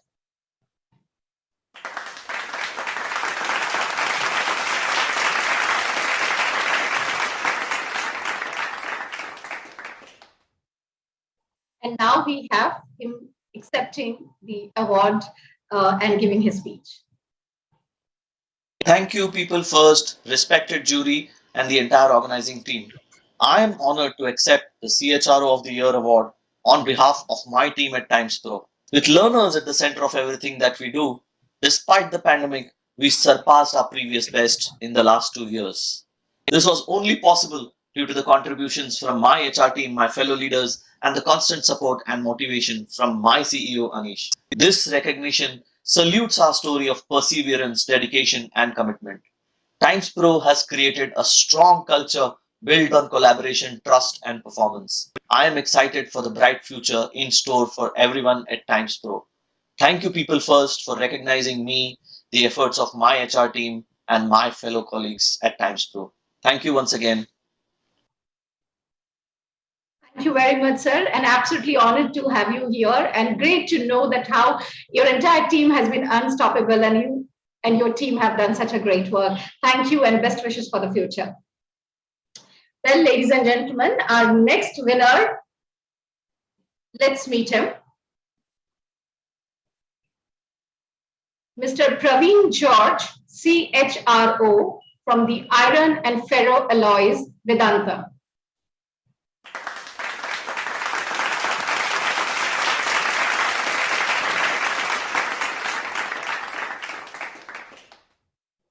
Ladies and gentlemen, Mr. Praveen has sent us a written his acceptance sort of and thank you note to us, and I would like to have it displayed here.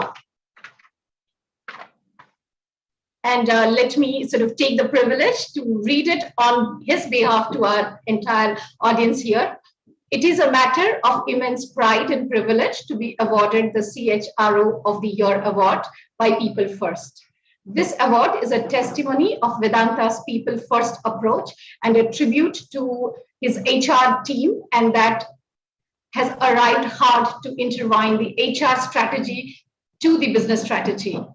He thanks People First once again for conferring this honor on him.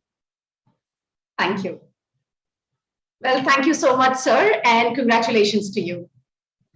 Well, ladies and gentlemen, with this, let's move on to our next winner in this category. The next CHRO of the Year Award winner is Mr. Clement Selvam D, the head for the People Success in M2P FinTech.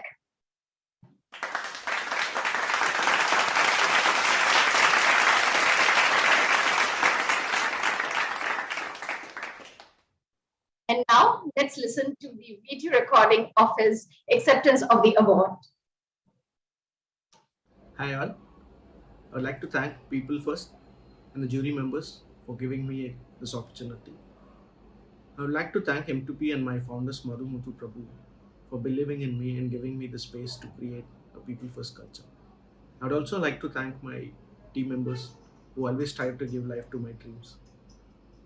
I'm so humbled to receive this award, and I consider this as a milestone in my career.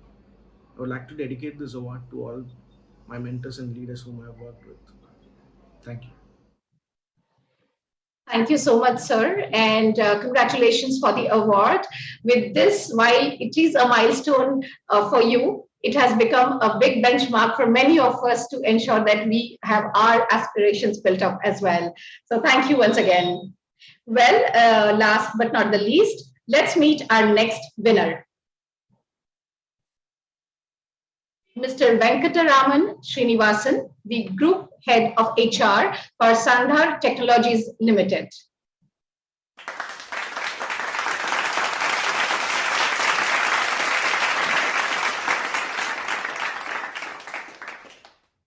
And now let's listen to his views.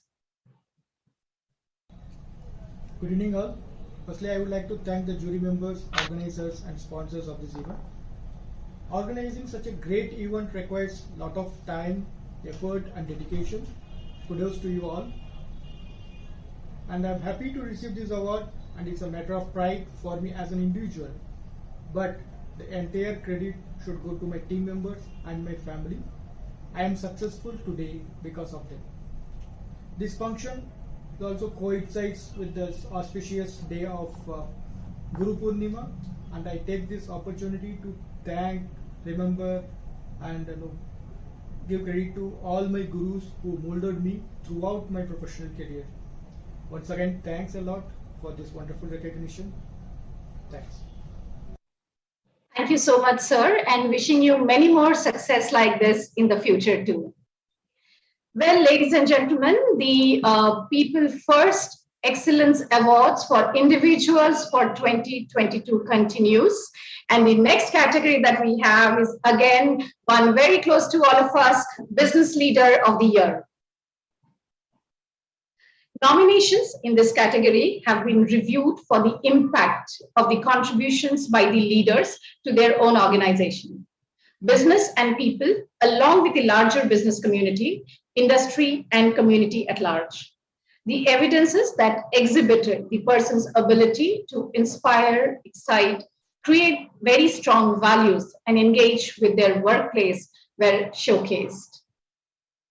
Ladies and gentlemen, we have the most influential business leaders of the year with us today, and let's meet the first winner in this category. Business Leader of the Year 2022, Mr. Saptesh Sardesai, the CEO of Value Added Business, IOB Vedanta.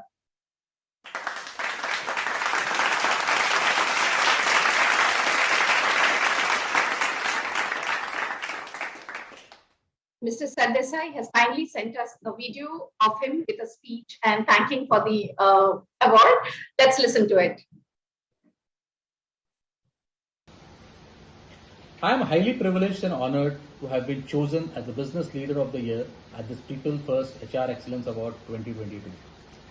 I must say here that it makes me very proud to be part of the senior leadership team at Vedanta Limited, an organization which has always believed in people development and their growth in line with business growth avenues. I have had an exciting growth journey in this organization, joining as a graduate engineer trainee to rise to the position of SBU CEO, having worked for almost 20 years. My major focus areas in achieving business sustainability and the robust growth are broadly divided in 5 main buckets of business, that is safety, volume, cost, margin, and people.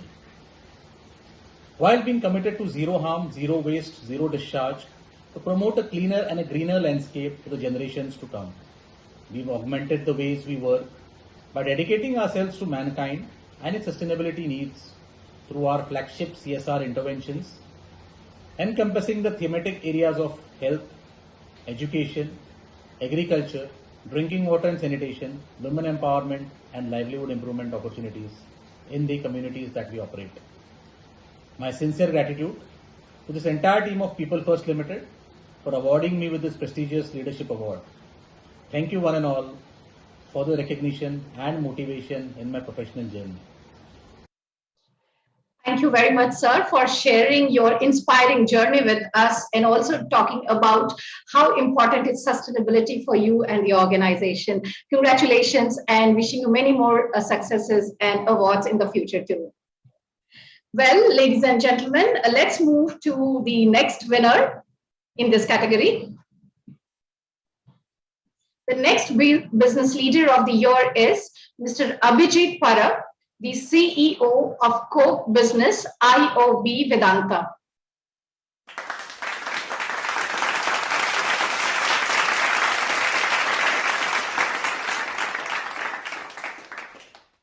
And here comes the video of his speech for all of us. Hello everyone, it's a huge honor for me to receive this prestigious Business Leader of the Year award. Thank you to the People First HR Excellence Awards team and the jury for conferring me with this award. In my professional journey, I have had the privilege to work with various teams. Special thanks to all the teams and the individuals who have helped me in various profiles. Without their support, this wouldn't have been possible. A special thanks to my mentors who have continuously guided me in my various roles and who have helped me professionally as well as on personal front. Special thanks to my family who have always been supportive enough. Special thanks to the organization Vedanta who has given me ample opportunities to grow both as an individual and also as a professional. Finally, this award motivates me to contribute more towards the industry, the society, and nation building at large. Thank you once again and have a wonderful evening. Thank you very much, sir, and congratulations for the award. Now let's move on to the third winner in Business Leader of the Year category.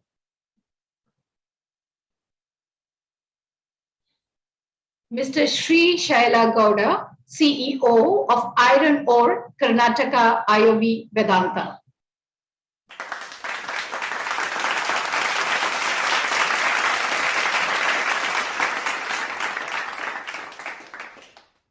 And now let's look at the video and the speech that Sir has sent for all of us. Hello everyone, good evening. This is Srishal Gowda. It's indeed an honor to be a part of this prestigious award, and I feel blessed to have it. Thank you very much for a People First entire team for giving me such a wonderful platform to participate and selecting me as a Business Leader of the Year 2022. This is only possible by the constant support of the Vedanta management and the shop floor people. I just recollect one proverb at this time. The best way to predict the future is to create it, and I believe Vedanta is creating the future. Once again, thank you very much for entire People First team and Vedanta management for providing me opportunity and selecting me as a Leaders of the Year. Thank you very much. Thank you so much, sir. And thank you for such a lovely quote, which is absolutely apt, I think, in today's event. The best way to create the future is actually creating it. So congratulations and wishing you all the very best. Well, ladies and gentlemen, with this, we move to one of the very few categories of awards that we are now left with. And the next one that I have here is extremely important one, and one of my favorites too, the People's CEO of the Year. This award felicitates the CEO, or otherwise who's defined as the organizational head, who has created a sustaining impact on the organization by enabling extraordinary people practices. The award recognizes those organizational leaders who have not only enabled growth, but done it so by energizing and engaging with teams to create the leading practices for others to emulate. Maybe it sounds simple, but must be one of the toughest jobs to do in an organization. Well, ladies and gentlemen, we have our winner, and I'm eagerly waiting to meet our winner of this category. So the People's CEO of the Year 2022 is Mr. Sujal Shah, the CEO of Sesa Goa Iron Ore Business, Vedanta.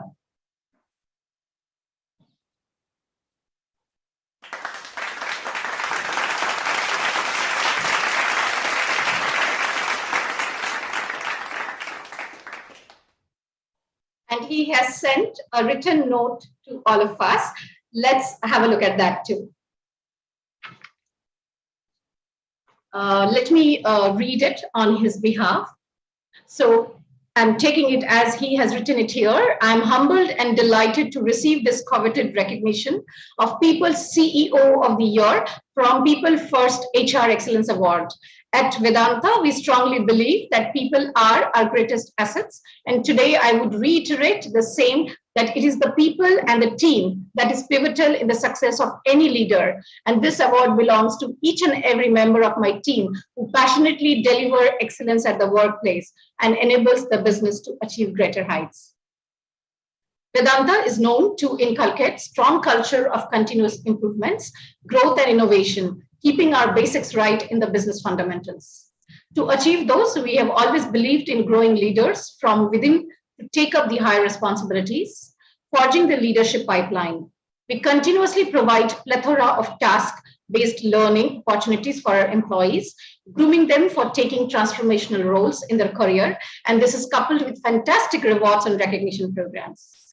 Vedanta's operations spread across multiple geographies, giving us unique position, driving our constant endeavor for diversity and inclusion across businesses, aptly motivated by the vision of our chairman and vice chairman.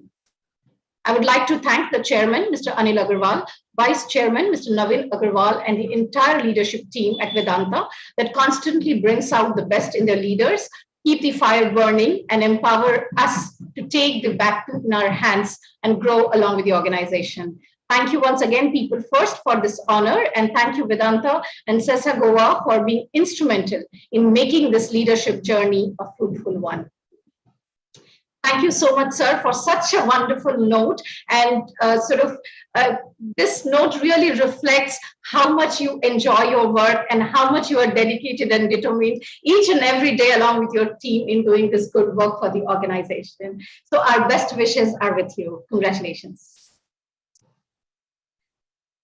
Well, ladies and gentlemen, we have had 6 different categories of awards for our individual leaders.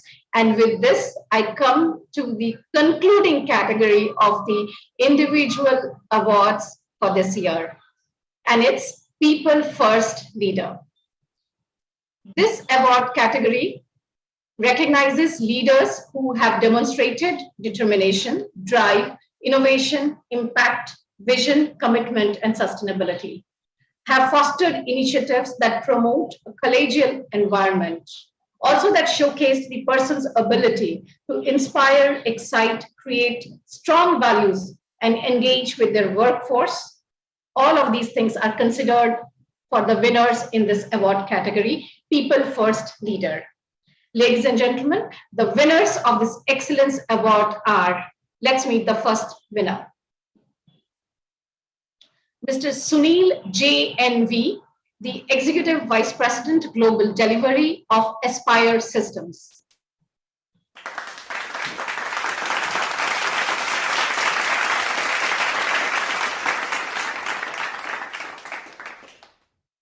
Now, let's listen to his acceptance speech. Hi, I would like to thank the People First HR team and the jury for the recognition as a People First leader.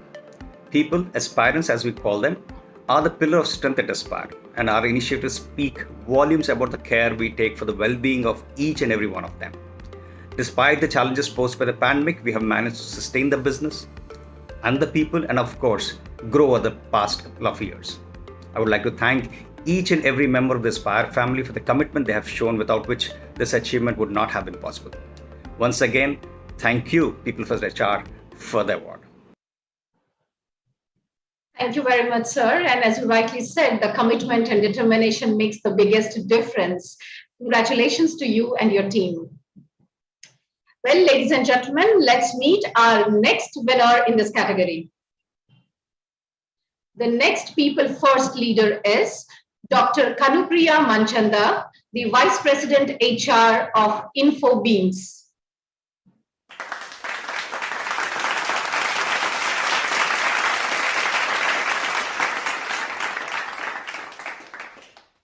And here we have a small video from Dr. Kanupriya.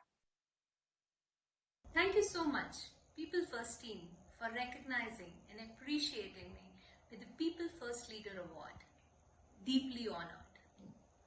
Team, this award is for you guys, and because of you guys helping and collaborating across all locations, Indore office, Pune, Vadodara, Chennai, Dubai, New York, Manhattan, California, all of you guys, you made it possible and make all of us shine together. Honestly, I didn't know about myself to that detail that the entire application process made it realize. And last, but very important, a big thank you to the entire Infobeams family for making me shine and giving a free playground for the last 14 years and letting me run, fall, fail, and yet start again for a new run with the same vigor and enthusiasm. Thank you so much, everyone. Thank you so much, ma'am. And what a wonderful thing to talk about, the success and how failure is part of the success and how your entire team is with you in every sort of step to be with you and together ensure that they all work towards the goal of the organization. Congratulations to you and your entire team. Well, we are now moving on to meeting the next winner of this category. The People First leader, Mr. Pradeep M. Nijampurkar, the Director of HR for RL Steels.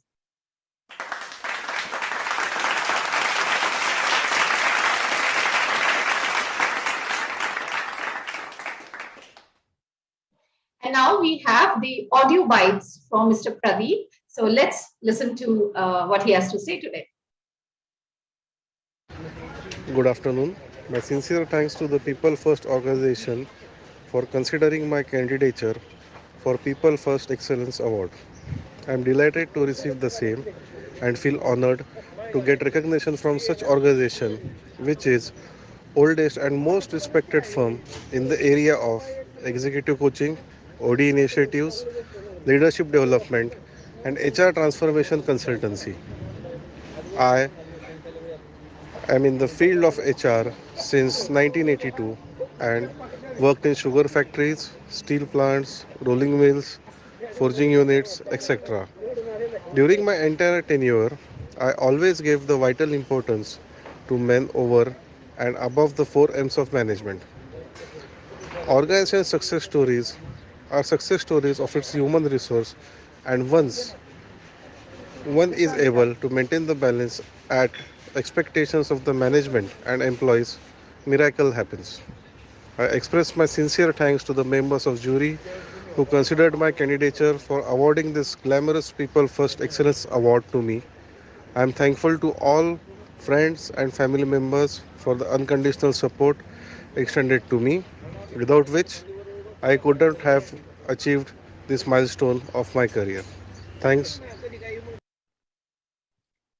Thank you so much, sir, and congratulations. And very well said that it is people who create miracles every day. Well, ladies and gentlemen, so much of words of wisdom today. Well, the last but not the least winner in the People First Leader category. Let's meet our winner now. Mr. Deepak Gakhreja, the location head HR for Zawar Group of Mines, Hindustan Zinc Limited, Vedanta.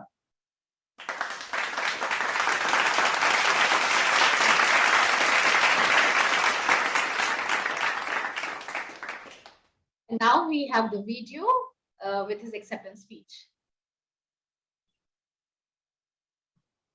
I truly thank my organization for giving me an opportunity to showcase my work on this prestigious platform. It's an honor to receive the People First Leader Award. I would like to take this opportunity to express my immense gratitude to the jury members who recognized my contribution in the area of human resources. It's a special recognition for our best-in-class people practices and policies. Being a people-first company, we believe in inculcating the values of trust and excellence to have a culture of high performance. I want to thank my senior leaders, my mentors, and my HR team who has always enabled me to achieve the new milestones in the journey of HR excellence. Thanks to People First for organizing such event, showcasing the efforts of human resources and recognizing the contributions. Thank you. Thank you so much, sir, and best wishes to you. Well, that brings us to the end of all the awards for today's Individual HR Excellence Awards 2022. Our best wishes and congratulations to all the dynamic leaders of HR and the business fraternity in India and abroad. Well, ladies and gentlemen, with this, as we move towards the concluding part of the program, I would like to invite once again Mr. Umesh Rateja, Director, People First Limited, for vote of thanks. Thank you, Piali. What a day. At the outset, my congratulations to all the champions and the winners.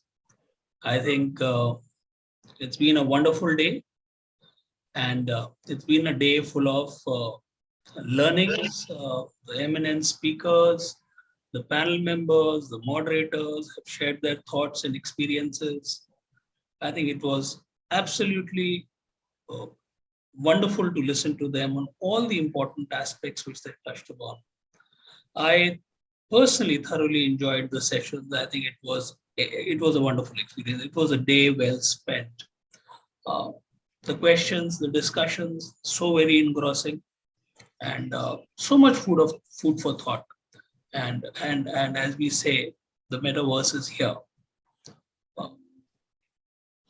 I also would like to express my heartfelt gratitude to all the participating companies, the distinguished jury who took out the time for evaluating the nominations which are there, the distinguished speakers who took out the time from their busy schedules to share their thoughts, and are most important the guests, for their support and efforts towards making this event such a success.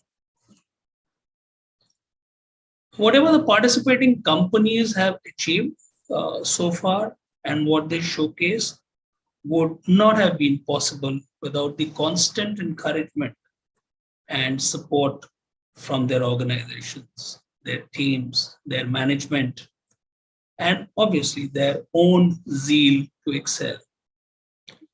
Every year, we see more and more organizations coming forward to showcase their achievements, their efforts, their focus which they've been having on the people front. This award is a testimony to recognize their efforts. Also, I would like to put in a word for those individuals and organizations who may not have made to the final cut.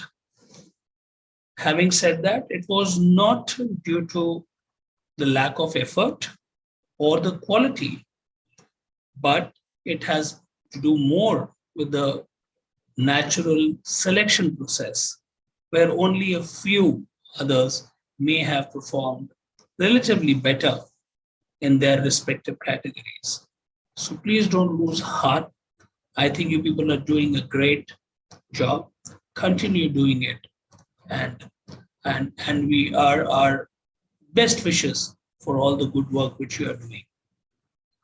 Our special thanks to Piali for anchoring this entire session for the day, for taking the proceedings of the day through and running it so beautifully. Thank you, Piali. Thank you for all the efforts put in by you.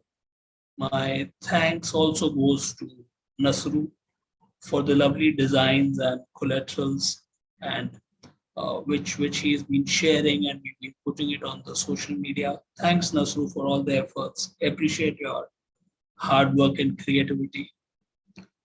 A very special word of appreciation for Neha, who's been like a big rock, throughout this journey, throughout this event, coordinating with all the panel members, with all the jury members, with all the nominations which were coming, speaking to each and every person who wanted to nominate, keeping them updated on what is happening, what's the status, what's going to happen next.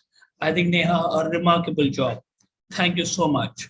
I don't know whether we would have been able to pull this off without your unnerving support. Thank you. Thank you so much. I think before we sign off for this year's event, I would say that the future is here. It's right here. It's glaring at us, and we have to accept it. The changes, the digitization, the kind of definitions of the basic things which we do have changed, and we need to constantly go on evolving ourselves and trying to work with the newer generations and make it happen. So with that, I would sign off. I would say thank you very much for your support for the awards, and take care, be safe, and be blessed. Thank you. God bless. Thank you so much, Umesh, and thank you so much for the kind words. People First HR Excellence Awards 2022. It was indeed a power-packed event. Thought-provoking and motivating discussions by our eminent panelists, organizations and dynamic leaders who don't do different things, but do things differently. And that is what makes them winners and champions. Thank you everyone for joining this event from across the globe and making it a super success. Thank you once again and have a good day. Thank you and namaste.